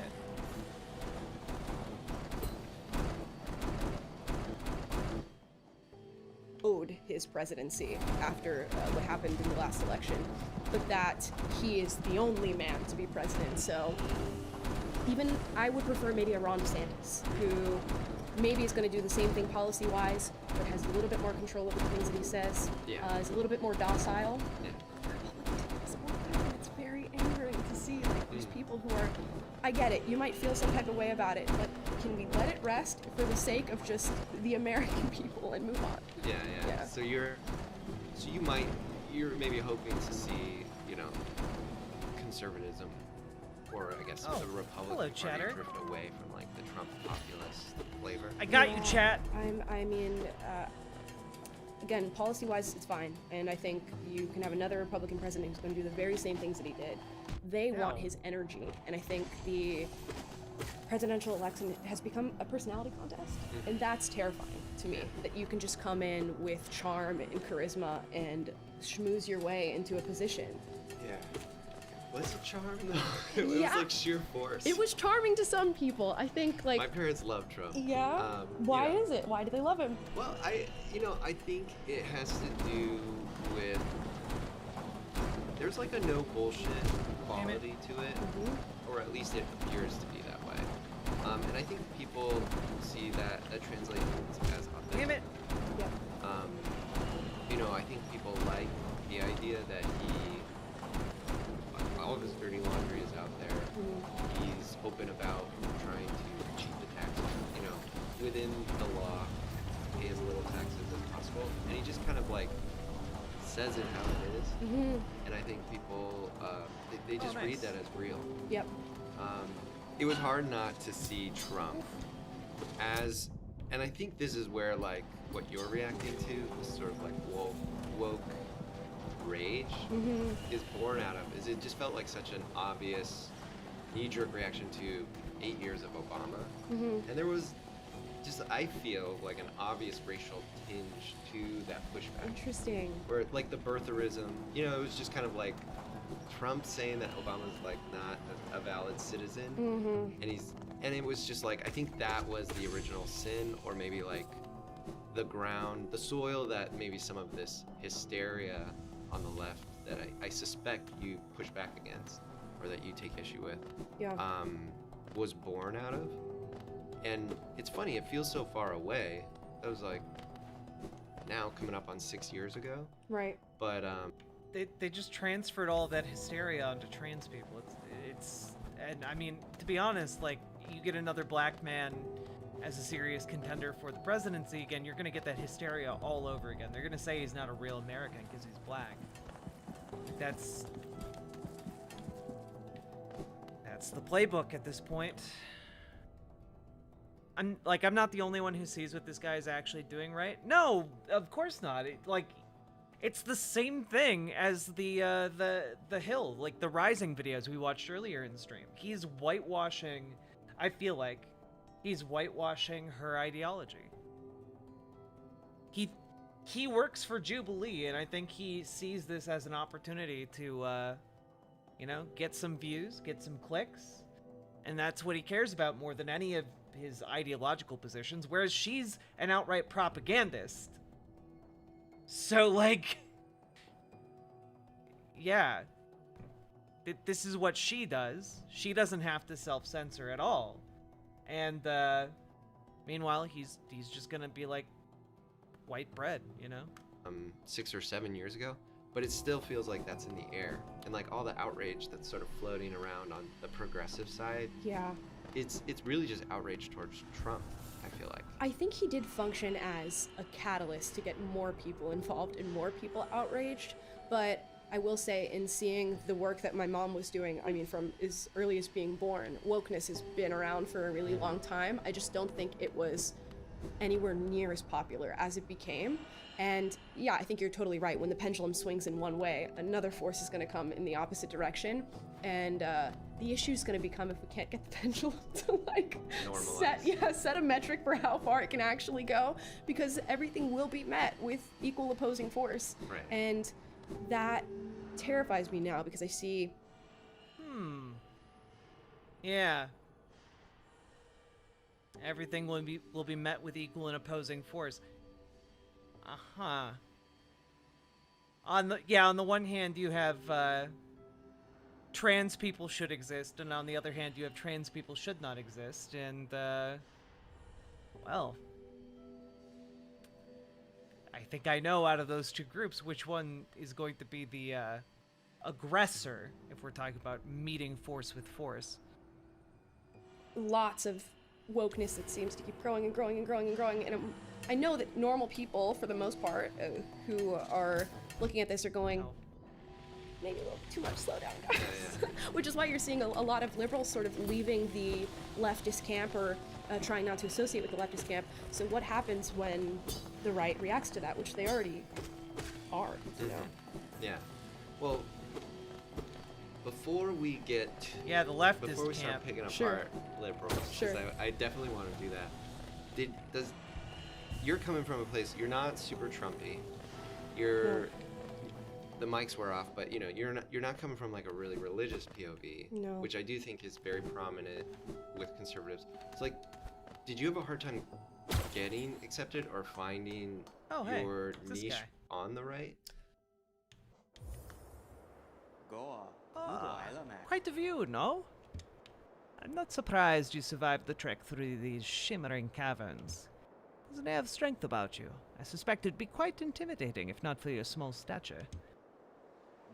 Did it sadden you to see those miners below, still laboring at their endless task? Even overcome, strong purpose has been imprinted upon their husks. Crystal ore is said to contain a sort of energy, not as powerful as the soul the city dwellers harnessed, but far less lethal. Strange to know such ancient facts. I wonder from where my knowledge comes. At this high vantage, I can just make it out. The light from that sad little town. I doubt its residents could even comprehend the scale of the world that surrounds them. So small, it seems. I didn't. I mean, and I think what happened was I was putting out a message because I started, really, I left politics. I left that left-leaning organization, and I thought I'm not going to do any more politics. I don't want to fight with people anymore. I started working at a medical clinic. Not for long. Yeah, not for long. And then I started going on the internet, and specifically TikTok, and seeing a lot of just like left-leaning energy towards young people and thinking, oh no, I don't want the same thing that happened to me to happen to other people, because I know it's going to lead down a path that's maybe not the brightest. And I thought, okay, I'll make a video about this transitional phase that I went through. And that video just like took off, and I think the reason I was so easily accepted by conservatives is, one, because I'm female, two, because I'm biracial, and they were like, you're the only person who can say the things that I'm thinking right now. You're the missing link. Right, exactly. Yes, you're accepted by conservatives because you're a lady and black, so you were able to say the things they were thinking, but couldn't, because if they said them, they would be sexist and racist. Yeah, that's really good votes of confidence for your ideology there, kiddo. Exactly. So, funnily enough, identity politics played a role in me being accepted by conservatives, because there had been this vacuum of like people wanting to say something that they couldn't say or they would get canceled for, and then I came out and just said it, you know. No, that makes sense. And so you haven't felt pushback yet. You felt embraced. Do you feel like your audience and your message, though, is an alternative to, you know, like the Trump camp, the Ted Cruz camp, the, you know, like those bigger political voices? Yeah, I mean, it's not necessarily an alternative, I would say. I try my best on all the things that I do to just verbalize both sides and then explain where I'm at and explain why I'm at it. So, and I found that my show is watched by, yes, conservatives, but like liberal people, moderate people, and it's just become a safe haven for people who want to explore things that are happening, because it's like you see something happen on the news, you turn to CNN, you're getting this camp. You turn to Fox, you're getting this camp. And then there's nowhere to go to just like analyze and figure out where, and be safe to say, I disagree with X, Y, and Z. What do you think about like Fox News? I go on Fox News once a week. That's so specific. Once a week, like you have it on your calendar. So yeah, I have not necessarily. I'm not a contract. I'm not paid by Fox News or anything. But I go on Laura Ingram's show once a week, and I'm just a once a week segment on her show. And I didn't know that. Yeah. What's that like? It's interesting. So I obviously used to hate Fox News. I didn't know that. Tee-hee. For the most part, you know, I get to pitch stories and, you know, talk about things that I want to talk about, so that's great. And I found that it's not as crazy as people think it is. Of course, if you turn on certain shows, you're going to get a certain flavor of things, and obviously it's going to be this Republican right view. But I go on and espouse my just normal beliefs, and it's fine. I don't watch Fox News in my free time, I'll be totally honest, because to me it's just the opposite end of the same coin. Yeah. Well, what do you think about like OAN or, you know, like those? Because now there's kind of, I wonder if Fox will survive like the tough. I think they probably will. They're gigantic. Yeah, I think they're gonna last, and that they have a very specific audience that will always love Fox News. I think you'll find that OAN and Newsmax and these other organizations far more right-leaning than Fox sometimes. For sure. Do you think though that is? Yeah, do you align with what their POV? Just depends. If I'm going on to talk about gender, we're in alignment there. If I'm going to talk about race, for the most part, we're in alignment there. I just am never a fan of punching down on people, and I feel as though... You literally went on a panel to shit on trans women. What are you talking about, you piece of shit?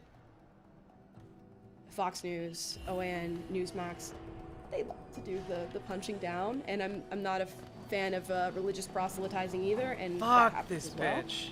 Yeah, they got like kind of the Christian vibes. Yeah, 100%. Which I hear those things, I go, okay, that's okay for you, just don't push it on me. Yeah, for sure. And boss we can fight. talk about that in a minute. Okay, Maybe? one last thing, and then we can kind of steer the other direction. Sure. Where do you stand, like, on the election pushback, like the voting machines, Crystal Heart? the skepticism around the authenticity of like the last election? I don't have a strong stance in either direction. I do think, I mean, seeing through my own eyes, I've seen firsthand accounts of people messing with ballots being found in ditches and things like that, or dead people voting. So I'm not going to go as far as to say the entire election is rigged, and these inconsistencies that I've seen constitute an entire flipping of a country towards somebody. But I do think that the best move going forward is not necessarily to be angry at the people who are talking about election fraud, because they are seeing these videos with their own eyes. It's actually just going to fuel this chasm that is going to continue to grow. The best way to respond to those people is how can we thoroughly investigate your skepticism and lay that to rest. And I think, unfortunately, right out of the gate, it became this left versus right issue because, of course, it was drawn across left versus right lines. But it should have been something that just like, don't we all want to trust our elections? And don't we all want to get to the bottom of that? And it didn't become that. Yeah. So now I don't think that at least people on the Republican end of things are going to trust elections for a really long time. And you might disagree with them, but try to quell that skepticism. Don't worry, Chatter. I got you. And you're closer to it, so that's why I'm asking you. I'm just curious why there isn't a harder play towards moderate, like that framing. While that was going on. Oh, he's a radical it doesn't really centrist feel like label. Fox Gotcha. or any of these big conservative media outlets are interested in like steering the narrative towards de-escalation. Yeah, I would say no outlet has that in their interest. I think you could flip to either and just hear the same message but flip towards the other side. I think it's largely due to funding. So they have all these special interest funders that are telling them, here's the slate, here's exactly what you're going to say. And you can turn on 40 different news organizations and they're saying the exact same paragraph, and that's because they are sponsored by X entity, and this is what they've been told to say. There is no money in moderation. There is no money in moderation. You're not going to get it from an audience standpoint because you lose your core fan base in being moderate towards the side that they hate for both CNN, MSNBC, and Fox News and OAN. And it's not interesting. It's not entertainment. So I think a lot of us look at Fox News or CNN and we blame them. We go, how dare you be a news organization that does this? But your news is a reflection of you. It's what you are watching. It's what you are taking in. So it's more so an indictment on the American people than it is on Fox News. I see. So you think media comes from the people? Sometimes. From culture? Yeah. I mean, I agree with what you're saying about there's no money in moderation. I mean, we struggle to, I think, get sponsorships for some of our shows just because, we have this pretty open forum approach to our content. Poor and baby. So that doesn't always lead to cash. Yeah. Okay. We can flip. Do you want to ask me some I questions? do. I do want to ask you. Okay, so walk me through your timeline. When does your great transition happen? I'm like a generation or half a generation. I feel like they didn't talk like she didn't talk about her political transition at all, really. Like what policies did she suddenly change her mind about? Yeah, like we haven't even, she didn't even say anything really about what she believes or why it changed. Older than you. So I'm 33. So let me see. So I was raised Christian. So that for me is like the kernel of, I think, the conservative worldview. My parents, their Christian values, very important to them. I grew up in Colorado. So I think kind of like removed from maybe like the POVs that you would run into in the city. So pretty like homogeneous community. Everyone I knew was Christian, and I think everything was just sort of anchored in that. I remember watching movies. Wait, the points of view you would find in the city? But like, in the city you find way more diverse points of view. What are you talking about? These people are so weird. Oh, I found the shopkeeper's key. Consuming media, watching the Ten Commandments, you know, like the old one, and just kind of thinking like everybody was aligned with that, or almost everybody. All the good, Fascinating. All the good people were. Right. Grew up listening to Rush Limbaugh on AM radio with my dad, and so that was just the water I swam in, and I discovered politics, you know, when I was, 18, started getting involved in kind of political discussions. I did like a school trip to DC. I can't remember what it was called, but I remember, being pretty vocal for like conservative values. That was around the time there was like the pushback against George Bush. My family, like really defended him. There was 9/11, this kind of wave of patriotism, a lot of uncertainty. I think that really brought a lot of like national pride out. There's like for everybody, at the end of Spider-Man, I don't know, he like gets on the American flag. I've not seen that, no. Yeah, so this is just, I'm trying to kind of give you like a portrait of the world. So, like Spider-Man, the Tobey Maguire one, was like the biggest movie at that time. And it was like the second one, they had to do some re-edits because it was so close to 9/11. Or maybe it was the first one. But at the end of Spider-Man, he like jumps on the American flag and then like flies into the camera. And so that was sort of all of the tea that I was drinking. And I went to Boulder, Colorado for school. And that's just when I started getting exposed to the other side. And it's similar to what you're describing. There's a little bit of depression around, this realization, maybe I'm being hypocritical, maybe I've been a little myopic in how I think about people, how I judge people. And then my faith just started to disintegrate. Yeah. And that was really, I think, the biggest thing. I was taking like a geology course and just like taking Earth history. And it's just like that. And I wasn't coming from like a fundamentalist Christian worldview. Like, I was open to the idea of science and God's plan sort of being interwoven, but it just became less and less plausible. And so it's like once you kind of take like the God pin out, it like the whole kind of tapestry fell down. I do have a question. So what did it feel like to lose religion? Was that a sad moment for you, an angry moment? It was devastating. It still is. I think it's like a death. You experience it like a death, and there's like a grieving process. And then you kind of feel betrayed. Definitely put strain on my family relationships, especially my dad, because I think that was like a really important aspect of our relationship, being on the same page in that way. We're great now, but I think it's similar to what you're describing. You had to sort of get re-accepted. Like, this is who I am, this is what I think. Some big things Hey, Rad Little Razzie. no longer shared. Right. But can we be cool? Yeah, yeah. And that took a few years.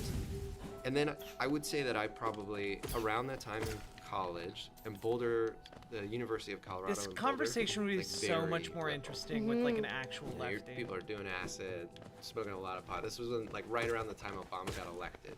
Obama got elected while I was at school. Pot was becoming legal in Colorado.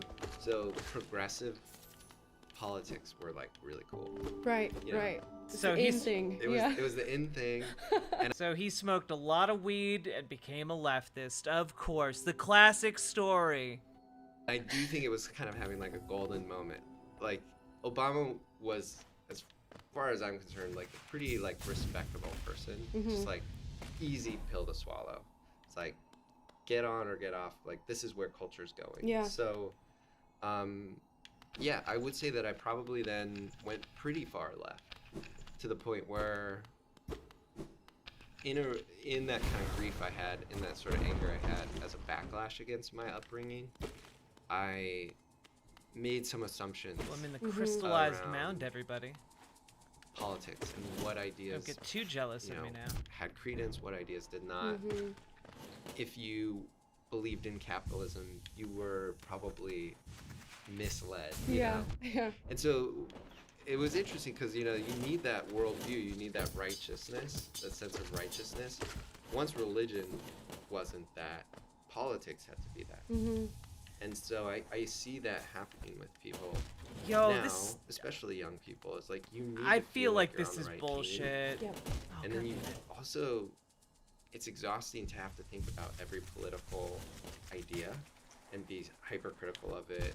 And so I think we just package things. And it's just like, okay, this is my new package. And then you don't question it. Or you're reluctant to question it. Yeah, I think people are going down like a list of issues, and they're going, okay, like I'm a 5 on this side, I'm a 10 on this side. That means I'm liberal, or that means I'm conservative. And there's no acknowledgement or reverence for this idea that you can share things, and it's so weird that we don't want to share things anymore. Yeah. I got you, Chatter. I do. Part of it I am Grub doesn't Friend. Make me, I wish there was like a it just feels like a design problem, like a little bit. Yes. Like I don't know, for whatever reason, there's not like a forum or a way in which we communicate that incentivizes unique, diverse, nuanced ideas. Well. And that's just too bad. And I think about that like with the environmental movement.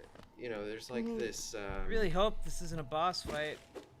At a certain point, like all fossil fuels became evil, but now it's just sort of like not we're die. in a state of despair. Yeah, and it's interesting that I don't know how we got there. I don't know if it's that humans are just like naturally tribalistic, and you have to actively fight. I consumed that the feeling descending that you dark. have to do that. I feel like if we spoke about the environment for like 30 minutes, we'd be on the same page as far as where things go, and I don't know where. So do you think the climate is changing? Yes, I do think the climate is changing. The thing is, I don't think it's catastrophic. Like you hear the likes of AOC. She did an interview, I think, like 2 years ago, where she said the world's gonna end in 12 years, and we're not gonna, that. And I think that maybe people on my end of the aisle see that and go, well, absolutely not. How could you believe this? And we grew up in school, and I'm sure you did too, watching Al Gore's An Inconvenient Truth, and you're like, oh, Florida's gonna be underwater, and New York's not gonna survive, and Obama's endorsing this message, and then buying, beach house property and stuff like that. And I think people get lost in these like little narratives, and we naturally get conspiratorial about things too. And even though we can all agree on the fundamentals of like, maybe you don't throw trash everywhere. Maybe you should limit the amount of waste you have. Maybe if you can find an alternative for your energy, that might be better for you. Yeah. We can, I think, all agree on that. Yeah. But we get lost in like, you have to accept that climate change is happening, or you're a denier, or you're this. You have to believe the broader aspect of whatever the claim is, or everything in the middle is lost. And it's very problem focused. It's not solution focused. Yes. Jason, I'm gonna sound like a kiss up, but Jason, our CEO, he has like a motto called answer first. And so it's like, if you're coming to me with a problem, make sure you come with an answer. And I actually think that's pretty, it's been a... Literally, like, residents of Florida are scrambling to build seawalls around their properties. Literally, like she's like, oh, it's not that bad. Literally, people are just like fighting tooth and nail to build walls around their properties because otherwise the ocean is going to consume it. A really helpful framework for me, because I think when you're young, you really love calling out problems. And I think that's totally valid. And climate change was like the problem of all problems. But if you're only focused on that and convincing everybody, all you want is everybody to agree that there's a problem, that's when I think, what's her name? Greta Thunberg. Greta Thunberg. You get those kind of cringy, but also like for me, it's like, yeah, I feel that despair that I hear in your voice. I get that, but also it's just sort of this negative. So much you can it's like, this is a problem, and there's no focus on solutions. And it's like, if we're only trying to, if the argument is only about, hey, we all need to agree that this is a problem, I think you get stuck. Yep. And I think the same thing Stop happened there. with like, systemic racism. Those who try to leave the kingdom are It's like, cursed. everyone needs to agree Better this rest is here the problem. until time ensues. And it's like that became Hope and freedom. I thought that strength alone could grant me these things. I think that's a perfect diagnosis. It really is. I think if you went on an issue-by-issue basis and said, should we implement this policy? Should we implement this rule? I woke in the For sacred most place. part, I began to you find congruence understand. among people on those things, hope but if you're like, are can you agree with already this on the basis of this So broader hope, wanderer, implication will you of flee? you, and it's an indictment on Will you and raise your weapon character, and do us then both? people fall off the boat and they Challenge don't the want warrior dream? to get behind it. I think that is solely what has happened with climate change. Oh shit! He actually wanted to fight. Fuck. Fuck. Okay, so we can talk politics. We can Fuck. nerd out on politics all day. Fuck. I wanna. Fuck. I don't want to miss the opportunity to get to know you a little bit more as a person, because Sure. that's for sure what Jubilee is interested in. Thanks for missing, And nerds. I guess I want to give you the opportunity, like, knowing me being like a liberal person, a blue-pilled male, or male feminist, as we will package the video. Yes. What questions, any pushback you want to throw my way? I mean, see, the interesting thing is when I went to the Jubilee video to meet these male feminists, I was expecting to meet a more extreme version of where you were. And I think maybe based on our definitions of feminism, we might agree on that. Well, yeah, I mean, I want to know why you can't just be a feminist. Okay, so here's the thing. I think if we're talking about normal, like the grassroots beginning of feminism, where it's like men and women are equal and they deserve equal opportunity, 100% I agree. Now it's shifted into like, here, let me think of a real world example. Fuck! Damn it. When Biden's picking the Supreme Court Shit. nominee, right, he promises it's going to be a black woman. And that is a mark of, I'm a feminist, this is what I'm going to do for women. I wholeheartedly disagree with doing anything like that. I And wholeheartedly during our discussion, disagree with we doing anything brought up for this idea of like, why aren't there more female CEOs? When feminism starts to inch into that direction, I go, oh, well, this is not something that I can get behind, because it's no longer about this idea of equality, which I feel like most leftist movements have moved from, to equity. And for me, anything that is packaged with equity, I just cannot get behind. Is that just because you think it's disingenuous? It's like, it's tokenism? Not only that, but I think it is just, in many ways, just a rejection of objectivity. There's a reason that there aren't as many female CEOs as male CEOs. There is a reason that race and gender should not be a factor when you are hiring for jobs, and we are in fact regressing and reverting back to what we once hated. You know, during this Jim Crow era, we fought against segregation and said, why would we separate people, or why would we give any acknowledgement to race when, you know, judging someone's merit? And now we're saying, for the sake of equity, this should all be taken into account, and color blindness and race neutrality is wrong. You have to see my race and acknowledge my race and all of these things. So I think where feminism has gone wrong is in exactly that vein. It's no longer what it once was. So you don't think it's about equality for women, you think it's about identity, yeah, just like an overemphasis on identity? Yeah, an overemphasis on identity, and then this massive push for equity, which is not good for anybody. It is not good to look at a job and go, because we have half of a population of females and half of a population of males, that's the way this job should be represented. And Right.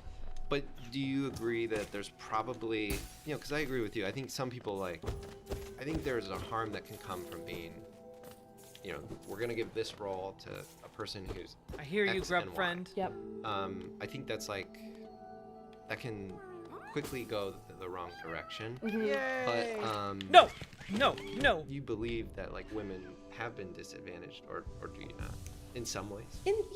Historically, and I think the feminist movement's sort of gone out over its skis, because I'm wondering now, like, where are women disadvantaged? Actual and that's a question that girlfriend? when you ask feminists, we didn't get into in that episode. It's not Okay. really an answer, at least in Right. America. I mean, if you're talking about like the Middle East or other countries, feminist movements are necessary and needed.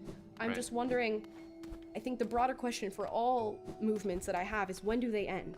When is the point where you go, I've achieved what I set out to achieve, and this movement Yeah, I guess is done? People might not say they're like civil rights activists anymore, even though I think we're all, or I would hope a lot of people are aligned with the results of the civil rights movement. Right, yeah, and I mean, and yet the race movements continue in America too, which I am fundamentally against, because I don't see the claims that they're making, and again, it begs the question, when does it end? And it doesn't seem to end. So you wouldn't say that like systemic racism is as prevalent as people say?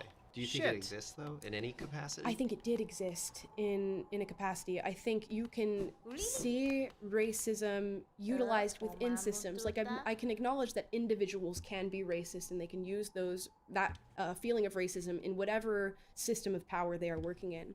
But the implication of systemic racism implies to me that there's some sort of legislation or an agreement amongst these institutions that because you look the way you look, you are going to be disadvantaged, and that's going to be played out. And I think it's all about packaging. So the reason I believed in systemic racism... Like YouTube. Yeah. I believed in systemic racism because you can look at all these different things that are happening in society and see disparities among the races, right? There's an income gap. There's a different number of people of different races who are in prison. There's a different number of people of different races who have bad outcomes in schools. Now you can look at those and go, there's a disparity here, and because A happened, B is systemic racism. Or you can go, let me look outside of that and see other factors that might be contributing to this. And I take issue with people who just see a disparity and go, racism. Right. Yeah, and I think that's just like an easier concept. But what if, for example, they've seen an issue, they've weighed it, and have come to the conclusion, not just by a knee-jerk response, but by actual measured reason, that it's because of racism. You still disagree with them then. Because you are purely, like, this person is purely a reactionary propagandist, chat. Like, that's all there is here. Like packaging, like you said, it's just like racism is an easier word that resonates. I think it's an easier explanation, and I think it's a lot of work to get as technical as maybe it is necessary. Would you be in favor of any form of like reparations? No.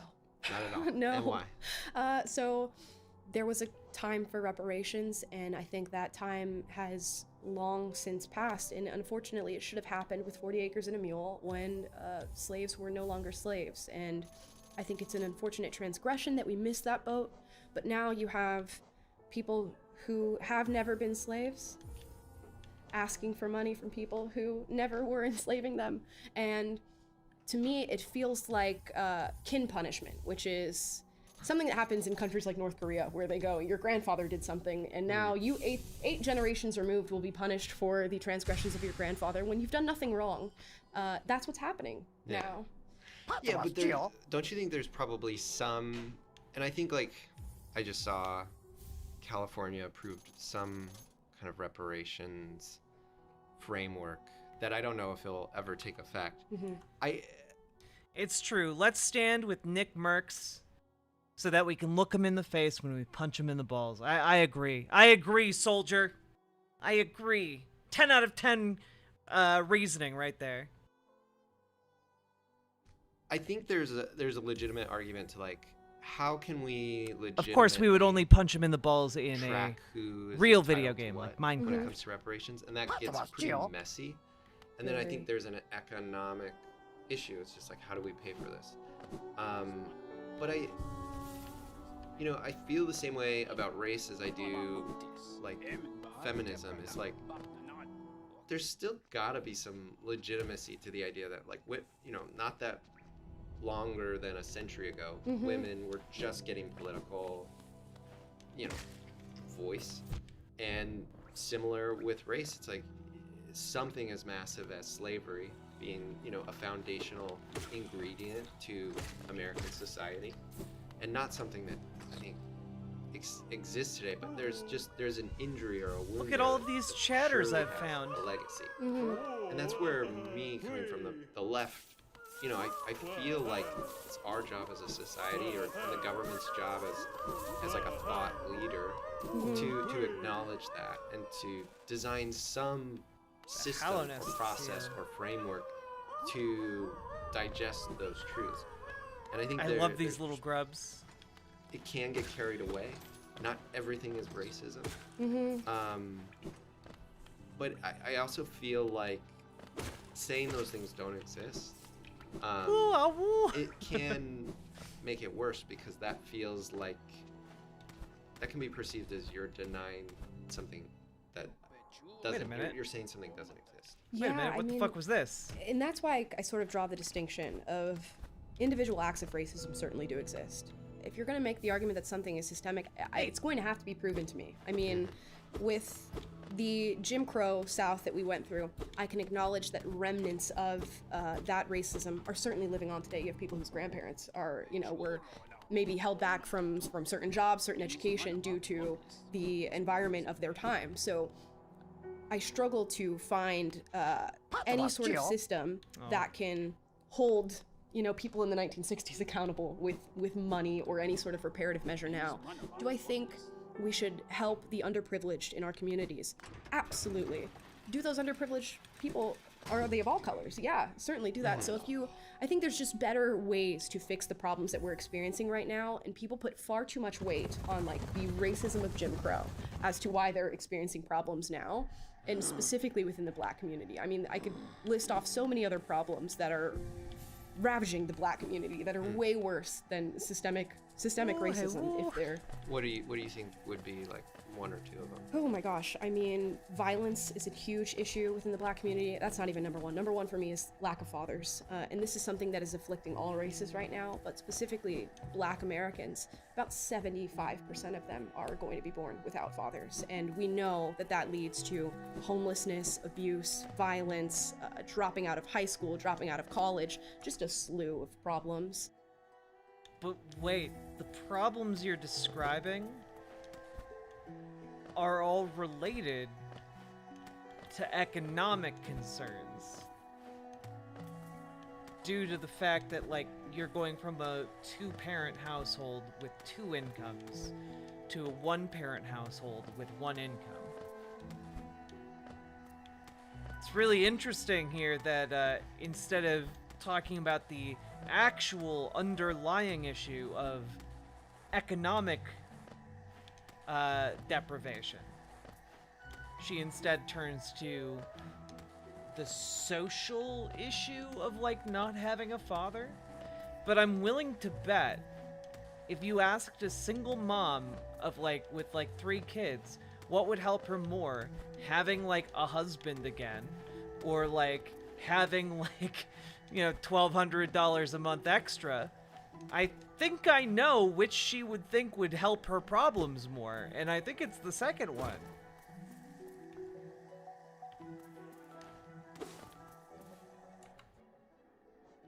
And it's not being addressed, and we blame systemic racism. It's because I've heard people even make the argument, the reason that Black kids don't have fathers is because of slavery, because slavery broke up the institution of the family. But we have just laundry lists of evidence that prove that is not the case. That even in the Jim Crow South, when there was legislated oppression of Black people, the Black family in a nuclear fashion was stronger than it had ever been before. So to point to those facts, people may feel invalidated in their claim of systemic racism, but I'm actually just trying to maybe steer you to something that would be far better if you use your energy towards that end. Yeah, I can see how it can be harmful to give such a huge part of such a huge community maybe a perceived out. Like, this is why things are difficult, and that can be harmful in helping that community find solutions to their problems. Yes. So I get that, but I also, I mean, my liberal self, it's like, well, all slavery has to be, it's an ingredient in all of that, like for so many people for that to be the footing that their, family line began with. And just seeing how wealth does flow from generation to generation, Sure. Just how you're positioned when you're born does determine so much of your trajectory there's that liberal part of me is like, that's got to be in the sauce. Sure. But I totally see what you're saying is like, it can't be all of the sauce. Yeah, I'm just wondering, like, what slice of the pie actually is it? And in looking into these things, I would venture to say that it's minuscule in comparison to some of the other problems. And when it comes to reparations, like the conversation they're having in California, it's like $1.2 million if you are a 70. Yeah, up to one. If you're a qualifying black resident, which means you would have to be like a 70-year-old black resident living in California. It also, that debate isn't for all of California. That debate is for like one section of San Francisco. Like that, it's not even all of California. She's like picking a news story that did happen in California and applying it to the entire state. This is like saying all men in Florida are Florida man. Which, you know, is wrong for a number of reasons.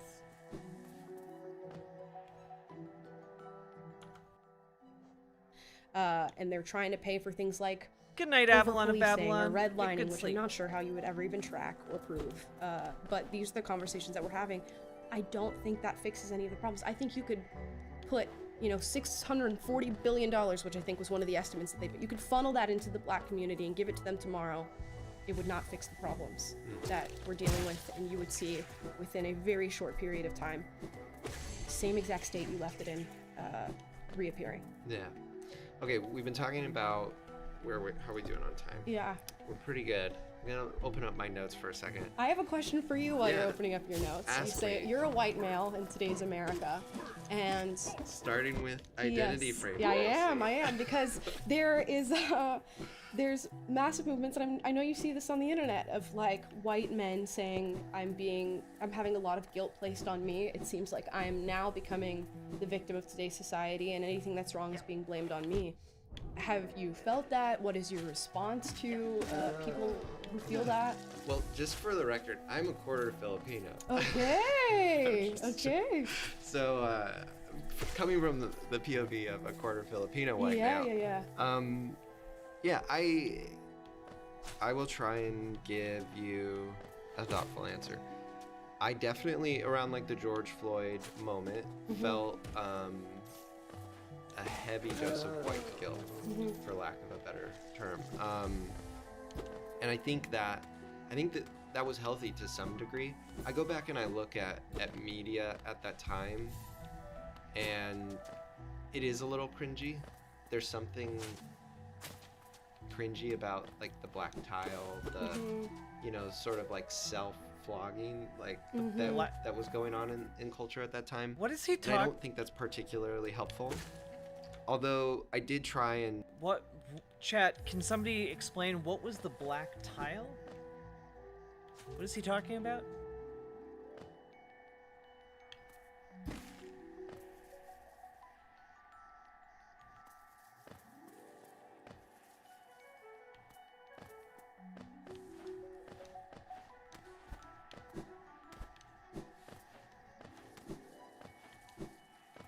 The youths are confusing me. I have no clue. Yeah.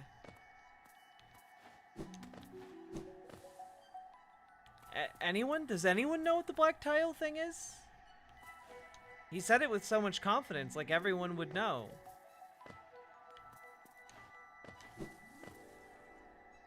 The one time on Instagram when people put a black square?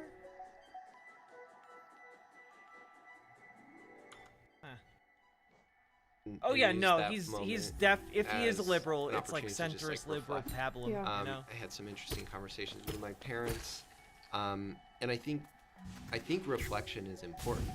And so like the root of that was something happened, something tragic happened. It reverberated in all of our phones and just across culture, and the response in people was, let's reflect. Let's see how I could be a part of like this larger story or this larger problem. And I thought that was healthy, and coming from a good place. And so as a white man, I guess I was open to that invitation to reflect. Mm-hmm. When there were discussions that I was a part of, like, you know, can anybody be racist? Can people of color be racist? Damn it. I do get frustrated when people try to start changing the definitions of words. Mm-hmm. I can be a pretty literal-minded person, and like I like language. I like, you know, rather than changing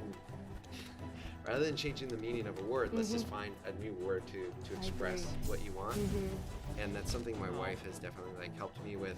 She's a therapist, and like finding the words for emotions to describe what you're feeling can actually be pretty powerful. Yeah, difficult too. Yeah, and it can be helpful when you have like you know, oh, that's what I was feeling. I wasn't pissed, or I wasn't just sad. I was this. And so yeah, I can't say that like I felt much of a pushback, or I felt very targeted as a white male in that cultural moment. I think there were definitely some moments where I was frustrated, or I felt like I was hearing the same story on NPR over and over, or we were kind of exhausting a talking point, or changing the meaning of words in a way that I thought could be a bad thing. But yeah, that was sort of how how that landed for me. Yeah. Well, that makes sense. Yeah, it sounds like a reasonable reaction. Yeah, and I think it's very complicated, because I look at some prominent white men, and it is, you know, it's hard to separate yourself like from the Donald Trumps or the Steven Crowders of the world. And why do you think? Just simply based on.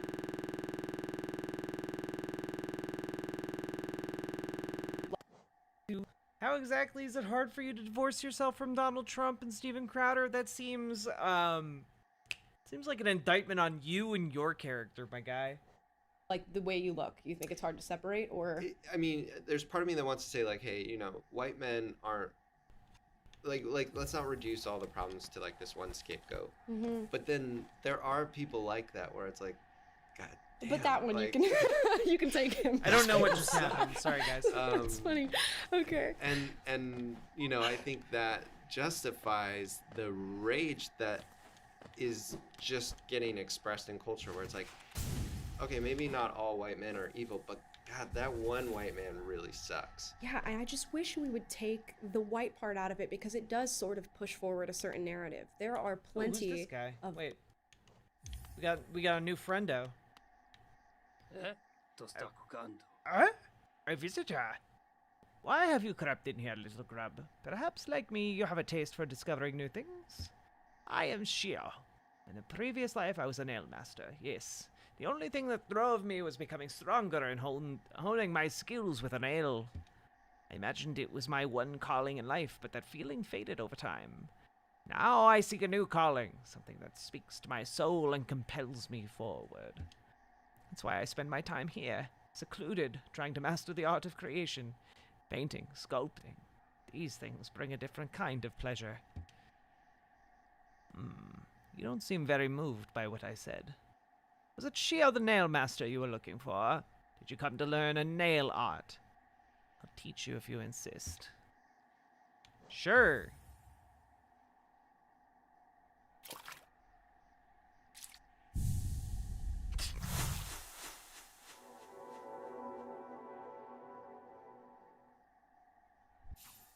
I'm high. I'm not high, and I would love some pasta. Hold X. Concentrate energy into the nail. Cool. So, my work. Does it move you? The wielding of a nail, the wielding of a brush, these things are not so different. We cut into the world so that we can peer deeper inside. For now, though, I have nothing more to teach you. Your path forwards. Only you can see it. Good luck.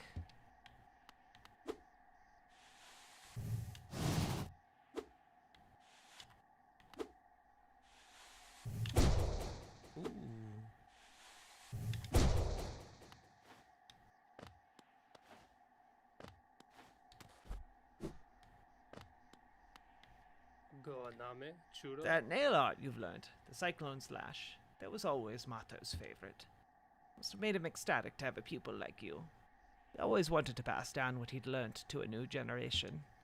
He's not the most skilled pupil himself, but his enthusiasm and his kindness set him apart. I'm glad he achieved what he desired for so long, to be a teacher. I have spare brushes and plenty of paint. Once you tire of the nail, feel free to join me in my art. Seems like a decent chap. Black, Hispanic, Asian men who, if you talk to, would sound exactly like Steven Crowder, would sound exactly like anybody who you tend to disagree with. And the second we characterize it as like this white man says this thing or this black woman says this thing, if we're even talking about linguistics, what does white have to do with that sentence? It really has nothing to do with it, and it does sort of insinuate that you have a sort of narrative or characterization of a certain set of people. Yeah. Well, and there was that video, I think you might have reacted to it, but that video kind of went viral recently on YouTube. Was it a Chinese student who said, "What are we doing to white people?" Yes, yeah, Charlie Chan. Yeah, and it's being like in today's social media, it does sort of feel like if you have this sort of racial animosity or aggression that you do want to let out, white person's the best person to do it to, and you will receive no pushback for doing it because it's sort of become culturally acceptable that if you do want to espouse these beliefs, white people are that's the place to. Yeah, except that like white people also have the most like social power. So like, I don't know. There's a lot of like risk, I guess, in going after like a prominent white person, right? Like, there's a difference between like voicing your concerns about like a white person, for example. Like, yeah, you're free to do that, but like when it comes to like retaliation, like in that sense, like white people are like more powerful, right? Like generally speaking. Not always, but generally speaking. Speaking in generalities. Hey, Zoop. And so it's just like, yeah, like minorities generally get more of like a pass to complain about white people, but also like white people can make like other people's lives, especially if they're not white, significantly worse. There's a lot to complain about there.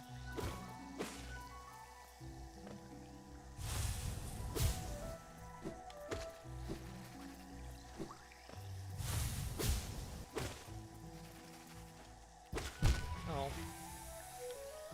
My body.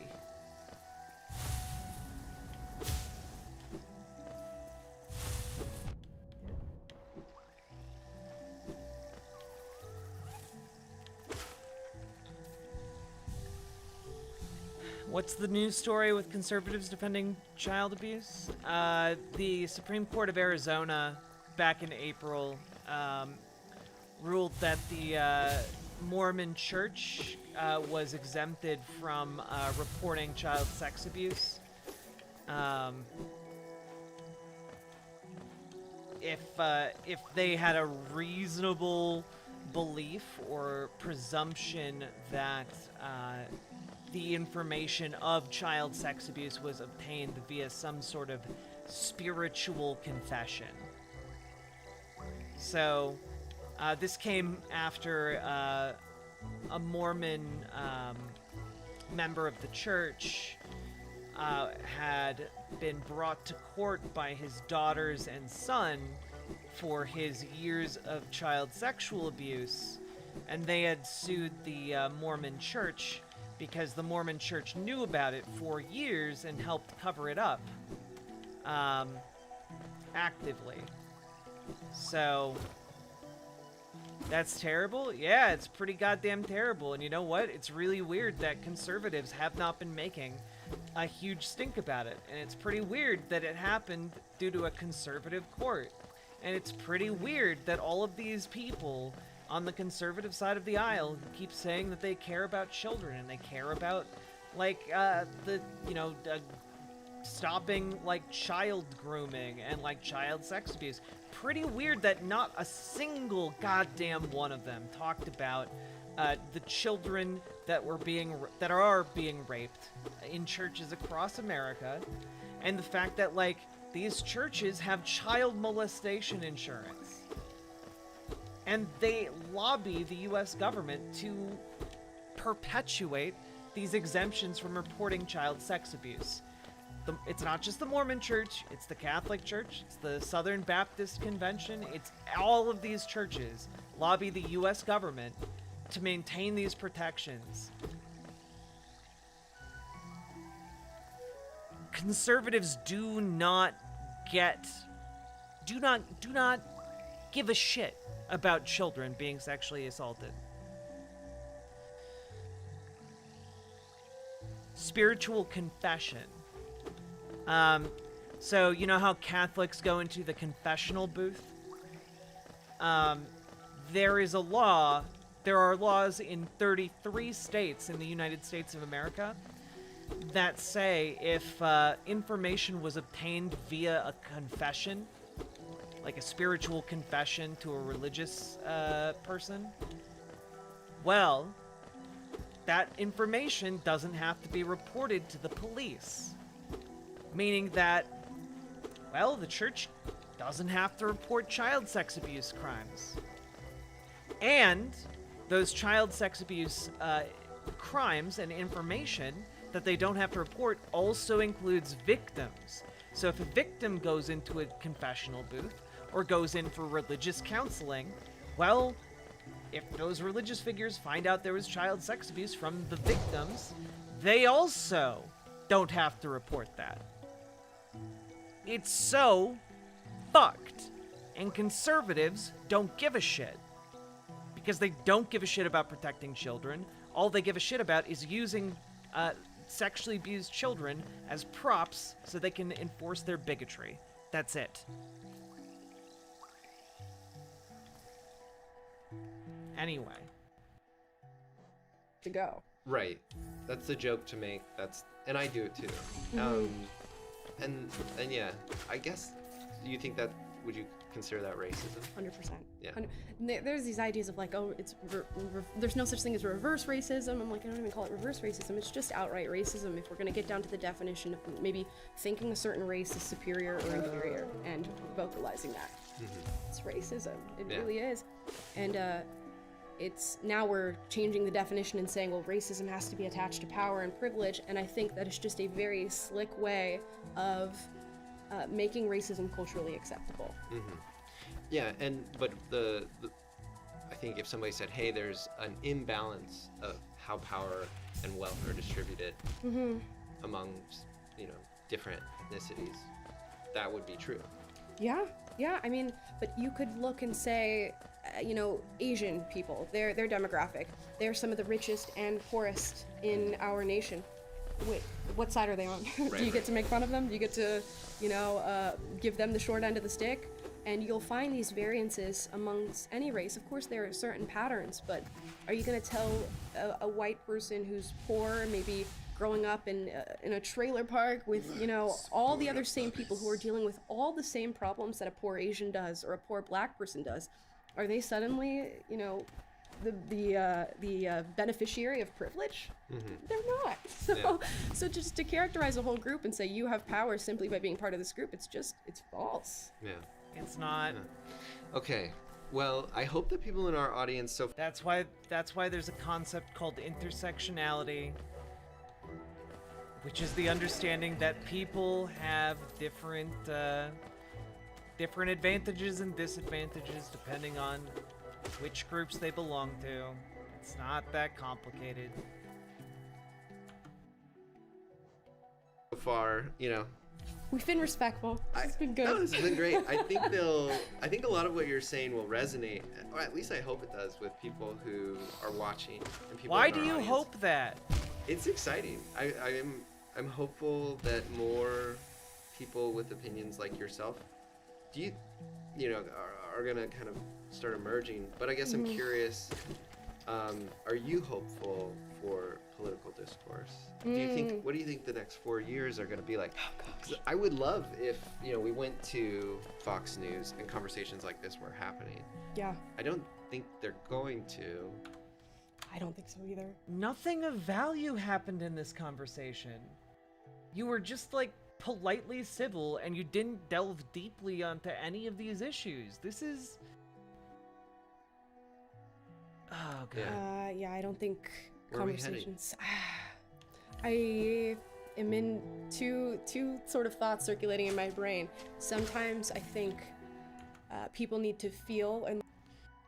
The other guy, John Regalado. No, with Otro, John Regalado works for Jubilee. Like, he works for the Jubilee company.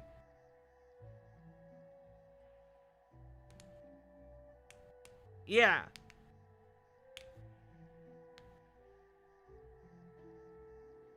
God, dude. Also, Amala is, like, a paid propagandist for PragerU. Like, yeah, like, I'm not surprised this conversation is going the way it's going, but, like... bear the brunt of their bad ideas before it really gets bad, and sometimes that involves hitting rock bottom. I don't know what rock bottom looks like for us. So, there's an element of that I think might happen in this country, and where we're just pushed to the furthest end of both pendulums. And the other side of me says I think there's going to be a massive movement within the coming years of really rational people who have been quiet saying enough. Like, I can't deal with it, and... Ah, yes, finally, the silent majority.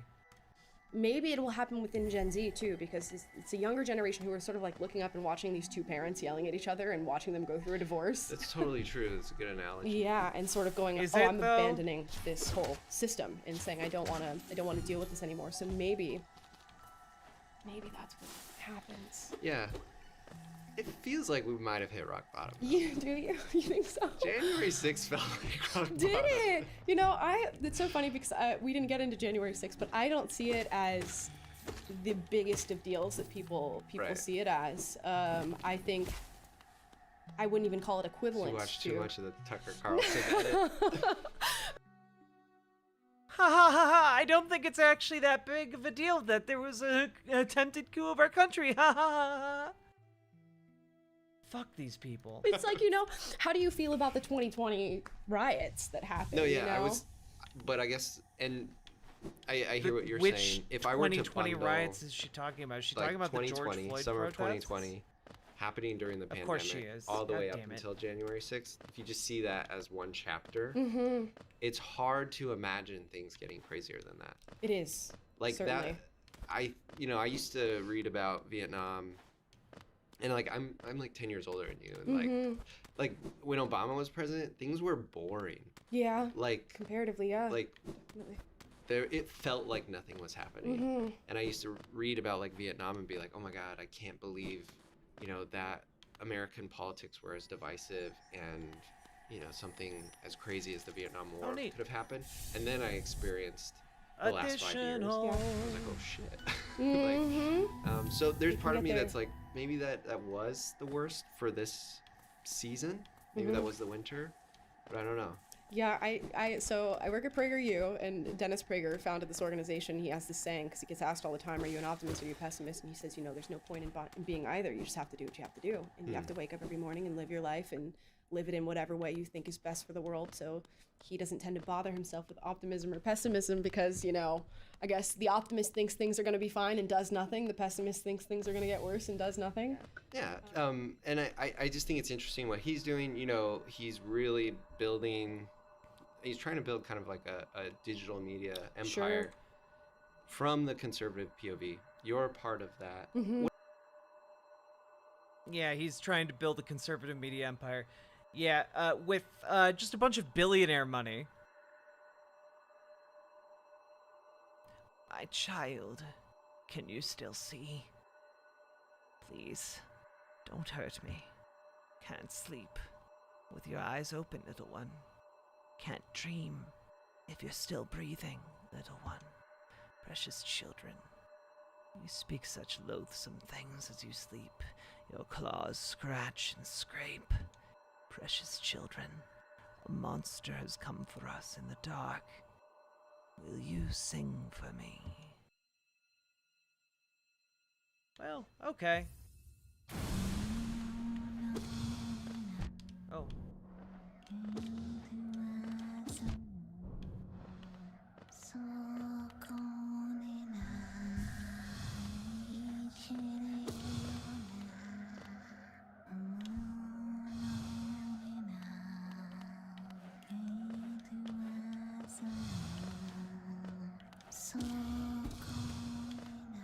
Ow.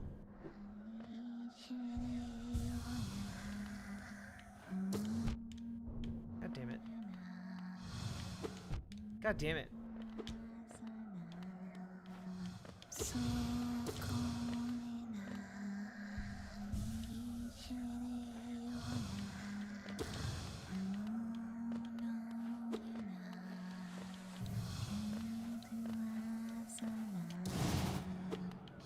Damn it.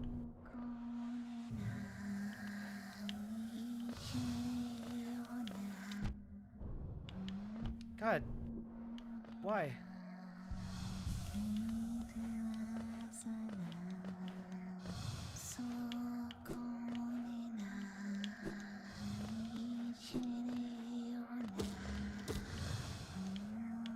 I would really very much like this battle to be over. Fuck.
Please.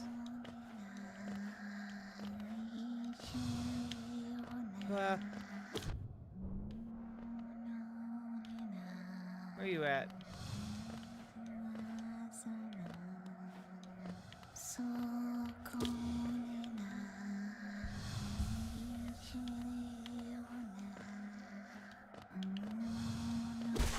There we go. Woo! Got him, baby.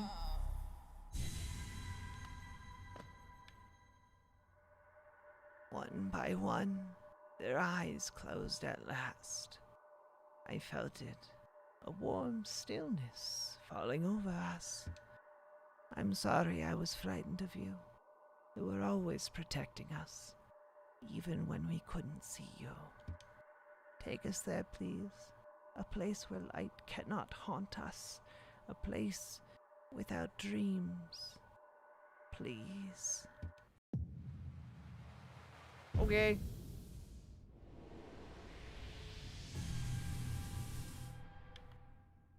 A face carved from stone. Neat.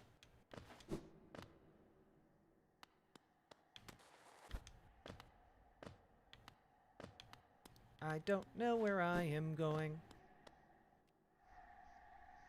Oh.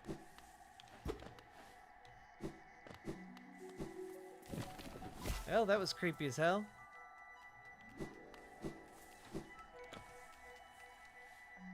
What does it feel like to be a part of that? You know, it's not that different than what Jubilee's doing. I think Jubilee's got a different mission. Right. But what does it feel to be a part of that ship that's getting built? It's really interesting to like watch it grow and watch the different directions that people go into.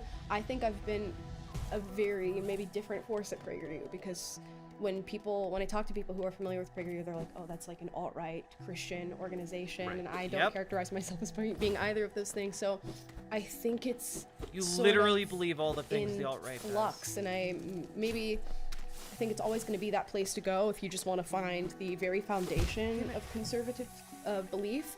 But I think it's shifting and changing. We're getting like new personalities who are representing different camps and maybe stronger camps than my own, but I don't know, it's just an ever-changing force that's constantly going to be a reflection of the conversations we're having in this country. Yeah.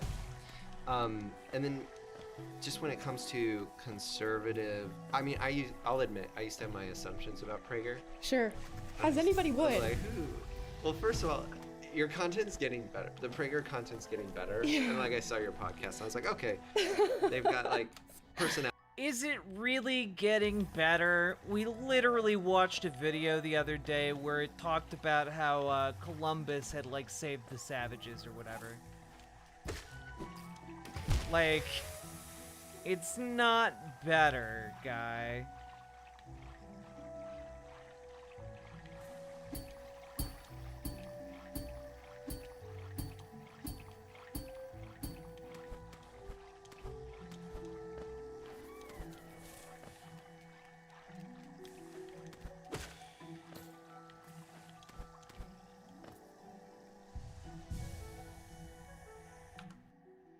Fuck this guy? Yeah. Personalities. Yeah. And then, you know, it's not all like, not everybody's saying the same thing. Right. What do you think of the state of just conservative media? There's like been a lot of drama. Oh gosh. So much infighting and just like. Well, there's the Candace Owens, Steven Crowder. Yeah. I like actually just love tracking the drama. On the conservative I side. do. I don't really talk about it, but I do watch the different fights that like people get into in the back and forth. I think with anything, I don't want to like say anything too harsh or anything, but sometimes you just have people who are trying to build audiences. Right. And they may believe what they say, they may not believe what they say, and there's a little bit of like ego that gets in your brain when a ton of people want to hear what you have to say and watch you, and I think that's where a lot of the fighting sparks from. It's all like this ego-based back and forth. And I don't follow a lot of left-leaning personalities. Like, I don't know what your equivalents would be. Probably like Hassan, maybe Destiny. Hassan and Destiny, yeah, I think we're interested in getting both of them in a middle ground.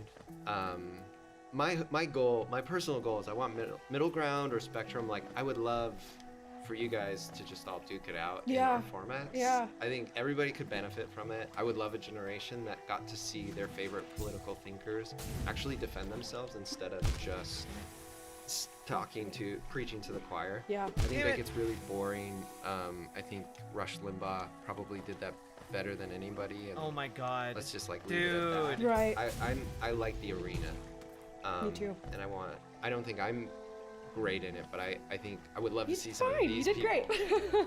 I would love to see, you know, Hassan and Ben Shapiro. So Ben, there's no way you're probably watching this, but if you right. people in the comments, please get this guy to be on middle ground. Yeah. This but guy's I would just say, a clout shark. there's got to be That's all just as he much is. infighting on the left end of things, right? I just imagine Maybe. there's just as much drama. I don't feel like liberals have formed a coherent voice Fuck in media as much you. as conservatives. Like, for whatever reason, conservative... I feel the same way about liberal political TV that I do about Christian music. Okay, It she's just not there doesn't yet. work. Or it hasn't come together yet. That's so funny. Like, even when I was really Christian, I really struggled with Christian music. I was like, we gotta be able to do better than this, guys. Mm-hmm. And things have changed. I'm sure there's some great Christian artists out there, so sorry. Do you think there's an element of, okay, like I found that when I was on the left, it was believe everything or you're not a part of the camp at all. When I was with talking to conservatives and now doing what I'm doing now, it's totally okay to have those like squabbles and disagreements, and in fact, like, let's come on my show and we'll talk about it and duke it out. Whereas on the left, it's sort of like, you're racist for saying that, you're homophobic for saying that, and now I no longer want to associate with that one thing that you said that is dissident to, you know, even though I will give Amala this. That is an actual element of, like, the online left that is horrendous to deal with. You know? People who will, like, try to skin you alive because you didn't buy the proper line on a given issue.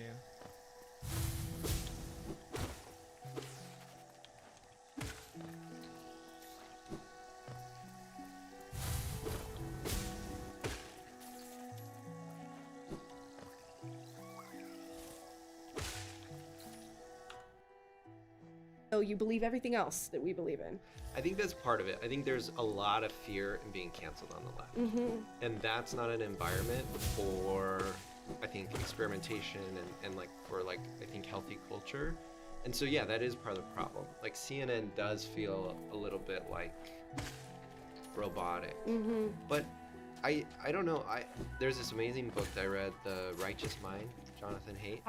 I'm reading that book currently, where he's talking about like how we develop our sense of morality and everything. Yeah, fascinating. I love that book. He's great. Very, very influential on my thinking at Jubilee. But you're both reading there's the same part of me book, that wonders huh? if just the ingredients of Christian values, or sorry, Freudian slip, the ingredients of conservative values, just like gel better, and it just creates better content. Yeah.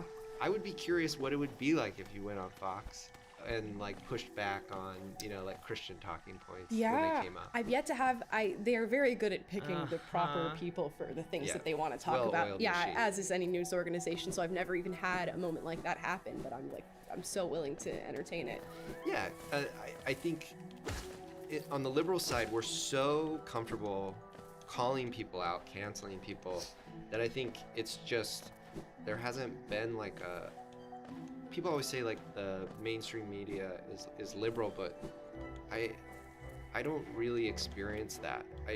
I don't think that the same way people watch Fox News and are like a community, there's like a community of people who watch like MSNBC and CNN and are like, we all are on the same team. Right. I think it's much more chaotic. Yeah, I would agree with that. I think that is actually part of what led me to question my beliefs and actually go and seek out conservative voices. Was this feeling of, oh, I can't question what I'm believing right now in this current camp. So there's no room for exploration. Yeah, exactly. Do you like Steven Crowder?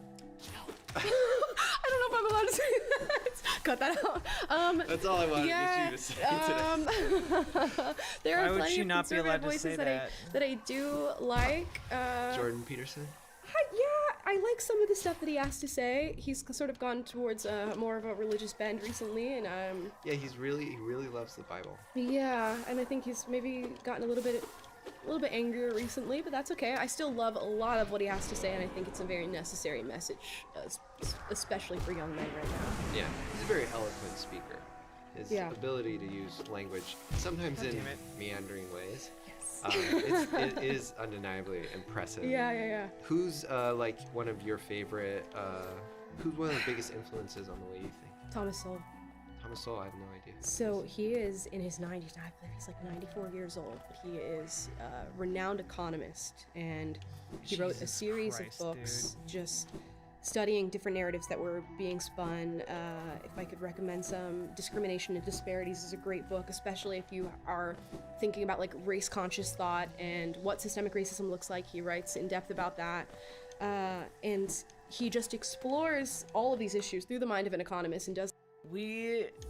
Chat, you guys remember, like not too long ago, we did a deep dive into a Thomas Sowell like essay, and it was a huge shit show. Like it's not good. Thomas Sowell is the guy who said that the civil rights movement went too far, that they didn't need they didn't really need the Voting Rights Act.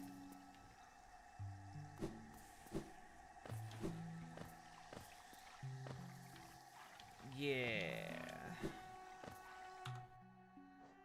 Does like very detailed studies where he's searching for answers to some of the major issues that people have, and just so happens that he dispels a lot of, I think, the myths that we believe right now, but he's a very just blunt, straightforward. In his 90s, guy is just like, I did the research, here's what I found, and here's what it says. That humming motherfucker. Where are you? Okay. I know we've been going for a while, so I have 3 more questions. Shit. Okay. To our liberals, to our young liberal thinkers in the audience, what would your message be to them? Yeah, I understand you. I 100% understand you. And where you're gonna meet a lot of people who say they don't understand why you believe what you believe, or how crazy it is or whatever. I can understand with everything that's being seen, with how the current climate is, why you believe what you believe. If you are willing to challenge your beliefs and listen to somebody different, please go out and do it. And if you listen to them and you disagree, your views will be stronger held and you'll have stronger convictions. If you listen and you start agreeing with them, guess what? You've inched closer to, finding out who you are. So that's my advice.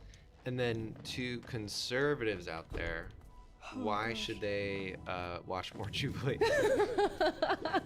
Conservatives should watch more Jubilee just to meet new people and understand why they are where they're at. I think one of the major things all of our political discourse is missing right now is just empathy and understanding. Like, we have no compassion for each other on both ends, and if you can explore that and start to love people who disagree with you, you're gonna be so much better off. Bullshit is this? And then my last thing is, you've been on our show twice. What can we do better? What can you do better? Don't let people get off topic so much. Corral. Ragini, you're gonna have to moderate. Ragini, middle ground. I love you, girl. You have fantastic style. I love your energy. Just mediate them and force them to stay on topic. Yeah, that one was tough.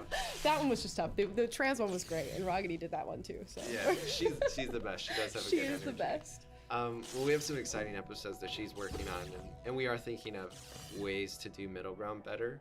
Because I think what's funny about it is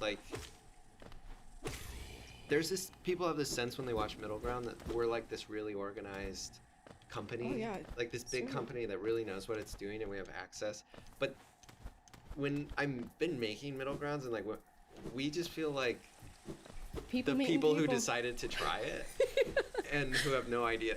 It's the same way if I went up to just any random person on the street and was like, can you try and figure out how to get liberals and conservatives to have a conversation?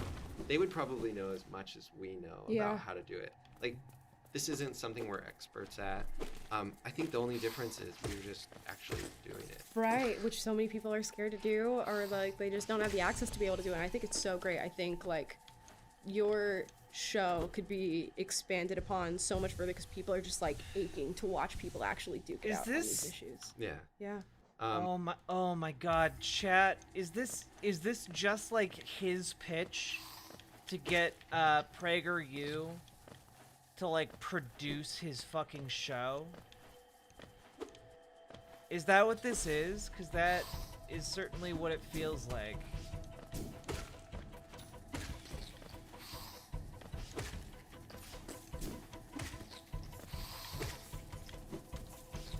Fuck. Damn it! That's exactly what this is, isn't it? This is just a sideways testing the waters to see what they can do, huh? Okay, yeah. All right, guy. I'm all ears if you want to throw any more criticisms on No, what was this? I think when I rewatch the episode, because I react to it on my show, it's just oh, I never got an answer to that question. So I wish there was somebody to be wait a second, you didn't quite answer what it is she just said there. Could we get it, at least for the edit, get some sort of answer and actually howling getting rates. down to the bottom of what each side is saying and allowing just ample response to direct claims that are being made, because so often it's oh, well, I don't believe that particular thing, or you just said this, and you just never get the answer back. Yeah. No, it's true. It gets lost. And it's that's part of it though. The human ability to just lose focus. It's like part of what's interesting. It is. Because like, I feel like Jubilee, we're documenting people's beliefs and ideas, but we're also just documenting human behavior. Right. And so that some of that chaos, I think, is part of the show. Yeah. But I agree with you. I think like figuring out a way to align intention, get a layer deeper. Yeah. I think that's where we all want to go. But other than that, everything's great. I mean, I would do it a million times over. I've had a great experience every single time. I've been on middle ground. We'll keep hitting you up. Do you have criticism for me? You've watched some of my show now. I think my only ask of you is just as somebody who's consumed a lot of conservative media. Yeah. I would just encourage you to be a distinct voice, to differentiate yourself. Because I think that was my, I do have this fear that there's this sort of like Christian fascist, like, this is God's country, these are our values, we should all have a bunch of guns. Like, that is the flavor of conservatism that scares me. I don't get that sense from you. I feel like you're very intellectually honest, and you're coming at your opinions in a distinct way. I would encourage you to, differentiate yourself from the group. Like, that's fair. Let's have someone like you be the prominent voice. Why? Instead of Steven Crowder. Why? That would be great. Thank you. Why would that be great? So nice. So yeah, I look forward to seeing. Again, he has not said why he thinks any of these things. The entire video long. Why do you think she would be better? Why? They both believe the same shit. She's just like a more palatable Steven Crowder. Like what? Man.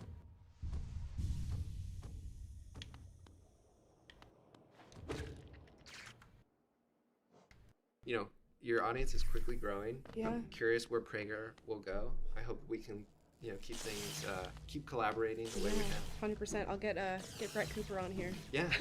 Yeah. Just tell everybody that we don't bite. Yeah, 100%. Well, thanks for coming on, Emma. Thanks for having me. It's been great. All right. Thanks, Pat.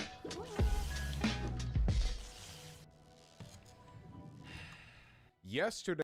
Fuck, man. Fuck. That was soul crushing, chat. I hated it.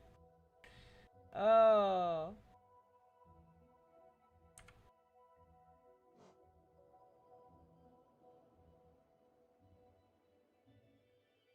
Chat, that hurts me almost as much as it hurts all of you, okay? Now, folks, I've been streaming for almost 7 hours now. And, yes, you did, because of autoplay. Oh.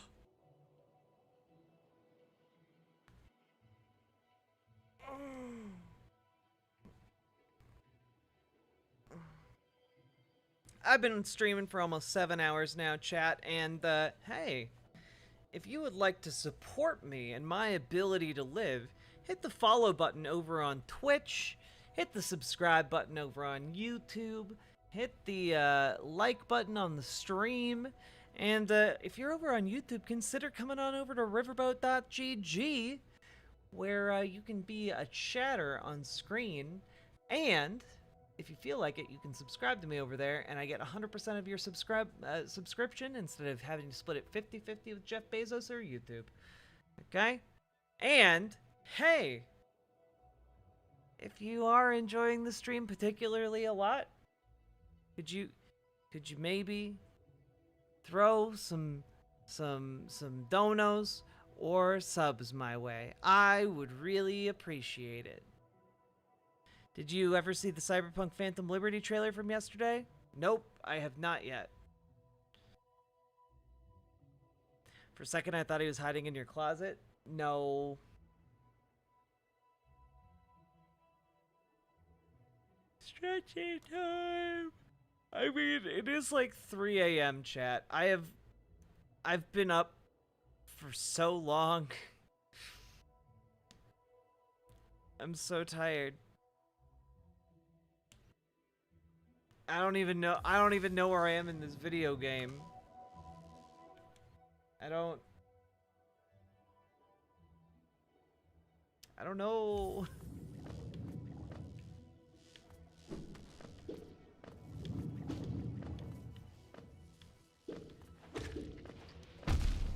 Ow. My body. Ooh.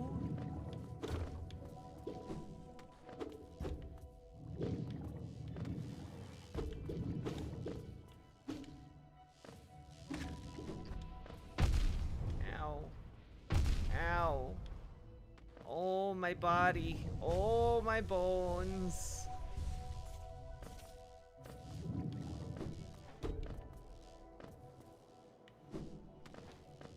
Well, it does say there's a spinny tree over here.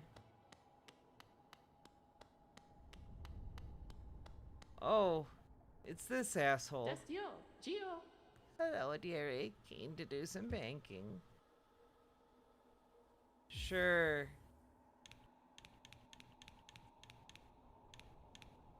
There you go. Got 500. Gio, Kalala. I don't like you. Heard a bit of a Minnesotan accent there. It comes out when I'm sleepy.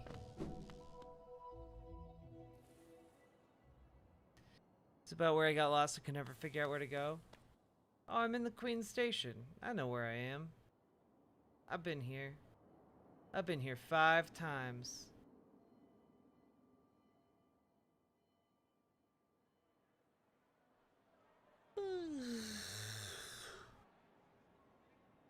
Yawn. Yawners.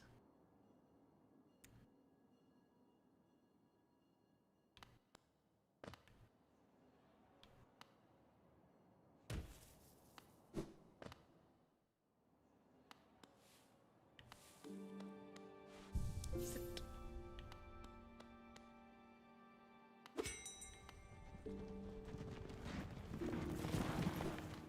Wait, I just realized I need my money back from that lady. So that I can buy a vessel shard and get an additional bit of soul magic. No. This place must have been quite the hub, built on the border of 2 lands. The misty drop on one side, those bulbous growths on the other. Neither place seems particularly welcoming, so while my little treats last, I think I'll stay right here. Yeah.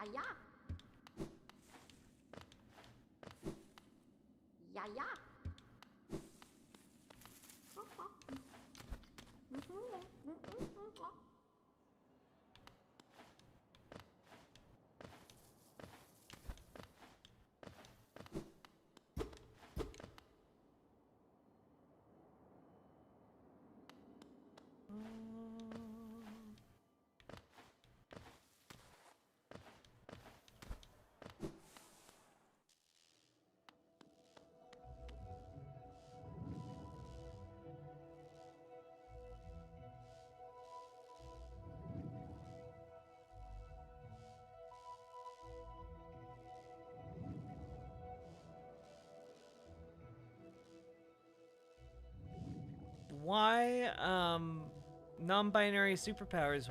Why would somebody be sentenced to prison in the UK for getting an abortion? That you guys had like medical care and shit. That's Gio.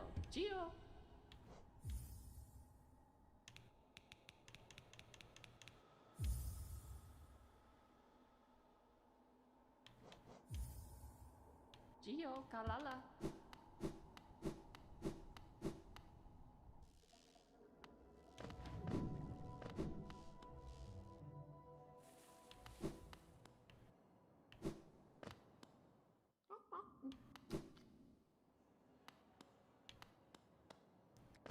After 10 weeks, you can't get an abortion? What, like after the first trimester, you can't get an abortion? Why? Seems like a really short window of time.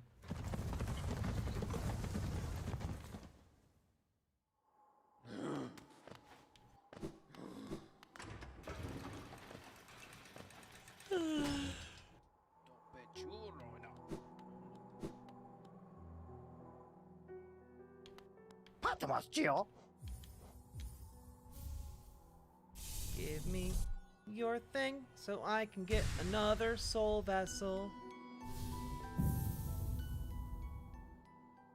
Hell yeah.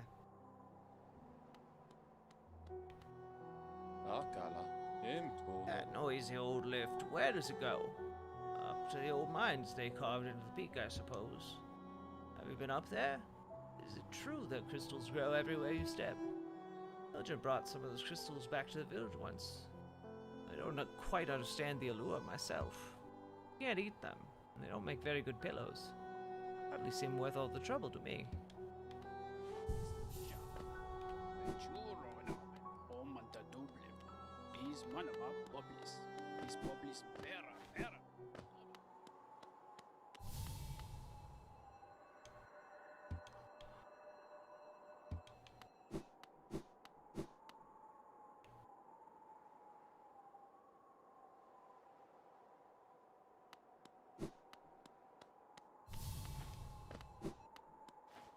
It's a law from 1861? Damn, okay.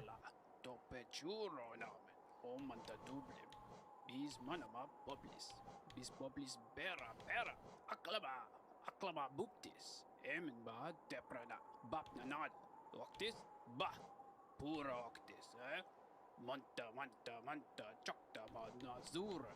Mutta arba bis nachala. Otopichura namen. O manta dublim. Emin ba deprana. Papa nada octis. Munta arma bis nachala. Topechuro namen. Manta dublim. Bis manama boblis. Bis boblis bera. Aklama buptis. Emin ba deprana. Bap nanad. Octis ba. Pura octis, eh? Manta. Chokta ba nazura. Mutta arba bis nachala. Otopichura namen. O manta dublim. Emin ba deprana papa. Are you a man? No? That's a silly question, and you should feel silly.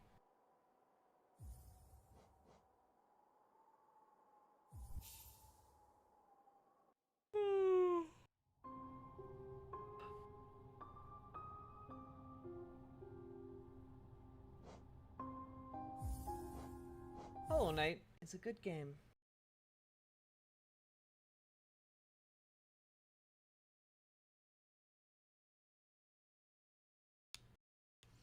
Anyway, chat. I have now been streaming for 7 hours. I am exhausted beyond all reason. But I need you to do a couple favors for me. And that favor is hitting the follow button, or hitting the subscribe button, or hitting the like button.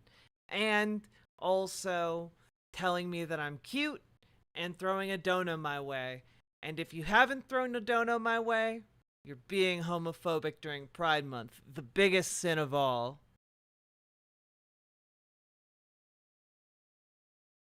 Kelly Cadigan is full of shit. I saw some weird tweets. I was gonna look into it more tomorrow. But, yeah. Kinda seems like it. That's too bad.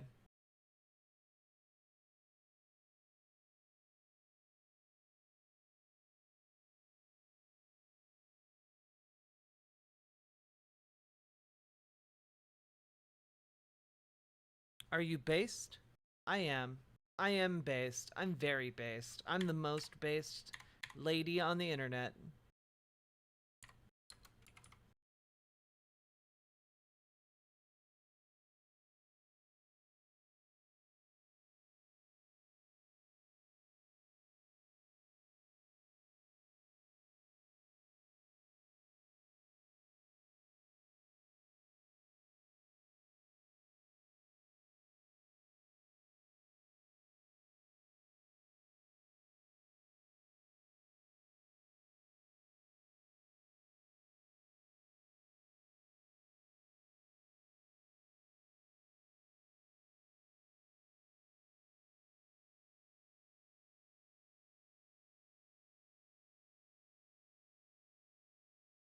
Do you like Mudkips? I do. Jack sleep stream? Honestly, I've done sleep streams before. The main problem is I really don't want to sleep on the floor. And I also don't want to move a camera into my bedroom. And also, I want to just tear off all of my clothes and go to bed naked like I usually do. It's way more comfortable than wearing clothes while I sleep.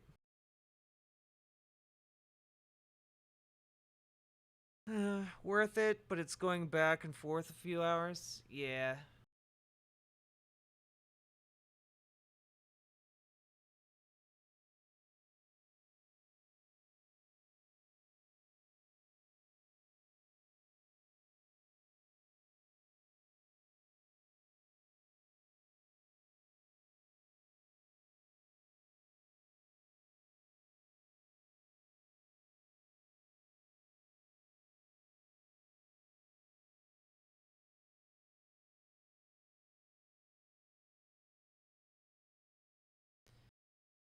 Yeah, she tweeted out, honestly, my apology was bullshit.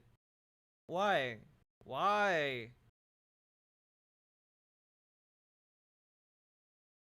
I just the entire story of Kelly Cadigan really seems to be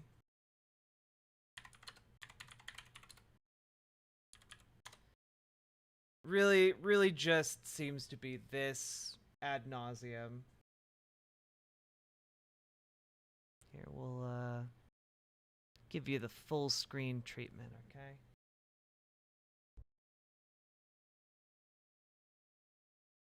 It's really just this nonstop all the time. I really wished the best for her, and I hoped the best for her, but faking an apology. Congratulations, you played yourself. It's just this over and over. Congratulations, you played yourself. Congratulations, you played yourself.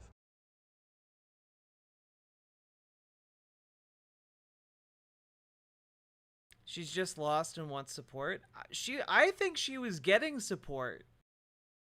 I think she was getting support for her move to the left, and I think that she is now just I think she's going whatever she's going through, it's entirely self-destructive, you know?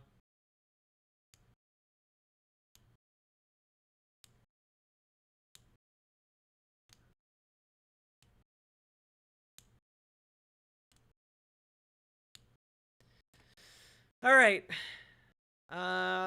Thank you all for being here, and we will raid into Saint. I like Saint. Saint's nice. You all be nice to Saint, okay?